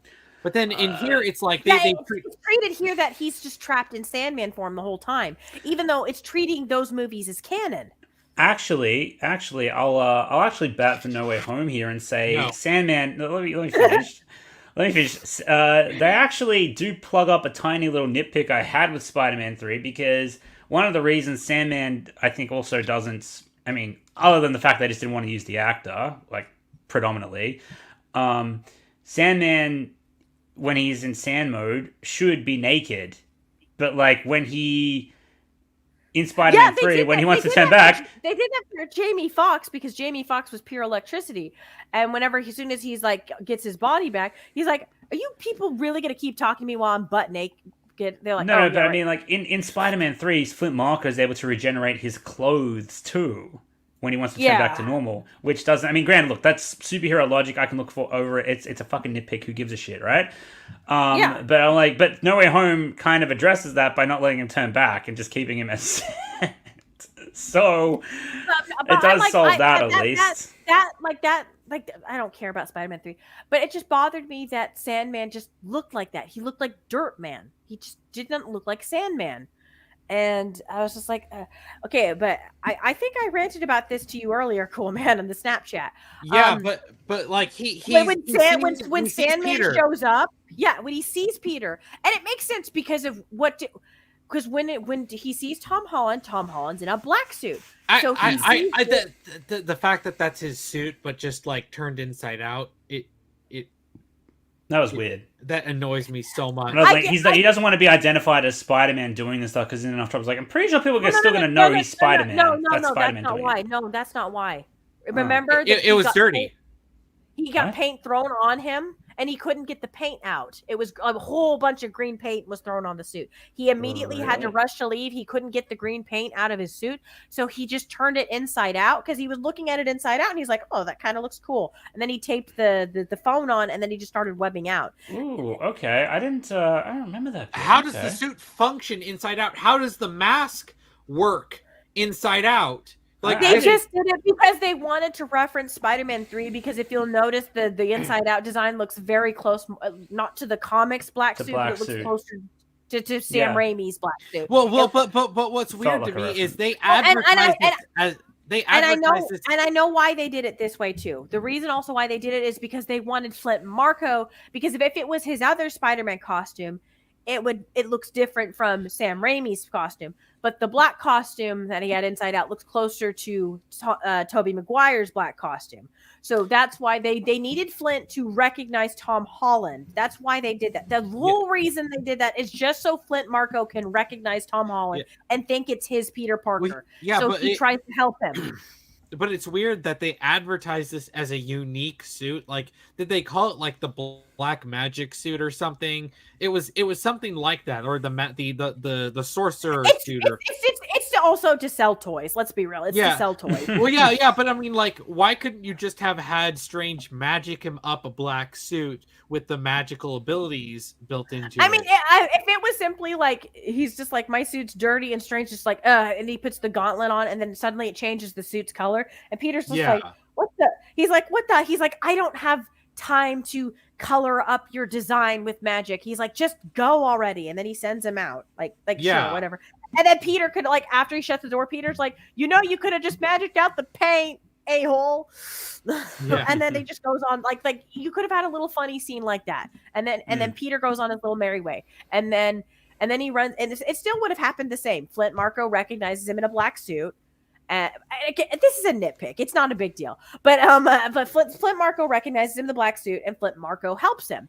So I didn't mind that, because this is obviously Flint Marko post Spider-Man 3. He and Peter made peace with each other. He wants to help Peter.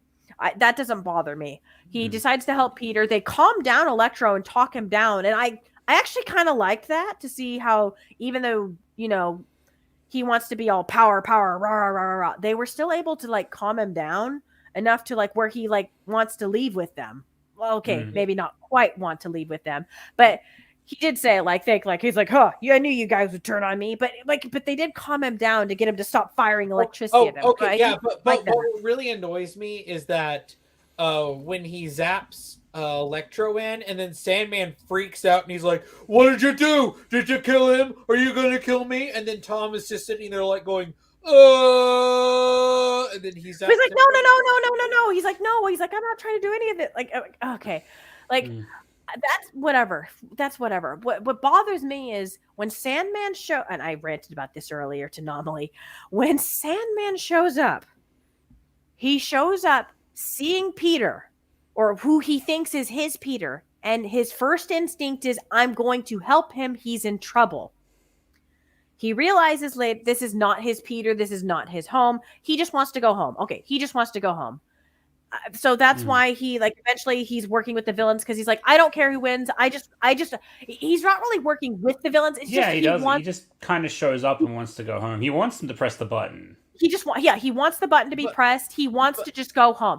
Okay, fine, sure. Not all the villains want to go home. But he's not there to help the other villains. Because the Spider-Man are prolonging it. He's only there to take the device from the Spider-Man, because he wants to press the button and he wants to send himself home. Sure. Also, okay, but why is he trying to then kill Toby Maguire's Spider-Man? He shows up thinking Tom Holland is his Toby Maguire, and he's trying to help him.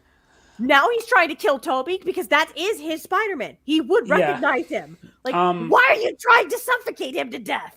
Yeah, and Toby actually calls out and calls him Flint while Sandman is chasing Toby, which, again, is kind of weird, but... He should stop and just been like, Toby, I just want to... Well, okay, not Toby, Peter. I just want to go home. And then people are like, look, just help us. Help us stop these other guys, and I will send you home. You know I wouldn't, like, lie to you. Like... Ugh. I could just see Flint being like to Peter, like the way Bubba was to Forrest in Forrest Gump. It's like, I want to go home. I don't know. I like repeating that line. It's a funny line. I don't agree with this, chat, that you just highlighted. What? Yeah, no, that's what I was trying to say. I thought Toby looked great. I think it's better that they didn't DH Toby. I like that this is a 40-year-old Toby Maguire to show that he is, because he's really mature. He's seasoned. He's experienced. So, and that's why if it was a 20-year-old Toby Maguire, I wouldn't believe a lick of how he could create an anti-goblin serum, because it's like, how the flying flick would he know how to do that? this is 20 years later, so you can easily infer, well, maybe he looked into stuff in Oscorp, because if he was like thinking, well, what if if I could go back, like what if I had the chance, could I have saved him? Like, I could believe 20 years later Toby's Peter would have thought that. And so I can believe he would have figured out a way maybe to like break down the serum and like fix it. Like I could believe that. So that's why if it's a younger Toby, it would kind of break it. And I don't believe it. That's why I also don't mind that this is an older Andrew. Like it's not Andrew fresh from this TASM 2. I prefer that this is an Andrew a couple more years down the line. I prefer that. I like that they're older. They've really had time to like, whereas Toby has really come to peace with everything. Andrew hasn't had near enough time yet. He's still in the anger and stage of his 5 stages of grief. He hasn't quite come yet to his bargaining and acceptance, because Toby's already at the acceptance in his stages of grief in his life. And Andrew hasn't reached that yet. And I like that, because even though Andrew recognizes that Tom's going down a dark path and he doesn't want Tom to be kind of in the rut that he's in right now, but he also recognizes that he is going to eventually get out of that rut. So I like Andrew. He's the very in the middle between Toby and Tom. And I do like that. And I think that like if they de-aged either Toby and Tom, I wouldn't have been as happy with that. What was I going to say? One line I did like regarding from Toby in particular was when he said he and MJ made it work, insinuating that their relationship is like back on track and they're happily. He doesn't say they're married, but you can infer that they're probably happily married. That was weird. I expected him to say I'm married to MJ, but then it's kind of referencing the comics more so, actually, because if he's referencing Spider-Man 2 with it's complicated, and then Andrew says, guys like us, and then Toby said, nah, we made it work. And it's to reference that even though the life of Spider-Man is stressful and strenuous, him and MJ made it work. They've worked it out, that they both come to terms with his dual life, his double life. He finally found the balance he was looking for, which is so good. I was glad to hear that. Yeah, so the implication is that and he was planning on proposing her anyway. I just they're probably They got married. Come on. In fact, remember that the leaks said that they were married and had a daughter, so maybe that was cut. Maybe they just wanted to have Toby on there. Who knows? But I hope so. My ideal is if Sony is smart, they've been like, oh yeah, Mary Jane and Peter, not only did they get married and Mayday Parker exist, they also had a son. They named him Ben Parker. They also had another son. They named him Harry Parker. I could see those two having like 3 or 4 kids. Like, because come on, like Toby's with the girl of his dreams. He's gonna be having kids. Just give me Spider-Man 4, Sony. You know you're gonna make money now. Just do it. Just fucking do it. Also, Free Slime. Maybe Doc Ock got pulled out of the timeline while he was still a villain. Yeah, they specified that he got pulled out. There's a whole scene where all the villains talk about like from the moments that they were pulled out from. He said he had his tentacle wrapped around Peter's neck, and then he just disappeared. So it was in the middle of the climax of Spider-Man 2. Which is annoying because this is right before Toby managed to finally get through to him. Like Toby was so close. Toby was so close, and then they ripped him away. Yeah. I want to see that scene where Toby's fighting him and he's getting choked out, and then suddenly, vroom, and then Toby's just like, what the? Well, now what do I do with this son? Yeah, I know. MJ, run. I'm gonna just make this whole building go boom. Marvel Spaceman. About 20 minutes of No Way Home was cut. One scene was that Slam on Peter's suit was going to be thrown by Tom Holland's brother, Harry Holland. Another one was going to be Kirsten Dunst and Emma Stone having... I don't know how they would do the Emma Stone scene, because Gwen's meant to be dead, even by... No. Remember, all those other characters would have been dead? They would have just pulled her from a time period before she died. Oh, so she was gonna. Oh, wow, that would have. Which I think that would have been such a missed opportunity. If Garfield got a chance to see Emma before she died and make peace with her, that is such a missed opportunity. Like, I don't really think they would have done anything there, because it would have been a different Emma. That's the thing. No, I know. Gwen, even if it doesn't matter. It doesn't matter. It's still Gwen Stacy. If he could get closure from saving Michelle, then talking to a Gwen is going to be way more impactful. I suppose, yeah, you could say, "Hey, don't show up at the climax of Amazing Spider-Man 2, please. You're gonna die. I've seen you die." Blah blah blah. And even if he could just say, like, "Listen, you." And then she says, "It's my choice. It's my choice." It's like, "Oh my god, you're still gonna get killed." And even if if she like listens to him, and maybe Strange could tell him, like, there is a timeline that you just created where she doesn't go and she lives. Well, yeah, and you and her get married, and you could just see him like smile, and he could thank Strange, and then he goes, and then he like vanishes and goes home, and then they'll be like, "Did it change his timeline?" It's like, no, his timeline still stayed the same, but I think we've finally given him the piece that he needed. Hang on 1 second. This is funny. Maybe they could have taken Gwen when she was in the middle of falling before she died. I'm pretty sure she would come into the other universe and she would still die from impact. No, but like, what if she like was in the middle of falling and then she just landed on Toby Maguire, and then Toby Maguire's like, my back. Oh, they did reference the back stuff. Like, yes, we talked about that. Hang on. You know what I thought of? Like, what if? Because you know how Andrew Garfield was falling with Gwen to try and catch her. If the portal opened up under Gwen as she was falling, they would have both fallen through together. So I don't know. Okay, no, but imagine if they popped up in the universe together. That would have been interesting. Cool man. So the portal opens as Gwen Stacy is falling to her death, and Andrew is reaching to save Michelle. Suddenly the portal opens, he sees Gwen is falling, and then he just pieces out, ignores Michelle. He goes to save Gwen instead. Yeah. I see this as an absolute win. And then Toby's just like, "Oh, for us, fine." And then he goes and he grabs Michelle because Toby also saved his MJ, so you know. And then Michelle could just be like, "What the actual F? He was gonna let me die." Sorry, Michelle, you're second string. Yeah. Clanker Boy.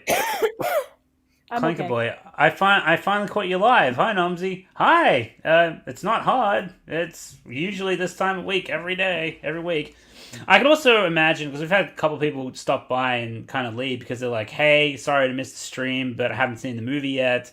I'll catch this after I see it," which is the right decision, by the way. You shouldn't be watching this if you haven't seen the movie, unless you just don't give a fuck, which who could blame you? Charlie just DM'd me and he says, "I think it's funny that you're the one keeping the stream on track, Angel." Yeah. Okay, you know what's something that really bothered me about sorry, Danger Squad. Gwen is pulled from while she's falling and dies right in front of Andrew again. Why? Leave Andrew alone. It's like, I think I've gotten over Gwen, and then he just the corpse just like fucking flies in front of him. Leave Andrew alone, you monster. Sorry, cool man. Sorry, I cut you off. I'm so sorry. It was like I don't know if y'all mentioned like Lizard being underutilized, like specifically Lizard. Oh, we did. Like, yeah, but like the way that they portrayed him, especially because I literally just rewatched Amazing Spider-Man. Yep, me too. The first one earlier. Yeah, it was so funny because I like just finished rewatching it, and then Cool Man was showing me scenes, and I was like, "Oh my gosh, I like literally just finished watching that on my lunch break." Like him and I, we're just so in sync. Yeah. It feels weird that like they showed like Doc Ock helping them, but like Dr. Connors was like actually a good guy. He went crazy, and what's weird to me is that they went with Goblin to have the Jekyll and Hyde thing, but it was Dr. Connors who had more of a Jekyll and Hyde thing with his lizard persona. Yeah, hang on, wait, Jekyll and Hyde? You mean like a split personality, right? Like yes, Dr. Jekyll and Mr. Hyde. No, I don't actually. Oh my gosh, what? You seriously live under a rock. It's a classic story. Look it up, you absolute ignorant slut. Yeah, I'm familiar with Jack and the Beanstalk. If that. Oh my I will gosh. slap you. Chat, please kill him. Anyways. But Dr. Connors. It's a split personality.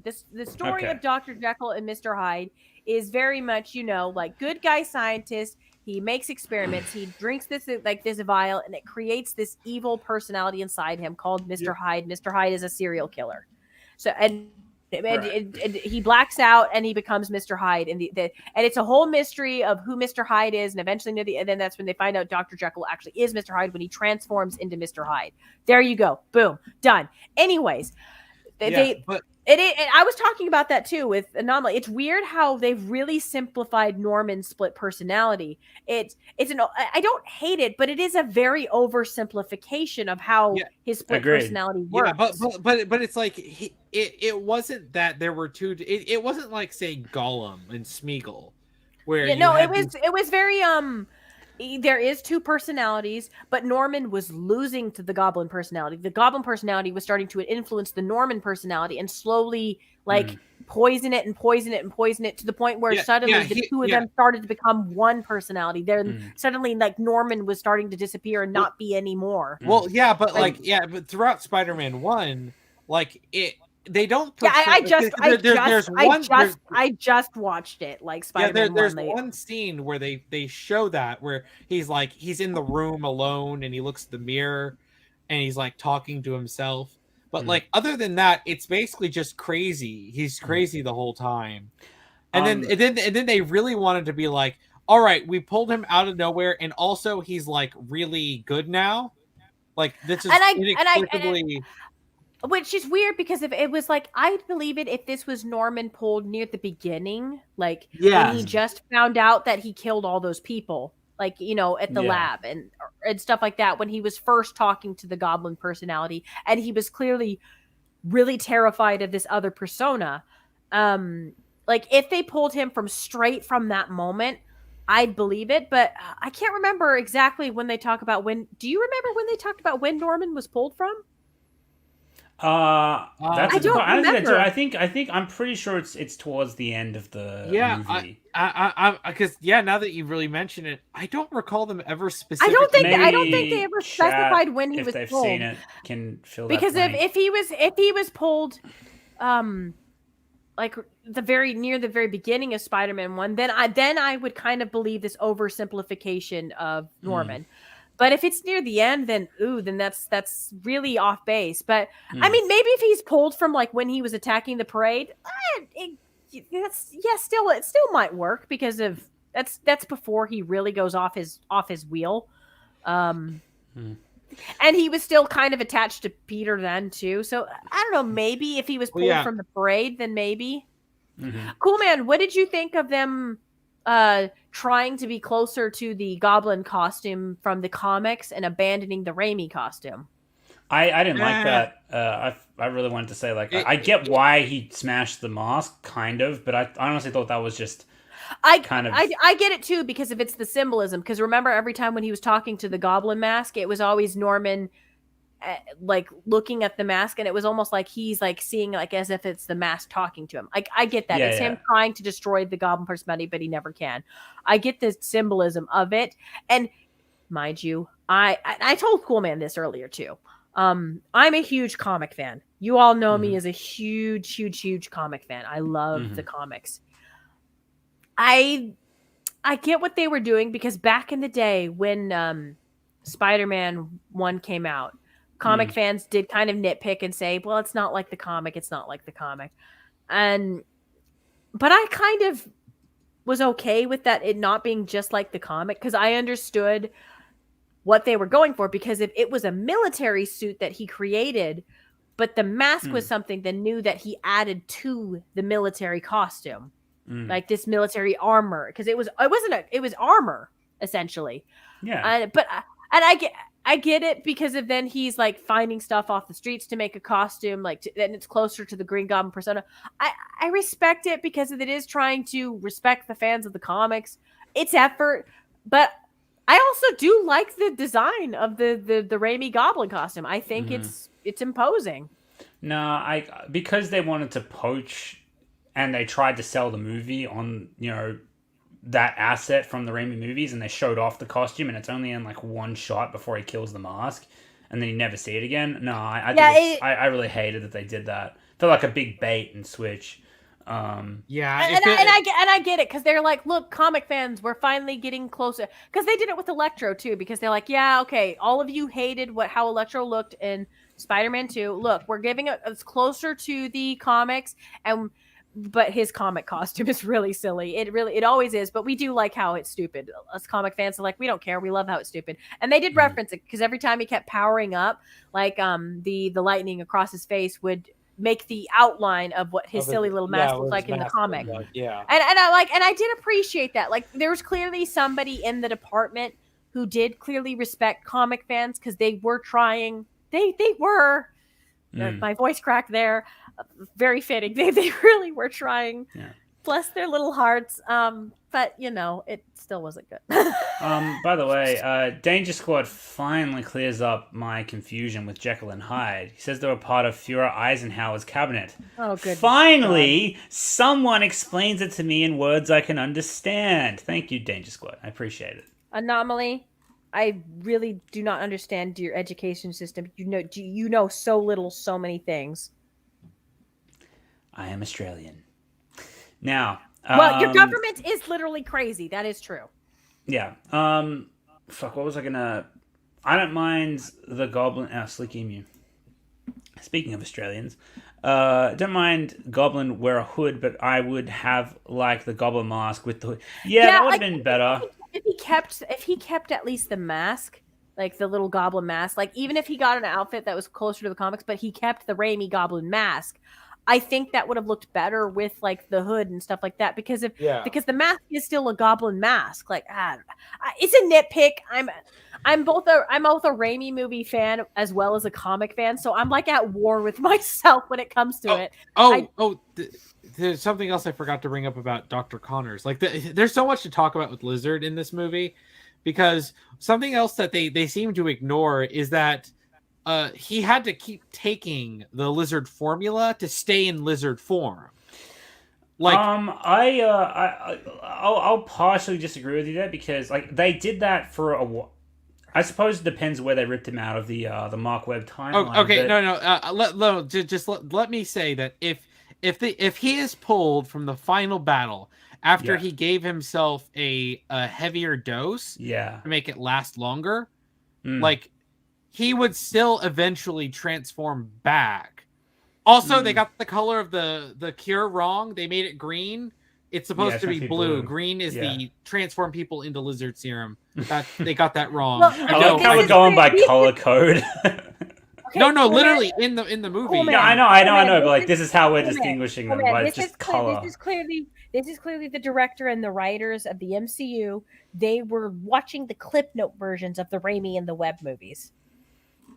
Oh yeah, obviously. They did it once, and they did it once. They never went back to rewatch it. Well, and it feels weird to me, like, that you would try to get all these villains in, and like, okay, so you got Doc Ock, and they end up showing him being on the good guy side. But I'm like, but eventually Dr. Connor's serum would wear out. He wouldn't need the cure eventually. Like, the reason he needed to get hit with the cure in Amazing Spider-Man is because he was trying to kill Peter at that moment. But it's like it would wear out, and it would have been a lot cooler to have Doc Ock and Dr. Connors working with the Spider-Man, because it's so weird because Doc Ock just disappears after the fight in the apartment. And then he disappears for the rest of the movie. It was like, oh, right, Alfred Molina. We kind of advertised him a lot. And then he shows up at the very end of the movie, and I'm just like, oh, well, you decided to show up. I'm like, it's because this movie has a million different plot lines juggling. And like, it really did need an entire season of a show in order to just come close to covering what it wanted. To do so much. This movie wanted to do way too much, or at the very least, maybe be 3 hours, because clearly this movie wanted to be like an end game type of movie where it was really long. I honestly think it would need at least 2 whole movies to do what it wants to do. Like, there are so many characters. It's like, I would say, I would advocate. Okay, cool, man. Now that you say that, hey, Sony, you're literally doing a Spider-Verse Part 1 and Part 2 sequel. You could have done a No Way Home Part 1 and Part 2 sequel, and you could have made so much money doing that. I don't actually. That's one thing I'll say. Like, I actually haven't seen the new Spider-Verse trailer yet, as of yet. I plan to. I was actually hoping we could have watched it on this stream, but it's nothing to write home about. It's pretty. It doesn't really tell you anything. It's just Miles meets up with Gwen. Then the shot changes, and it looks like now Miles is going to be universe hopping. and he runs into Miguel, the futuristic Spider-Man. Spider-Man 20. Oh, 3000. Yeah, Oscar Isaac Spider-Man. Like they crash into each it's other. Spider-Man 2099. Oh, okay. Yeah, Oscar Isaac voices him. He that's right. He crashes into him, and it almost looks like he's trying to. Right? I don't remember. Remember the anime Spider-Girl? Yeah. I remember Penny. I just don't remember the year that she was from. Okay, sorry, Angel. Yeah. But it looks like, and it almost looks like Miguel was trying to fight Miles for some reason. I would need to rewatch the trailer. The thing is, the trailer really doesn't tell you anything of what the movie's going to be about. Like it really doesn't. It is a very, very, very teaser trailer. Like just get hyped. Okay. It's literally saying we're making a movie. Yeah, pretty much. It doesn't really. The only real new information that we're kind of getting from it is that Miguel is obviously going to have a bigger role in this movie. Okay. I was going to say, because honestly, if anything, I was surprised that it took Sony this long to announce a Spider-Verse sequel, knowing the way they work. But also, we do have to remember the pandemic. That's true, but also. Actually, no, because I imagine an animated movie would be much easier to make in times of the pandemic because you don't actually have to. No. A lot of animation studios have been slowed down. Like everything's been slowed down. But Anomaly, they did actually announce that there was going to be a sequel right after Spider-Verse made bank. So this movie was. They haven't. Okay, they haven't. They haven't showed a trailer yet, but they did announce that they were in production for one. Okay. This is them finally showing just a taste of it.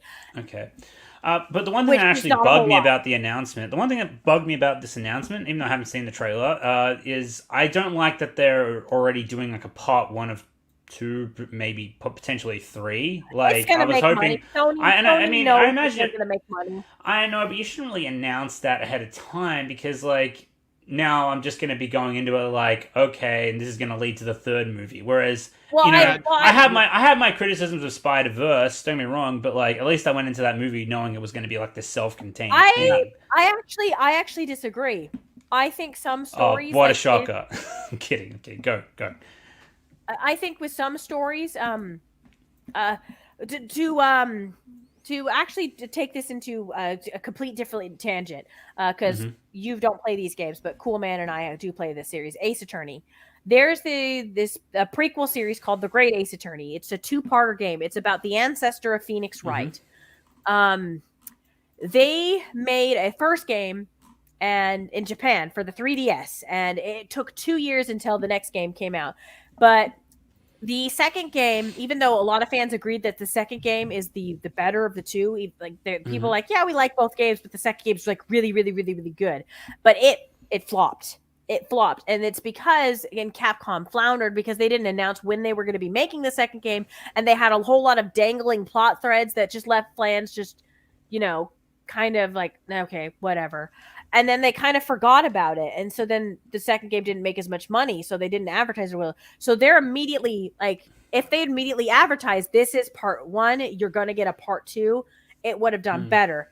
And now that they ported it to the Switch, and even better, they ported it together, it's gotten so much better reviews. The game's done a lot better. And people are a lot happier because then they know, okay, first of all, not only is the set together, but people know or automatically, okay, it's a part 1 and a part 2. So I think this automatically immediately sets up an expectations.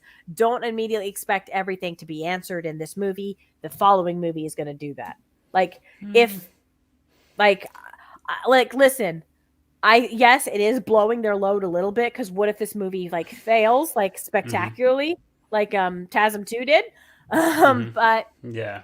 But I also understand this is also trying to immediately set up expectations of, hey guys, don't expect like they're trying to do what Dune is doing, as saying, hey, we're doing this in 2 parts. True, but the movie, and I mean, look, it can work well. I think Harry Potter made it work well with Deathly Hallows, but sorry, we hate the book. Oh my gosh, Anomaly, you really did bring it back to Harry Potter. Somebody put that in the chat at the very beginning. They did. Well, I mean, it's just an example. But, look what happened. That set, even though I think Harry Potter earned that, at least the films did. I mean, I'm not going to, Well, I mean, as much as I don't like Deathly Hallows, there really was no way you could adapt it without splitting it up because if it's such a big book. Fair enough. But like Harry Potter earned that though. Like I would have watched part 17 of the Deathly Hallows because they wanted to split into 17 movies, right? That's me. That's because you don't Sue have me. taste. Sue me. Anyway, but like look what that did. That set up Twilight having a two-parter. That set up what's another example?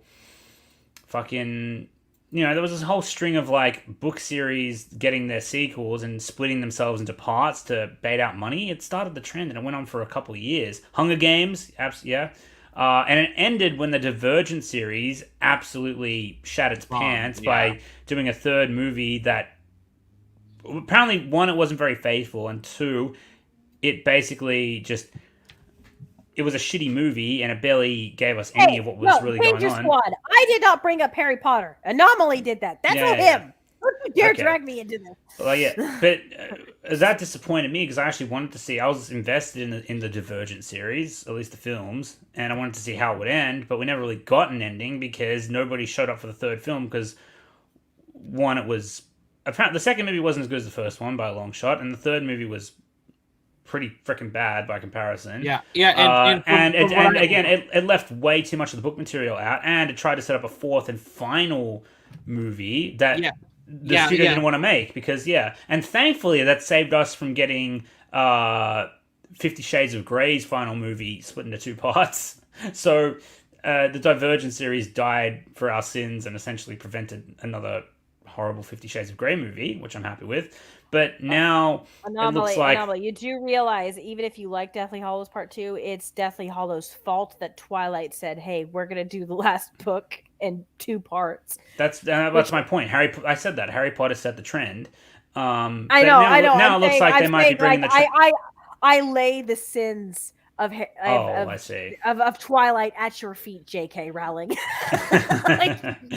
But now it looks like they're bringing... And like, for example, I think Dune has earned... Like, I haven't seen it yet, but I'd imagine a book like Dune has earned 2 parts, at least. Dune is a huge book from everybody I know that talks about it. They said there's no way you can... And one of the reasons people didn't like the original movie is they tried to cram it all into one. And they said there's no way you can do this book in one movie. Like, it needed to be like in 2 or 3 movies. Like, you could do a duology or a trilogy.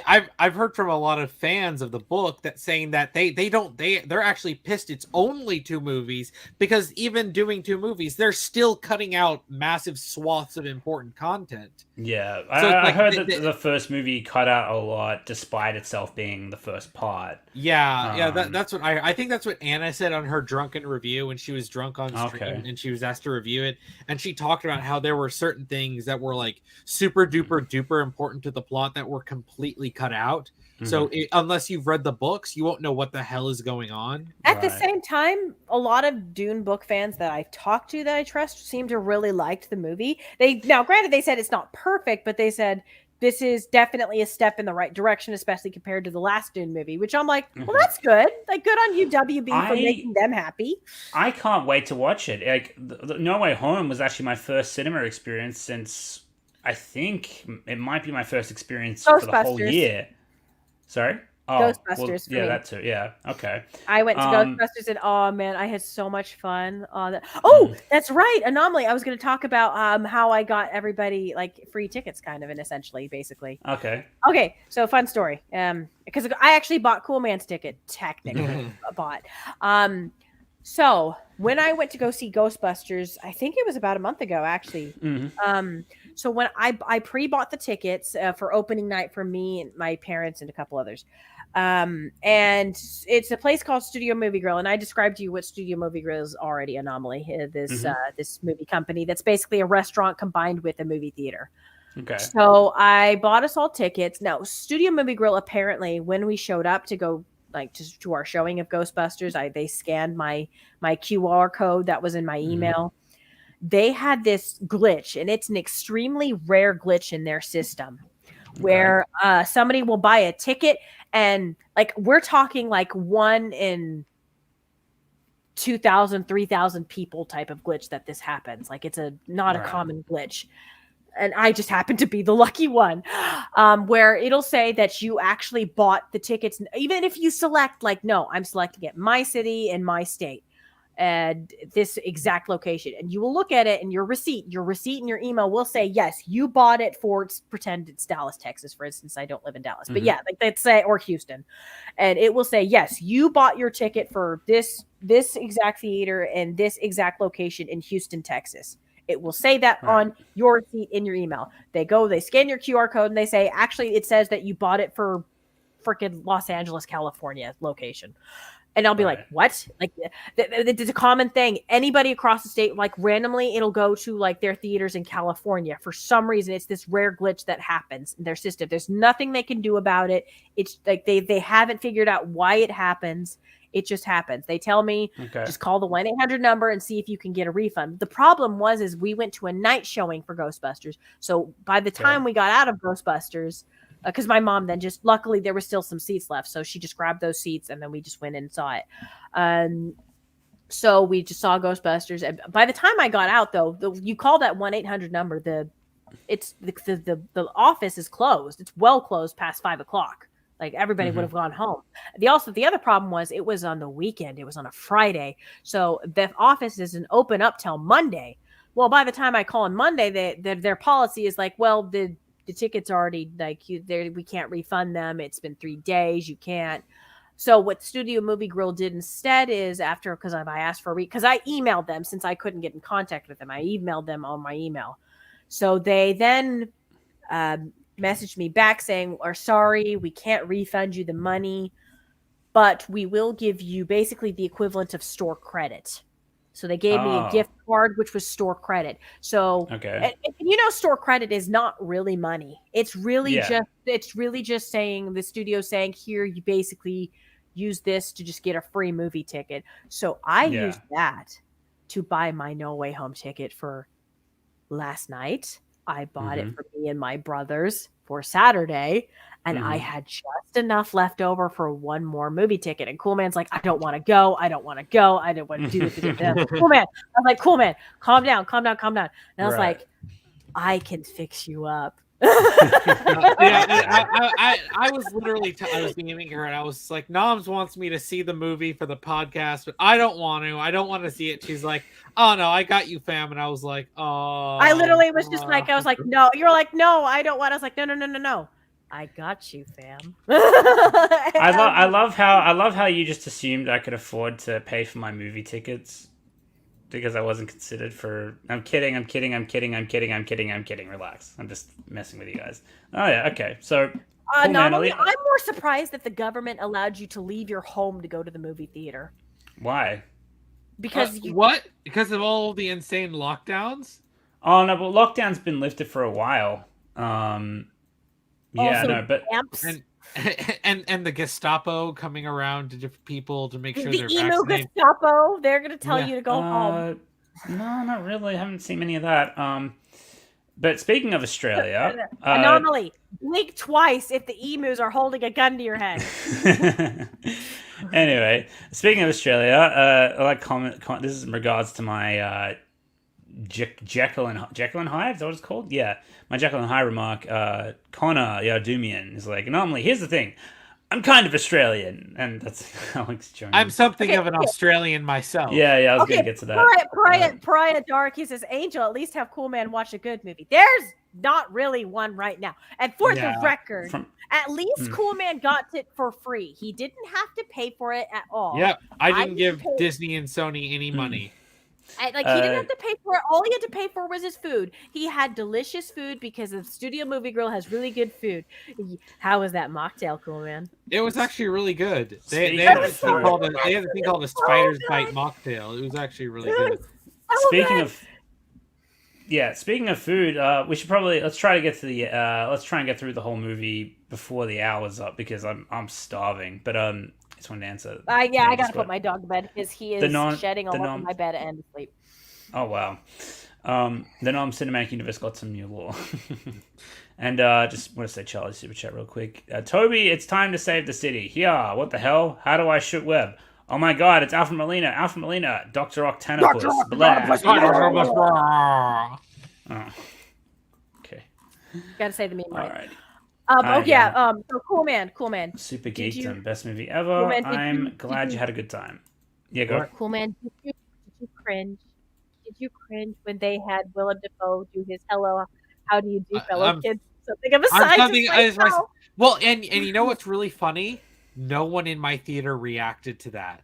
Wow, my theater reacted to that. Like everyone in my theater mine did too. Mine got a like, chuckle out of it. Well, I was just face palming. Well, yeah, because when he said that, and he says, and I immediately knew what he was going to say, and then he says the line, and I was expecting there to be like a bunch of laughs. There was like maybe one guy that went, okay, Cool Man, you'll love my theater's reaction. It was a bunch of people chuckling, but the drunk couple that was next to me, like the guy stood up and he's like, he said it, he said the line.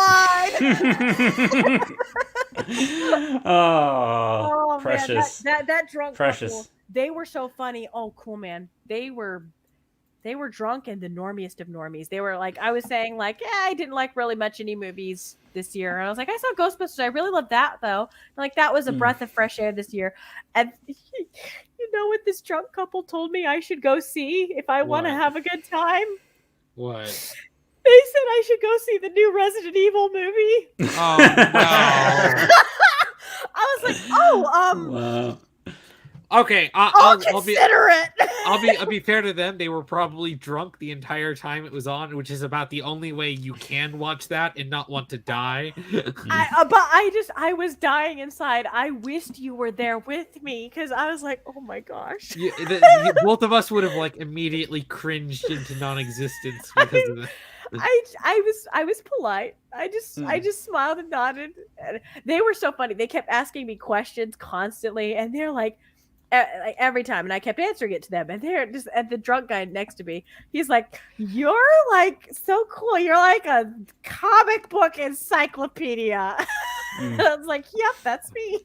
Yeah. I'm glad the guy next to me wasn't asking me anything because I was on edge the entire movie. I was so angry the entire time. If someone asked me a question, I probably would have just yelled at him. like honestly, like I know Angel, you were saying how like the people cheering like made you feel better. I had the exact opposite reaction. Every time they cheered, it filled me with uncontrollable rage, and it made every scene worse. It even made Andrew and Toby showing up worse because they were all like, I love that. I want to kill all of you. I loved that because I loved it when everyone roared at Andrew. I was just saying that I had the exact opposite reaction that you had. It literally made everything worse for me. Cool man, you also have to remember what I'm going through right now. Yeah. I know. I just like I needed everybody else's happiness because I'm not happy with my life right now. Let's cool man, let's skip ahead, and I want to what I really wanted to, I think everyone's curious about is May's death. Okay, let's skip to there because I want to hear him rant about that, but then I want to skip ahead to Toby and Andrew's introduction. Okay, but when May died, like I was actually surprised she died so soon. I thought she was going to die like near the end of the movie. Yeah.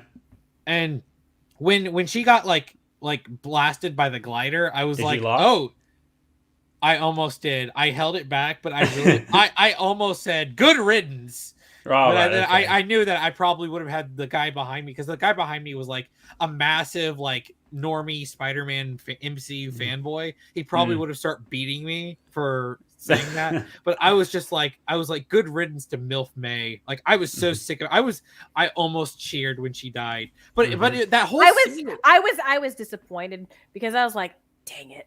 Because that means Michelle lives. Yeah. I was shocked though, like to see like that whiplash of the glider hitting her. I was like, oh, yeah. Well, and that whole scene is done in like the most awkward and dumb way possible. Like, okay, all right, she gets hit, and I thought, oh, this is where she dies, and then she gets up and she's like, I'm fine. She's walking around. She gives the whole with great power comes great responsibility. Actually no, because if that's actually really realistic. It reminded me of a story that I recently read about, like a news story of a huge car accident, and of a guy, like he didn't seemed, because he was so high on adrenaline, he didn't realize that he had like a piece of the car like jabbed inside his gut. Like, and he just kept like walking, and he was like trying to like grab things. And it wasn't until the adrenaline like wore off that he like then he crumpled to the ground. Like, and it was just, I was just like, the human body is like crazy sometimes, but it's like that didn't bother me. I just, and this is so mean to say, but I just didn't care. Like, I never cared I about. didn't care either. I didn't care about May's character. I mean, I could tell they were finally trying to really do something with her in this movie. There was definitely an attempt to like really actually give her more than just a stupid MILF jokes. But I didn't feel anything for her. And I know that's not a real criticism because that's so subjective, because other people obviously do feel something. I didn't, but I will praise Tom's acting, because dang. Tom did a good job acting on that scene. But you know what's weird? My audience barely reacted to her death. Like, I was expecting to hear people cry. I heard a couple of people go, "Aw," and that was it. Everyone else is just quiet that whole time. I should have come see the movie with you then. That theater sounds fantastic. I want to punch my theater in the face. Sorry, my theater all kind of were just like, oh, like they made that sound like when that happened. Whenever I actually heard a couple sniffles was actually when Andrew was sniffling after he saved Michelle. People were, or actually, I also heard them sniffling whenever also when Andrew was talking about how he failed to save Gwen. Like Andrew really grabbed my crowd. Like, my crowd was really like, they loved Toby. They were hooting and hollering at practically everything Toby did. But like, Andrew like really grabbed everybody's hearts in my audience. Like, I noticed like anytime he spoke, like when he really got emotional, like he grabbed my audience like that was around me by the balls. Like he owned the crowd. Like, I was like dang, like this is why I'm like, Andrew's so talented. And it really bothers me that he really got kneecapped. He really got the short end of the stick. My theater cheered when he saved Michelle. Oh yeah, my theater they my theater cheered for that too, and then they got all emotional whenever. And I was like, yeah, because they were attached to Andrew. They wanted to see Andrew succeed. Like, this has nothing to do with Michelle. It had everything to do with Andrew. They wanted to see Andrew get like that. Like, so it's just funny. The moments where my theater was the most excited, the moment my theater was laughing the most, was things that came out of the Sony characters, the original Sony characters' mouths. Things that Electro said, things that Willem Dafoe said, things that Alfred Molina said, things that Toby and Andrew said. Tom too, but not really so much the other characters. Like, okay, occasionally Ned got a chuckle, which made me just roll my eyes into the back of my head. And unfortunately, Ned's mom also got a lot of chuckles. And also I'm like she's like really really, she's bossing around like, okay, I get it, that's the joke. She's bossing around like Andrew and Toby. Whatever. Thankfully, she wasn't in the movie long. Like, she served her purpose and she left. Doctor Strange had a few good one-liners. I don't remember any very specific. Doctor Strange had a few good liners. I don't remember any of them though. No, but I do distinctly remember laughing at like a couple of his his little zingers he had. Again, look, I saw it at midnight. I was up 20 hours no sleep. Give me some credit. Anyway, I did. This movie actually did. I was surprised. It actually did make me laugh. But again, it was mostly when it was Toby and Andrew. It was mostly them that got me to chuckle. Like, I mean, Tom did occasionally make me laugh too, but it was when he was interacting with those two. Yeah, exactly. Cool, man. I was going to ask. So, give us your thoughts on Toby and Andrew when they showed up and like how they were used. Well, I had to preface Cool Man to something because I was at first really confused how they really seemed to know like a little bit too much of what was going on. Yes, they're smart, but it wasn't until and they breathed way too fast their explanation of how they were talking about like, oh yeah, we sensed that the other Peter was going to need our help. So it was like, yeah, we got dumped in here and we sent need your help. Like you, whoa, slow down. Like really talk about like your reactions of coming here and stuff like that. So I had to preface Cool Man so he wouldn't be lost when they showed up. I caught a line when Andrew showed up when he was like, I've been here for like a day, so I was like researching or something, and then they moved past it. Like I can see that if you literally look down at the floor for like half a second, you would have missed that line. Yeah, that's why I was like, okay, because I missed it, and it was only until that I was reading stuff up online that I was just like, hang on, because I was like, I was confused, so I looked stuff up online, and I was like, okay, so that's when I Snapchatted Cool Man, so that way he would be ahead, and then he would actually catch the little throwaway lines, because I remembered there was throwaway lines, but I missed it. It went way too fast, but I was like, okay, but it makes sense if Toby and Andrew drop into this universe and they suddenly realize, hang on. There's stuff going on. And obviously, Tom, his face is plastered everywhere over the news, and so is Ned and Michelle. Yeah. Obviously, they now got context. So I like that that they were looking for Tom. And I'm just like, and I like that they're looking for Tom. They realize he needs help. And that's their first instinct. Their first instinct is, I got to find a way home. Their first instinct is, we got to help this poor other version of ourselves. Yeah. Yep. That's because that's who Peter Parker in the comics and the other continuities. Okay, yes, great. This Tom is trying to also be that Peter Parker too. They just also kind of make him dumb in some areas, and they handicap that. Yeah, but like overall with Andrew and Toby, they're the best part of this movie. Like they're definitely MCU-ified, but like I think we talked about this earlier. They make it work better than Tom can. And like even the stuff that's dumb. But I also think it's also because of their more experience. They've been Spider-Man longer. So even with the MCU lines, they probably figured, okay, how can I deliver this as my Spider-Man? Because they've also been actors longer. They're both older than Tom Holland. Tom Holland's a good actor, but he's still young. He's still in his 20s. Yeah, so but yeah, it's like they it's weird because even though they haven't been Spider-Man in a long time, like Andrew was the most recent one, and that was 2014. Yeah. So that was 7 years ago, and that's the most recent one. But both of them, it feels like they slipped right back in, like if it was yesterday. Yeah, it feels like they just rolled back into it, and then they were naturals at it. And it's like, it's so weird because like Toby and Andrew just have such natural chemistry with each other. Like I would watch a TV series of just those two doing shenanigans across the multiverses. Yeah. They bounce off each other so well. Yeah. And like that scene when they're on the scaffolding and they're talking and you have the like Andrew, and it's mostly Andrew and Toby, and then Tom chimes in. It's weird because all of the conversations, every time Tom talked, it got awkward. But then when the other two were talking... Cool man, but you know what it is? It's almost like when two older brothers, they really get along and they kind of... Then a younger brother... Yeah, the younger brother wants to fit. He wants to fit in. He wants to fit in with his older brothers because he admires his older brothers. And I'm like... So when I looked at it that way, it kind of made me like, yeah, Tom does feel a little bit out of place, but you know what? So does that little kid brother that really, really wants to fit in with his older brothers. If I may, like in this scenario, it's funny you bring it up, Angel, because in this scenario, the way you described, like based on my childhood, I would be the Tom Holland in that scenario, and I can tell you actually, yeah, it's the truth, like because I was the little brother.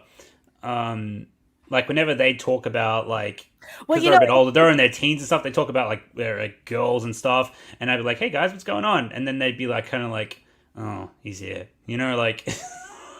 I would interrupt. So normally, are you the youngest in your family? No, not the youngest in my family. I'm more of the middle child, but okay, at least in my immediate family. Yeah. But like I had two older brothers, and like. Yeah, like, so, like when we were growing up, like I would always be. I wasn't really. We got along really well, but like when they were talking about like mature stuff, I'd always be like really funny you the outside. That though, how you say that you kind of would be the Tom in that scenario, because out of the three of us, I'm the oldest, and Toby's my favorite. Like we all know that Toby's my king. And even though like Cool Man loves both Toby and Andrew, like he's got a real soft spot for Andrew. Oh yeah. Like, and so Andrew Cool Man's younger than me, but he's older than you. So it's almost like I'm the Toby, Cool Man's the Andrew, and you're kind of the Tom. How dare you? No, I'm kidding. Yeah. By the way, we should change the name to Softman229 and put a picture of Andrew crying for Gwen. That would work. No. Anyway. Be nice. Yes. Andrew deserves nice things. Yeah, the Cool Man, Cool Man is soft on Andrew Garfield's Peter Parker. Cool Man hates most things, so yes, that is nice. I think I agree with Cool Man. I think he's underrated. Like and I get it because he only had 2 movies and only one of his movies was good. And even then there are flaws in that first movie, but he's still really, really a talented actor. And he's very talented. Yeah. Really wish he got a third movie. Even if the second movie sucks, like they could have at least maybe turned things around. Like, sure, it would still be attached to that garbage movie, but you could have, and then maybe it could have been like, like Devil May Cry, Cool Man, where Devil May Cry 1's pretty good, but then you have Devil May Cry 2, which is god awful, and then you have Devil May Cry 3, which is the best thing ever, which is everybody's like favorite Devil May Cry game. Like so you could have had, Amazing Spider-Man 1 is good, and then you could have like garbage, and then you could have had an Amazing Spider-Man 3, and it could have been like amazing, like actually unironically. Is some multiverse out there? Okay, Cool Man, wasn't it actually like I thought it was really cute how Andrew, like when he came in, Andrew, when Andrew came in, and he was like all gabbing about string theory and this and that, and he was just motor mouthing about all his theories about string theory. Like, did you not smile? Yeah, I really like it, and it's funny because Tom has a very similar line, but he doesn't make it work. But Andrew made that line work when he's going off about string theory and alternate dimensions and mass displacement through multiple because we also know it's his character because he loves science. Yeah. And he's established to be a motor mouth. Like, he does not shut up. Like, when he gets really awkward and then he doesn't shut up and then he keeps putting his foot in his mouth and he's like, and he just keeps doing it. Yeah, like, yeah. That's his Spider-Man. Well, and it's really funny because during the lab scene when they're all like trying to make the cures for the different like people for the preparing for the final battle, you have Toby and Andrew are the ones, they get gloves, they got lab coats, they get their goggles, they got all like proper lab equipment. And then you have Tom just sitting there in his spider suit, just like sitting there at a table, just kind of doing. So, I mean, he was at his computer, and I get it because that's more a Tony Starkism.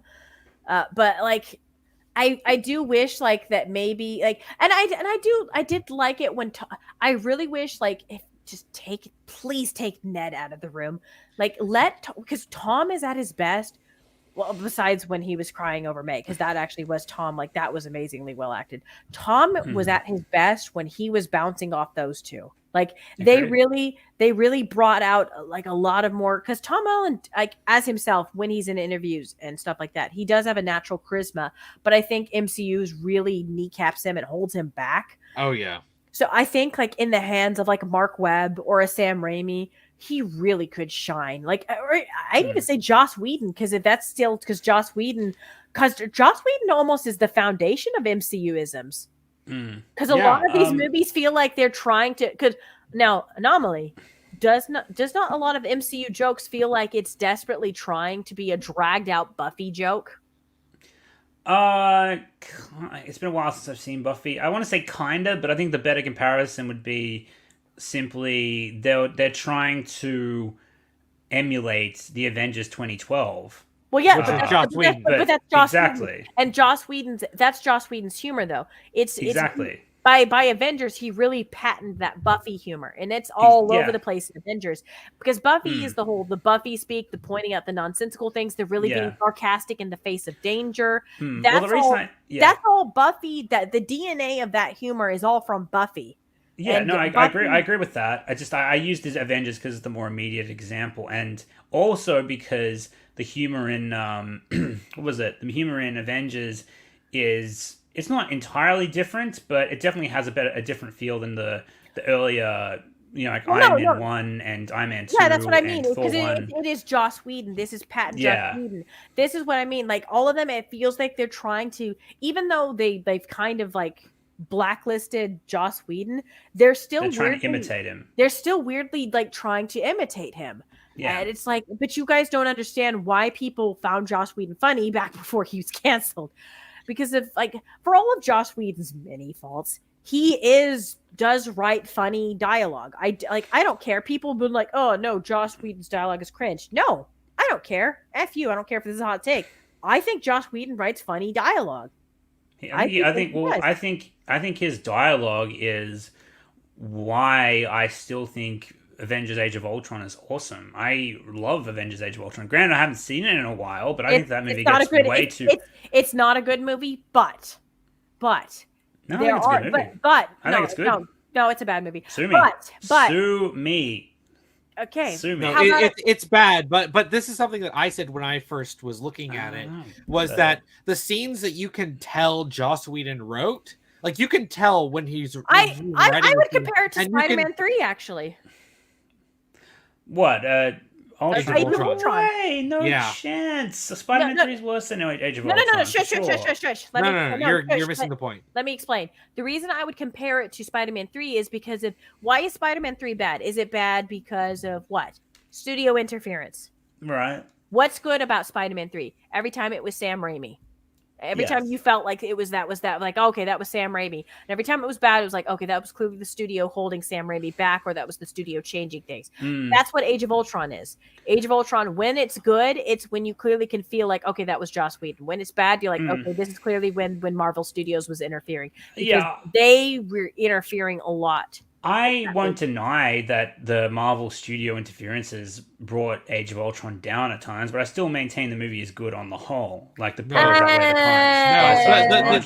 The actual story is piss garbage. I have to watch it again, but from what I remember, the creation of Ultron and making it be Tony Stark that creates Ultron is absolutely asinine, especially when they have Hank Pym exist in that universe. It's funny because Ant-Man came out. I mean, well, that's an inaccuracy to the source material. It's no wonder that went over my head because I'm not really familiar with Hank Pym's character. But what was I gonna say? It's weird because Ant-Man came out that very year, did it not? 2015. Both of them came out. So did it? Yeah, it did. So, and I know that Ant-Man definitely had Marvel studio interference. Like Edgar Wright was given the boot. And they basically gave him a giant finger. You know what was funny? It was given a lot of studio interference, but my dad and I still had a lot of fun watching Ant-Man. Like my dad and I laughed a lot of the jokes, but it's not a movie I've seen again. So I don't know. I might have a different opinion of it if I go back and watch it again. But I remember watching it with my dad and we laughed a lot at it, but I didn't laugh a whole lot at Ant-Man and the Wasp, which is like, Fair enough. But back to the MCU isms. Like they're trying so hard to emulate Joss Whedon, but they fail to understand what made Joss Whedon's dialogue so funny. Kind of like how they emulate things of it's the icing, but where's the cupcake? Yeah. You have Betty Brant say, "Go get him, Tiger." Okay, yeah, Spider-Man that's an iconic line from the Spider-Man series. People know the line of "Go get him, Tiger." Yeah. It's an iconic line, but why is it iconic? Do you not know why it's iconic? The reason why it's iconic is because of like the nickname MJ is iconic. It's not just something you can just randomly slap in there. It's not that. It's not one of those things. It's not like an Easter egg that you can slap in there like, "Ooh, look at this reference." There are things you can do that. Like, "Hey, here's a cool reference. Here's a cool reference." Like, sure, having Betty Brant be a school reporter at the high school, that's cute. That's a cute little reference because if she worked at the Daily Bugle in the comics. Like, yeah, that's a cute little reference, sure. But But this like having her say go get Go Get Him Tiger is a Mary Jane line. It's Mary Jane's her specific, like it was her introduction. The very first the moment she met Peter Parker, when she walked through that door, because they built up this blind date for Peter, this mysterious Mary Jane Watson, this neighbor next door that Peter doesn't really know, this that's a friend of Aunt May's, like her niece, that they're trying to set up with Peter. And they build her up in the comics. They build her up. They build her up. They build her up. And Peter's dreading this date. He doesn't want to go. He doesn't know anything about this Mary Jane Watson. And then she walks through the door. And he sees this smoking hot bombshell redhead in a little black dress. And her first lines to him is, "Face it, Tiger. You hit the jackpot." Well, yeah, her nickname. Even her nickname, Tiger, that's her nickname. That is her nickname. That is Mary Jane's nickname for him, because that's what she called him when she first met him, and she carried it on. She always called him Tiger. That is her nickname. And Go Get Him Tiger is her line. That is her line. You cannot just take that and just slap it on some random character. You cannot take her nickname and slap it on a random character. You do not understand why people love Mary Jane. You do not understand why people love Uncle Ben. You cannot slap Uncle Ben's lines. You cannot slap. This is where I'm finally getting angry. You cannot slap these iconic things, these iconic important things that are the backbone of so many things about why we love Spider-Man. That they are important. They are iconic for a reason. It's just like, it's not like I have a bad feeling about this in Star Wars where anybody can say that line. It's just an iconic line that anyone can say. This is not one of those things. You cannot just have random people say these things. You cannot. Yeah. Anyways. No, I agree. Yeah. And those parts very much infuriated me and pissed me off. And I imagine they pissed off Coolman as well. Now, there's one thing. Wait, what was it? What were you going to say? Oh, no. I think you were going to bring up Spectacular Spider-Man. Yeah, I was going to say, even in Spectacular Spider-Man, where Mary Jane is not the primary love interest, Gwen is. But when Mary Jane is introduced, they replicate the scene where she's introduced in the comics to a T, including the "Face it, Tiger, you just hit the jackpot" line. Like, yeah, they even if she wasn't, they never intended for her to be the final love interest. That was always going to be Gwen. Mm. And as Greg Weisman eventually confessed after he lost all hope of continuing Spectacular Spider-Man. Yeah, thank you, Disney, for canceling it. Yeah, he was like, no, we were never going to kill Gwen. Ultimately, she and Peter would get together and they would be together as the main couple. But even then, they still went out of their way to adapt the introduction for Mary Jane and they respected her. Yeah, like she and Gwen were friends. There's no ill will. Like even Mary Jane even gave Gwen a makeover in season 2 to make her more trendy and like make her look more like put together, because Gwen was always really kind of messy, nerdy type. Yeah. And I'm like, yeah, but that's the thing is Spectacular. It's like, 'cause that's the thing. You don't even need to like have her be the primary love interest to respect her character. But like, if you're just going to take things about her name, her catchphrases, and just throw them onto random characters, it's like, no, you've missed the point.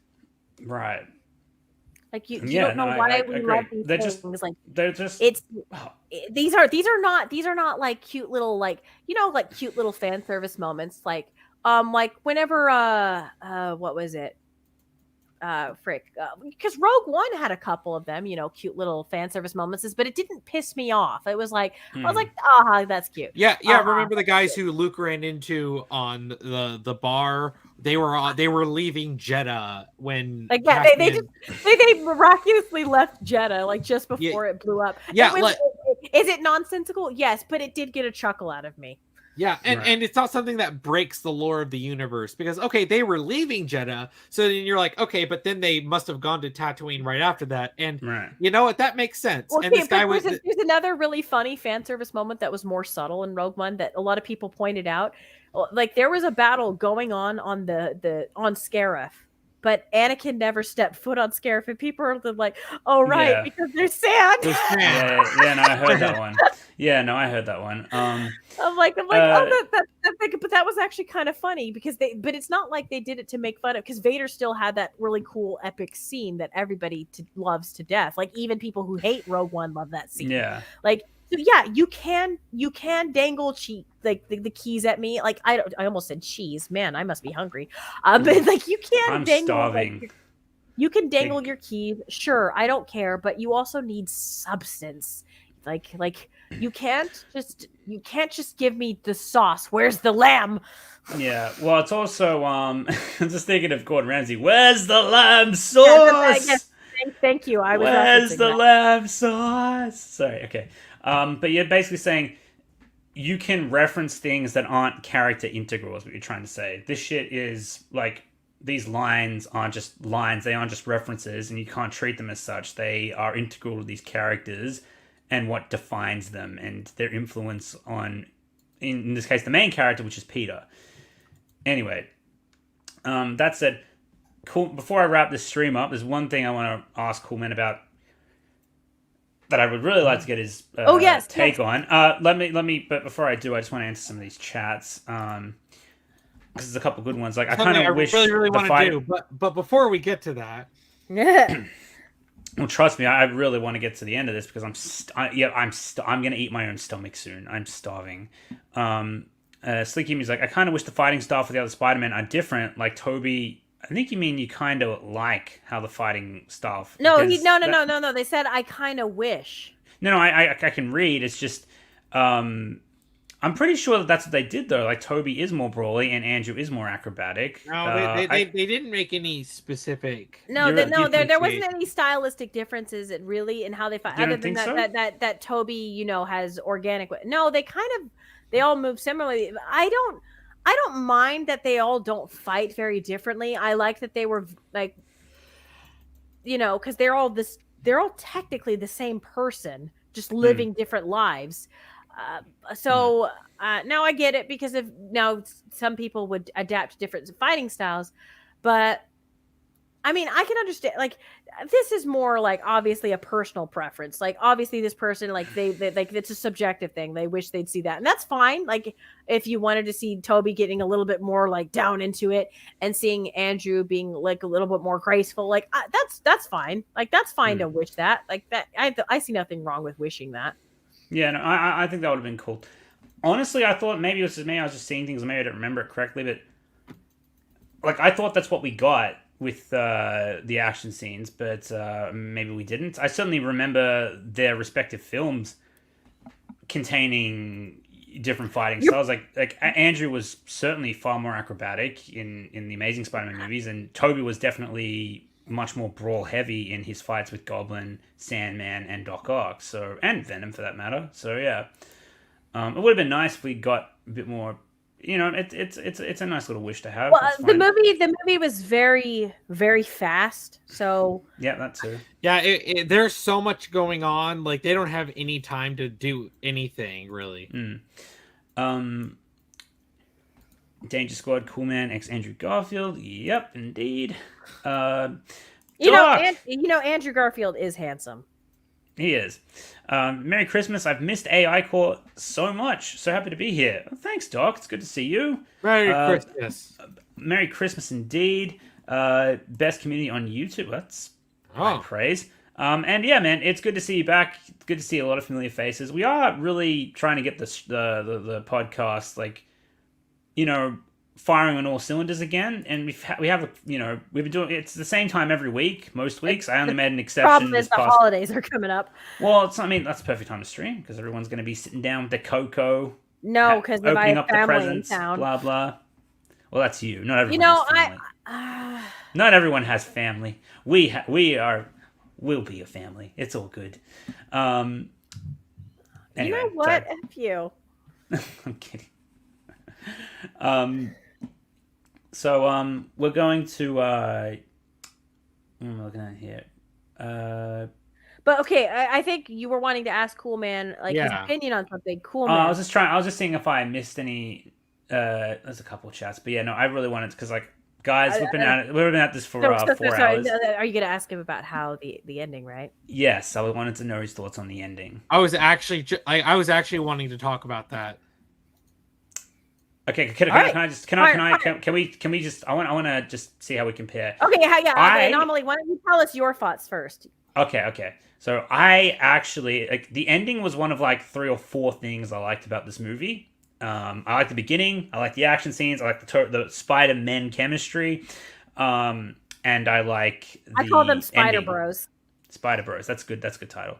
But yeah, I thought it did a good job. I thought it was ballsy for an MCU film. I thought it did a good job giving the film some weight, some consequences. It actually, you know, gave, it drove home that sense of responsibility Peter needed to take for his actions, even though it was largely Doctor Strange's doing as well.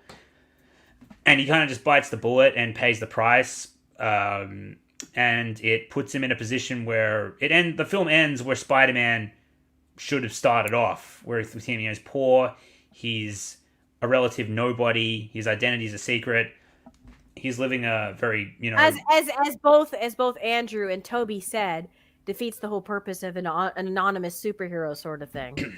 Yeah, he kind of like, you know what I mean, like he's. That's the whole point of Spider-Man. He doesn't live a very glamorous life. He has a virtually a thankless job, but he has the responsibility. It's a responsibility he has, like it or not, and he has to do it. And that's what makes he him chooses heroic. to do it because he's a good because he's a good person. That makes him heroic. And that's where the movie ends off, and that's So I actually like that ending. I think it's bittersweet. All right, so I think it was well acted. I like how he goes back. And one of the things I actually specifically really like about it too is how he chooses to leave Michelle out of his life. He could have, he could have, and Ned for that matter, yeah. He could have tried to get it back. He could have been like, why would I? As much as it also made my heart bleed a little bit because you know how much he loves Michelle. But he made the conscious choice to, why would I drag this person into my crazy life and put her in danger again? I almost lost her. If it means I have to say goodbye, but she'll be safe, and that's what he chose to do. So yeah, I actually like the ending quite a bit. Actually, okay. The more I think about it, my turn. I actually agree. I don't like this. Shut your mouth. Okay. I did not like this movie, but I think this is a correct direction to take Tom Holland if they keep sticking with it. If they backpedal, then they'll ruin any goodwill this could have with the fans that have been constantly complaining that Tom Holland does not feel like Spider-Man. But I'm going to go back further a little bit with the ending. I liked where they all said goodbye to each other, and they all had that little hug. I do like the first time I actually didn't find Ned annoying. But whenever they cried and hugged, whenever he says, "You all are going to forget about me," and he makes that promise that he's going to come find them. Like, I was like, okay, I don't find Ned and Michelle annoying. Like they're not cracking jokes. They're taking things seriously. They're not being all like, dude, like, shut up. I'm like, okay, the movie is slowing down. It's giving this weight. Like, they're actually giving this weight. Like, this is a big, important thing that Peter's doing. Peter's actually making a really big sacrifice here. So gets given weight. So Peter, he decides to go, he meets up with Happy, and Happy's treated seriously too when he's at her grave. It's like, thank God. Stop dumping on him. And then Peter goes to that, to his apartment. Well, before that, he meets up with Michelle and Ned in the little coffee shop. And yeah, like you said, he could have told them, and he decided, I'm not going to be selfish.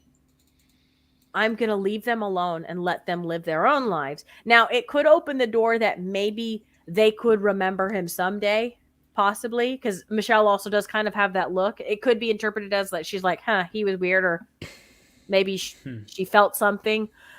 I hope they don't, because I don't care for those characters. But he leaves, and that's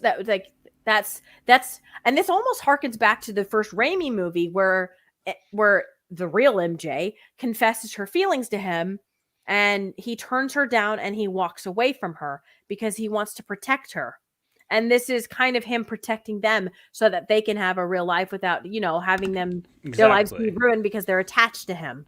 Exactly. And then he's in a down in the dumps, apartment, and he hand makes his own, and that's a specific criticism we've had for years as comic fans and Raimi fans and Mark Webb fans. We've all had this very specific criticism.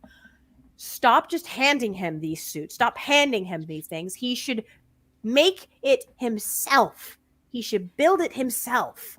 And we see that shot of that sewing machine and a couple of the fabric sitting there as he like climbs out the window. And I was like, oh, is that what that was meant to say? Okay. Yes. It was the Alrighty. red and blue fabric. So, and what's great is it looks like the classic comic book, the costume of like the very first issue of Spider-Man. It was very, well, minus the little other stuff. It went way too fast, but it was very reminiscent of the classic comic. He made it himself. He's on his own. Nobody knows who he is. He's a nobody. The world knows who Spider-Man is. Nobody knows who Peter Parker is. Peter Parker doesn't exist. He's all alone. May's dead. He doesn't have Stark money and tech to help him out anymore.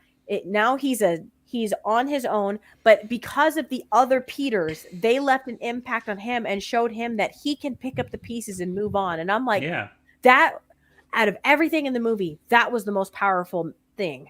And I'm like, and if Sony backpedals and if Disney backpedals, they ruined it. They ruined what is essentially probably, I would argue, possibly other than the stuff with Tom and Andrew, one of the best scenes in this movie. Probably one of the best things that's come out of Phase 4.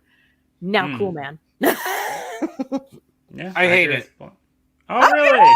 Oh, all right. Let's see. But maybe not for the reasons you think. Because conceptually, the idea of having Tom Holland's Spider-Man finally fit into the role that he's supposed to start as. Yeah, no, that does annoy me, Cool Man. Like, yeah. See, now that's the thing that annoys me so much about this is now the movie doesn't really want to criticize Tom too much because ultimately he is validated for him betraying Doctor Strange and everything, even if he has to give up the exemptions for the spell in order to save the multiverse. And it is a consequence. It's an actual consequence. But my big problem here is this is the fourth movie that Tom Holland has been in as Peter. This is the fourth movie for MCU Peter. Fifth. And it is the first time he has a sixth. Actually, no, it's sixth.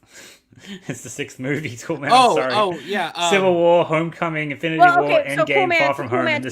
Cool Man, to explain you my perspective, yes, it's annoying that they're finally doing something right with him, but I'm looking at it from the perspective of, okay, looks like them trying to basically get the train on the right tracks again. It's gone so off rails. They're trying to get it back from where it's completely lost its way, trying to lead it back to the right road and get it right back. It's now, granted, that's what I mean. If Sony backpedals, then they've ruined that. I wouldn't be surprised if they do. No, they make probably that next movie.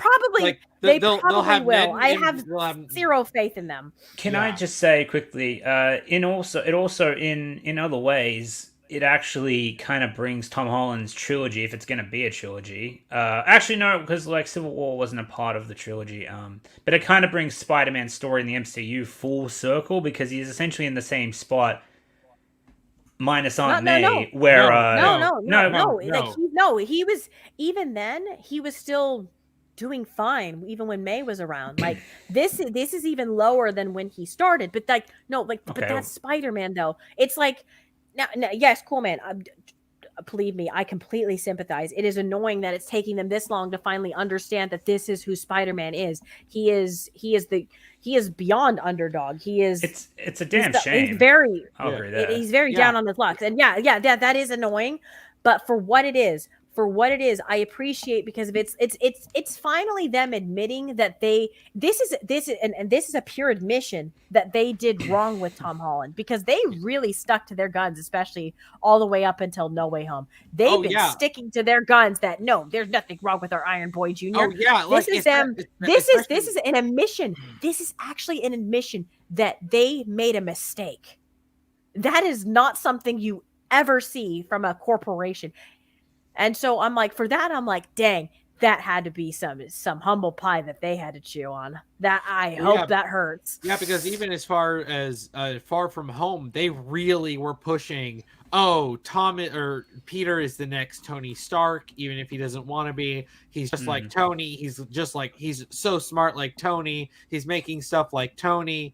And then it's like, oh, well, now we're going to walk that back after like 6 appearances in 6 different movies. We're like oh. If they wanted to do another big crossover movies, like Sony, like you're not listening to this, but if you somehow ever did, if you wanted Tom Holland to cross over with Andrew and him again, put Tom in like either the Raimi verse or the Mark Webb verse and have all them meet up together again and keep it small scale, keep it grounded, and keep at this down on his luck and have them help him, like mentor him, pick up the pieces. Like it shouldn't have been Tony. It should have been like it should be him learning to do this on his own. But if he has to have a mentor, it should be the Spider-Man, because they really did bring out the best in Tom.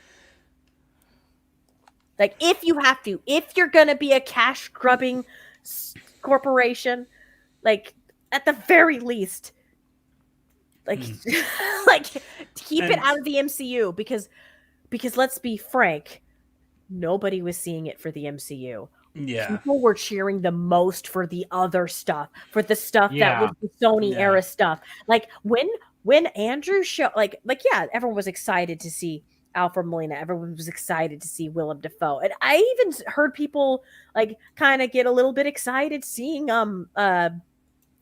Connors and Sandman. Like I actually heard a little, not so much for Electro, but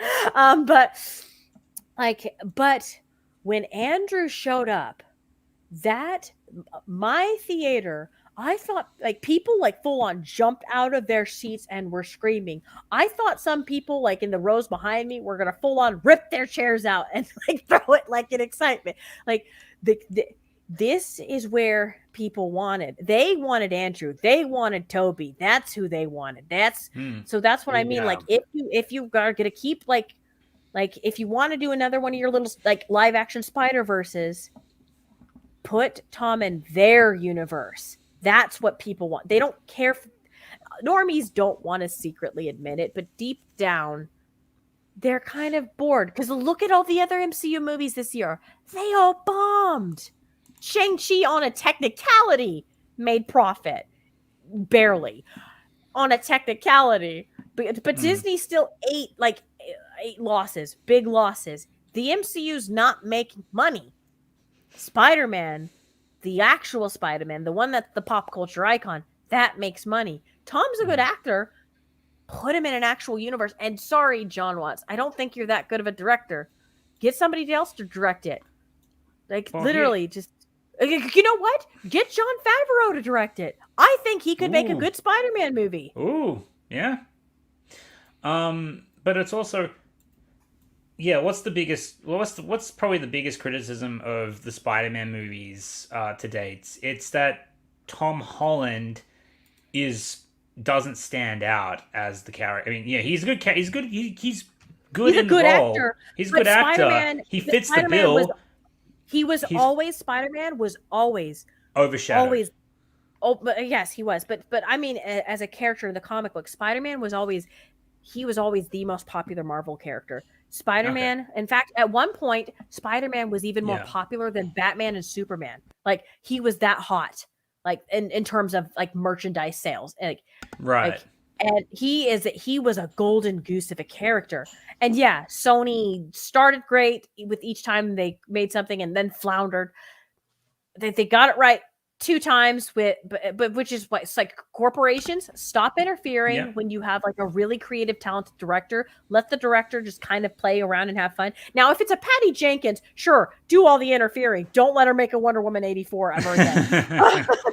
But when you have an actual really talented director, when you have your Jon Favreau's, when you have your Sam Raimi's, when you have your Mark Webb's, your Joss Whedon's, your Steven Spielberg's, your George Lucas's, really like talented creative minds, your Gareth Edwards.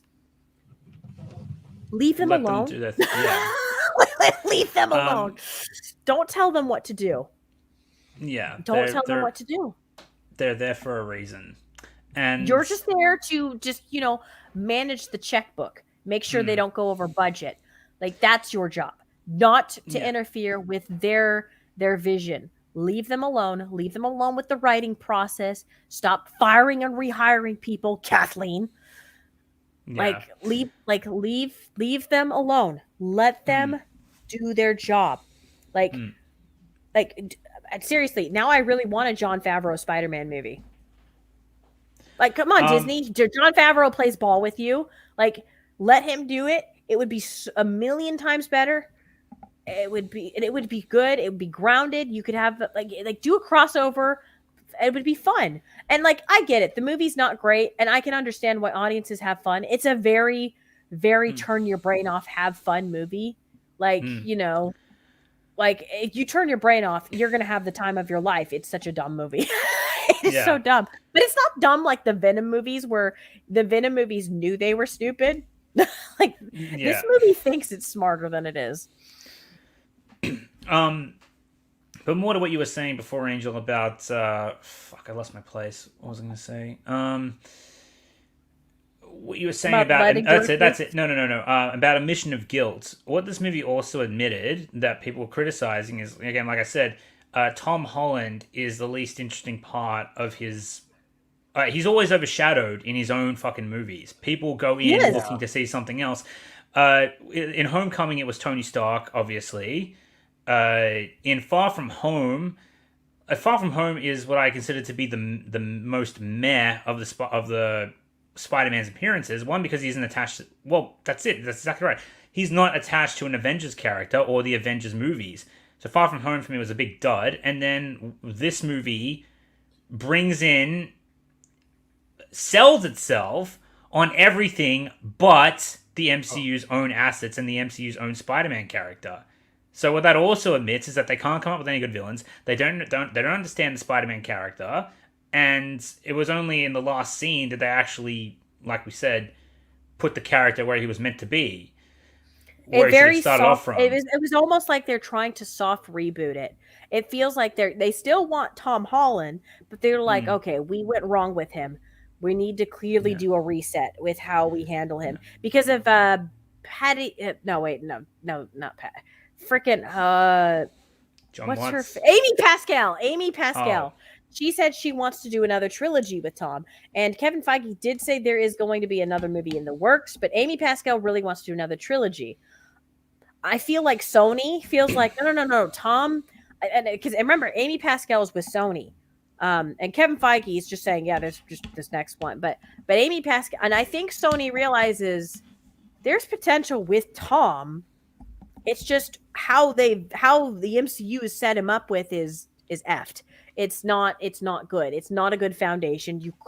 And that's why I think they're like, okay, it's like a dog that's really, really matted fur, and it's really hairy. It's a cute, sweet dog underneath all that, but you got to shave all that fur off and let him regrow it. You got to start from scratch. Let the dog start over. You start over. So okay, all right. Start over. Don't let the dog get all matted again. Actually take the time to groom the dog, brush its hair, give it baths to make sure its hair is nice so it grows back nice. And I used to do dog grooming, so that's why I'm doing this analogy. But like, you got to start from scratch. Like, okay, sure. You know what? Sure. You know what? Do start from scratch. I hope you guys do try. I love Spider-Man. Even though I'm apathetic to the MCU, I actually think Tom is talented. I don't want his movies to suck. Even if people think, oh, you're just a hater, blah, blah, blah. Like, no. I actually like Tom Holland. I actually like him as an actor. And I love the Spider-Man. I've always loved the Spider-Man character. I think Tom Holland is a perfect cast choice. Just like I thought Henry Cavill was a perfect cast choice for Superman, even though I think he's written terribly, and that's not Superman. He's a perfect choice. It's just not written well.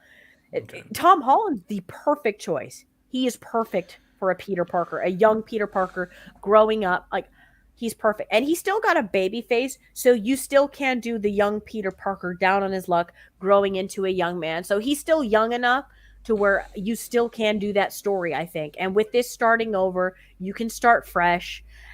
But the problem is he's still connected to the MCU. That's really, even though they're starting fresh, that's really the only downside is he's still connected to current MCU. But if they try to keep the other bigger problem is after Endgame, they're still trying to keep doing big giant stories. And I'm like, guys, you need to go back to small stories, like smaller scale, smaller stakes. Like, don't keep constantly trying to you're never going to outdo what you did. Even though I don't like Infinity War and Endgame, that was huge scale. Go back to smaller scale. You can then slowly build up things from there. But with Spider-Man's a smaller, he's your friendly neighborhood Spider-Man. Go back to small. Yeah. Go back to small. And you don't need the other, and that's the problem is it's like they're afraid that it'll fail. Like, no, Spider-Man's huge. He's huge. As evidence to how Thursday night numbers smashed. Despite all of Disney's excuses for all the other movies, like Black Widow, there's no reason Black Widow should have failed. But it is because it's the current MCU. Because of Scarlett Johansson's Black Widow is an icon now. There's no reason these other movies should have failed. Ant-Man made money. Ant-Man and Guardians of the Galaxy. These were, especially Guardians of the Galaxy, they were nothing characters like, okay, not nothing, but they were D-listers like the Guardians were. And that made so much money. There is no reason that Shang-Chi and the Eternals couldn't have made money if you actually had the talent. The problem is you don't. You have garbage writers or really boring writers. Garbage management more so. Like Spider-Man always made money. He always did. I knew this was going to make easy money, and they didn't have to try. They could, especially because they were bringing in these other characters. They didn't have to try, and that's the thing. It's the MCU doesn't. Yes, the MCU still has pull on the normies, but it doesn't have the same pull it used to. The normies are kind of getting bored of the same thing, and yes, they are damaged to constantly laugh at the same stupid dragged out jokes over and over and over and over again. But the thing is, normies are going to forget about that. When's the last time you ever heard a normie talk about WandaVision? Think about it. Not much. No one talks about it. No one, not really. Yeah. No. When was the last time you heard a normie talk about the Eternals? And that was the most recent MCU movie before Spider-Man. Yeah.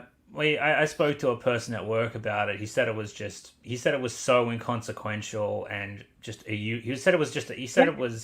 I think he said the movie was all right. I think he said the movie was all right, but he said it was like the most useless watch ever. Like it had no bearing on the MCU except for the Blade after credit scene, which Hawkeye is on right now. I don't see anybody talking about it other than YouTubers who are criticizing it. Nobody. Yeah. The MCU is boring the casuals. It's not that the casuals hate it. It's not, even if they liked it at the time when they watched it, it's not memorable enough. They just want to consume the next thing, but they're not. It's not keeping them there. This is actually pulling a lot of people because of ironically, bringing back the old is something fresh. How sad is that? Because the old was good. Well, yes. No. But the old is good, but think about it. What is new and original is just bringing back these old characters. That's apparently what's new and original because the MCU has become that stale.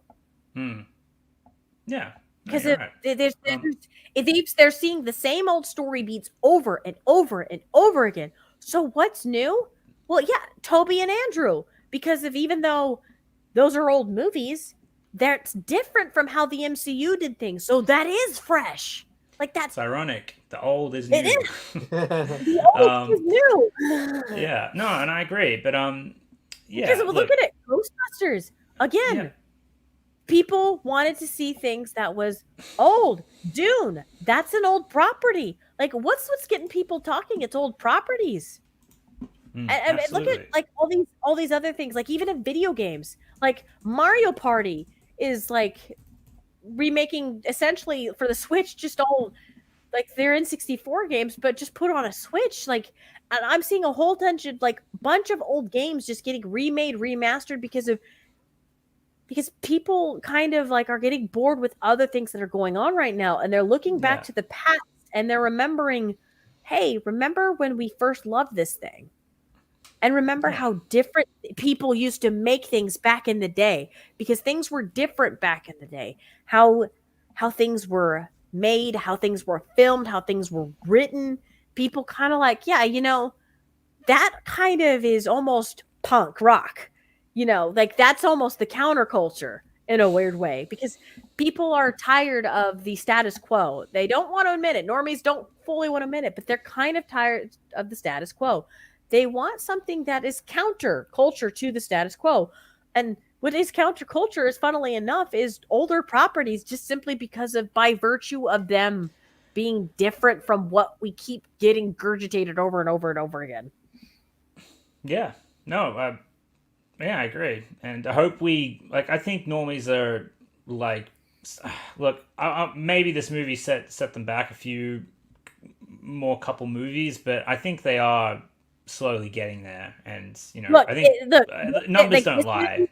This movie is definitely going to keep the MCU afloat in terms of money, but for a little bit. Yeah. But this also, Sony is getting so much money, and we know Sony really wants to, Sony's actually trying to be actual competition for the MCU, and DC should have been, and they floundered hard. I'll take Sony at this point, and I hate Sony. As long as Disney loses, I win. So I know. I don't care if Sony wins. I just want Disney to lose. Yeah, exactly.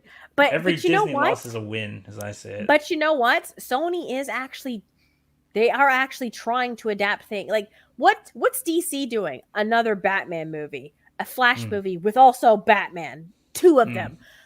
What's Marvel doing? They're just regurgitating all these stupid characters from comic books that nobody cared about.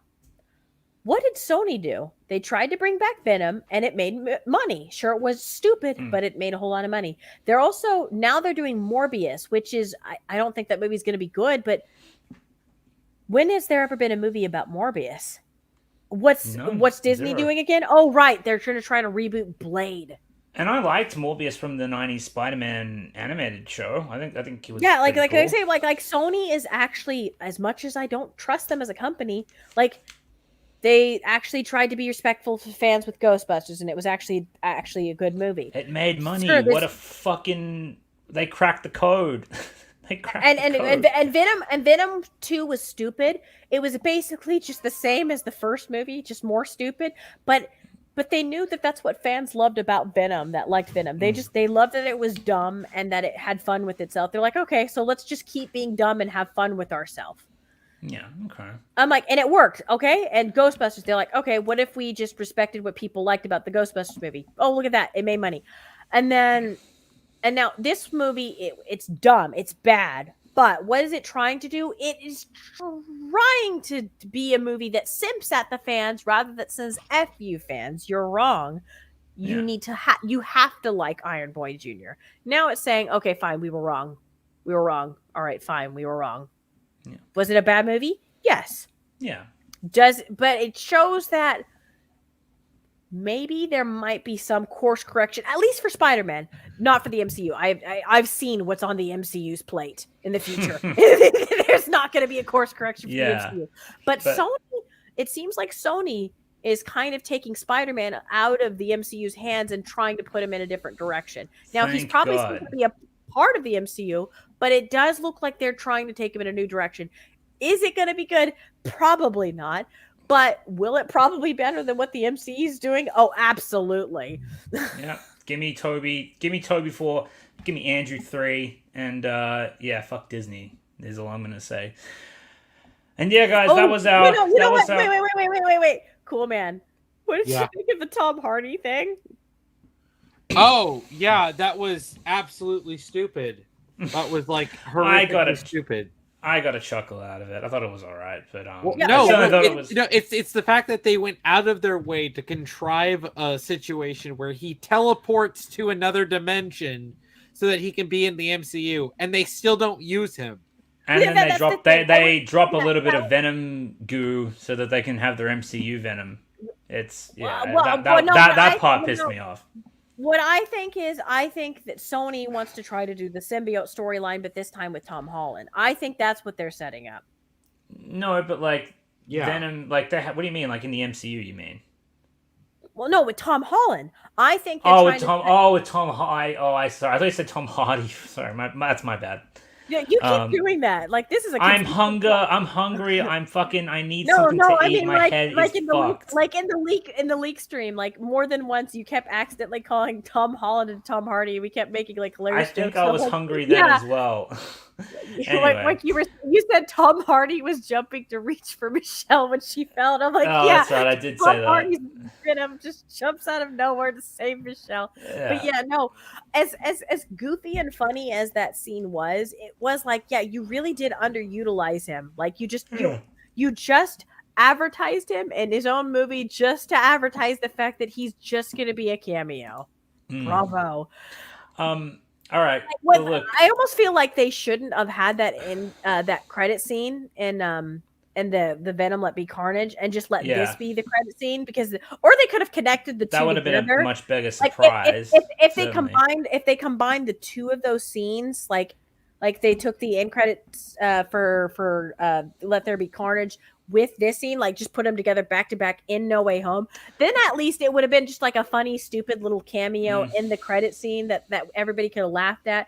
And at least it wouldn't have been like you're almost like trying to create this expectation like he was going to be a part of this movie. Yeah, no, that was definitely a bait. But, I thought it was funny for the most part. Anyway, before I wrap it up, I got this comment, just check my account for a second. It said, it was on my Spider-Man No Way Home Dangers of Hype video. This guy comments, this movie was awesome. Fuck the critics, especially if they haven't seen it. Well, I have seen it now, dipshit. It was fucking MCU garbage, almost at its finest.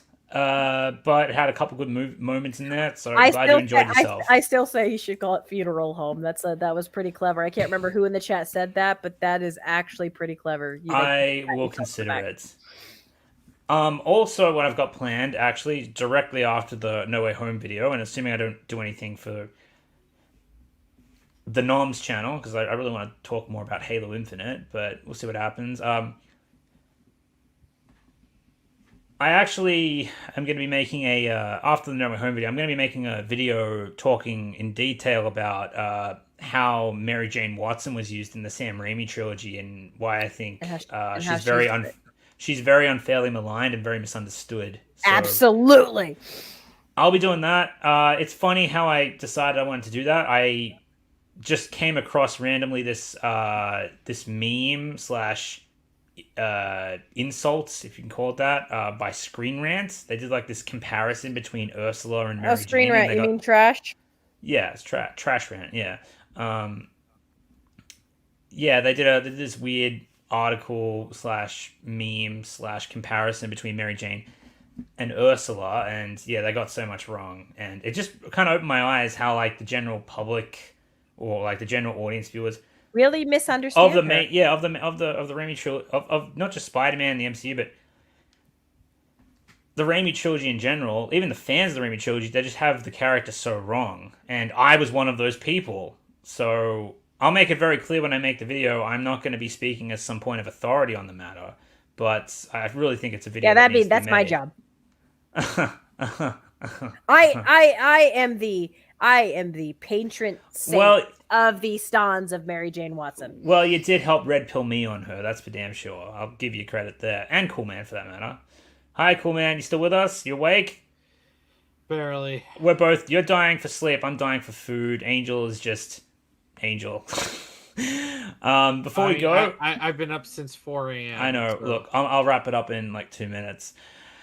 I just want to answer El Benja's super chat here, and it's cool how I like the super chat because it was in regards to how we were talking about the ending, and hello guys, just saw the movie and I think it's a real shame it took 3 movies for Holland to actually feel like Spider-Man, and for Aunt May to really it's be treated as a real character. Okay, Cool Man, I understand how it annoys you, but I look at it this way. This is my perspective. Well, I guess better late than never at all. Yeah, like it annoys me too, but It does annoy me. I do kind of see it as him coming full circle from Civil War. But I hate how they. It is very stupid that it took them this long. But at the same time, it's better for them to finally figure that out than to stick to their guns and stubbornly never, ever, ever admit that they were wrong about how they were handling these characters. And at least they treated Aunt May as more than just a MILF joke. It's just a shame they had to steal her character traits from Uncle Ben. Anyway. Yeah. And there's a lot. The last channel address is this one here from Super Geekdom, because he or she keeps asking you, Angel, why you hate never Aunt said May. I don't like her. I just said I don't care for her. Like it's from MCU, from the MCU Aunt May. No. I don't hate her. I just don't care about her. Like I have zero care. I have zero hate, zero love. It's pure apathy. I was always apathetic to this Aunt May. She's nothing to me. She's a nothing character to me. She means nothing to me. I mean it. Whenever I say she died, I felt nothing. I mean, I felt nothing. I did not feel joy. I did not feel sadness. I felt nothing because I don't love her. I don't hate her. She's nothing to me. And yeah, it felt like they were finally doing something with her, but I don't care about her. Yeah, the MILF jokes were stupid and annoying, but like I don't care about her at all. I don't hate her like Cool Man. I don't love her like some other people. I don't simp for her like Charlie because Charlie's a simp. I don't care. I don't care about her. Excuse me. Goodness gracious. So you're apathetic more so than loathsome. Yeah, I mean pure apathy, like 100% pure apathy for this incarnation of her. Like, oh look, I adore the I adore the Raimi ones, and after rewatching Amazing Spider-Man 1 again just today, well, a little bit last night and finished it the rest of it today, I actually really like the Mark Webb Aunt May too. I was like, oh yeah, I forgot how much like I really liked her character. She felt very, very momish, despite being like a middle-aged woman. Yeah. And her bickering with Ben was cute. I did like it. Like whenever he like brings the dirty stuff in the kitchen, Cool Man, and she's like, "Don't put that dirty stuff on my kitchen counter." And he's like, "Well, I was just taking it out." She's like, "Oh, fine." Those are my bowling trophies. Yeah, she's like, "My bowling trophies." Yeah, she's like, "Oh, well, fine. By all means, then bring all your dirty crap in my kitchen." I was just like, "Oh gosh, that's such a married couple." Yeah, exactly. You feel like they've had a long-term relationship with each other. It feels real that way. The meatloaf joke too. I was just like, that got a chuckle out of me. I was like, that's such a married couple. And she's like, for 27 years, I fed you that meatloaf, and you've never said anything that you didn't like it. And I was just like, oh my gosh, that is such a that reminded me of my grandparents, because of my grandmother makes this fruit cake that everybody in the family hates, but they didn't want to say it to her face. Especially my dad, and my dad still to this day gets fruitcake from my grandmother, and we're like, Dad, why won't you? He's like, it makes her happy. And like, my dad will take a fruitcake to his grave, well, until she dies, and then he'll come to heaven, and then she'll hear from like somebody else, like, my dad hated the fruitcake, and then she'll say to my dad, my grandmother, to her son, she's like, why didn't you ever tell me? And my papa's the same way. My grandfather, he also hates her fruitcake, but he never tells her. He just eats it. I think I'm gonna skip the outro on this one because I'm really hungry. I'm tired too. It's midnight. Where's the Kirby? Where did Kirby go? Haha, NOMZ just wants to go eat. Yes, I do. Link fan, it's good you made it. Yes, we're about to end it. That's okay. Just go back and rewatch. Kirby he's like, please convince me that Mary Jane in the Raimi films is not horrible. I'd like horrible. to be wrong. Yeah, no, She's not horrible. Dude, I used to think the way you did, and then I paid attention. I did my research. Trust me, that's not the case. Link fan. I swear, when talking to my friends, I feel like the only one who didn't love it. Dude, it's going to be the case for a while. The nostalgia bait is always going to get a chuckle and a smile out of people. This is a very The Force Awakens movie. Yeah, but give it time. People will look back on this movie saying it was enjoyable, but it was a messy, dumb, poorly put together movie. Even even people who are fans of The Force Awakens look back on it and are like, yeah, it did have a lot of problems. But they even if they still liked it, they'll admit that it had a lot of problems. Like, so, like, give it a couple, like it's been what, 6 years since The Force Awakens? Well, almost 7 at this point. But give it time. Actually, no, yes, 6 years because it was 2015. Yeah, we're right at 6 years. Wow, because it came out on my birthday. Because my birthday's tomorrow. Oh, my birthday's today. Oh my gosh, it's today. Hi, it's my birthday, chat. Yeah, happy birthday. Hey, happy birthday, Angel. Alrighty. And just just one more thing I wanted to answer before we actually went long enough that we made it into your birthday. Imagine that. Yeah. One more question I wanted to answer was from Danger Squad. Spider-Man is old news. Sonic 2 is the new hotness, and I fucking loved the new Sonic trailer. I actually am really excited to watch that. Oh, sue me. Knuckles is in it. No, I'm a hardcore Sonic fan. Like, I love playing all the games. One thing that bugged me was that Sonic and Tails didn't know each other. I'm like, aren't you guys friends? That was like the one thing that's that what I kind mean. of bugged Like, me. no, I don't like it because that's what they've. No. Okay, But it's Knuckles fine. is in It's it. fine. Knuckles and Sonic are gonna fight. I'm happy. Listen. In terms of video games movies, it's probably the least offensive out of all the video game movies adaptations. I still it feels more like some of the same kids movies that I've seen over and over again, where a character gets teleported into the real world, like Smurfs. There was another one that did that too. I can't remember which one, but it's just I'm sick and tired of that formula, and the fact that they used it on Sonic of all things.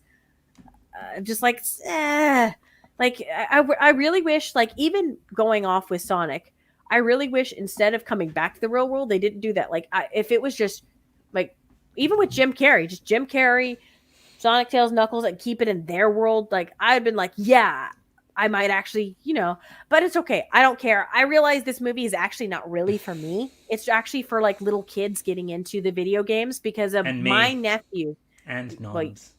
But you're dumb though. But but I'm just kidding. But like my nephews and my niece, they adore it. Like they adored the first Sonic movie, and they had so much fun with it, and they love it. And I'm like, yeah, you know what? That's fine. They like it. That's okay. It's not for me. Yeah. Well, think what you will. I am too hungry and too tired to have that debate. So let's. Oh, good. I'm right. Yay! Right by default. Not to mention and token privilege as well. Also, it's my birthday. And birthday privilege. She's got the trifecta, guys. Anyway, look. Thanks, Angel, cool man, for coming on, sharing your thoughts on Spider-Man: No Way Home. Always appreciate you having you on the podcast. Thank you. Chat, God bless you for staying till this freaking 5 hours of this. Don't forget to subscribe to the other channels. Cool Man's channel is in the description. At some point, I sometimes appear in his videos. She sometimes appears, in his videos. They make really good reaction videos. Make more of those, please. Well, maybe if the universe gives us more good things to react to. How about that? Yeah. What was I gonna say? Fucking. Join Discord if you haven't already. Channel memberships are there for anyone who wants to. No one's got a gun to your head. Same with Patreon. Thank you, all the members and Patreon supporters. You are too kind. Thanks to everyone and their lovely donations. Blemish Halo. You're freaking all the gold stars in the world go to you. If you're watching this back, thank you. You're very generous. This will eventually get re-uploaded to the archive channel, but for the time being, it's going to be on the main channel, and people watching this back can enjoy it. But, if you haven't subscribed to the archive channel already, go there, because that's where the streams are eventually going to end up. I've got to re-upload the Stuckman one. That'll happen very soon. I'm trying to stay on top of it. And, guys, thanks for an awesome stream. You're the best, and we'll see you later. Same time next week. Oh, wait, no. Next week, this time's Christmas, so... Yeah. I don't know. There's actually the week after is New Year's Eve. Will you do a New Year's Eve stream? I'll probably change it up then. There's actually a stream I wanted to do with. I'm not going to say who. I'll tell you guys off. I'll tell you guys when we go off the air when I'm planning. But basically, what I'm planning, you guys will both get a week off, because it actually won't contain either of you what I'm planning. And it's going to be very out of nowhere. People are like, really? This is what you're going to just stream on? I was like, yeah. I'm actually thinking of actually doing it as like a kind of a private stream and then uploading it as a video. But we'll see how we go. Anyway, guys, thanks very much for your time. And we will see you next week sometime. I'll figure it out. Okay. See ya.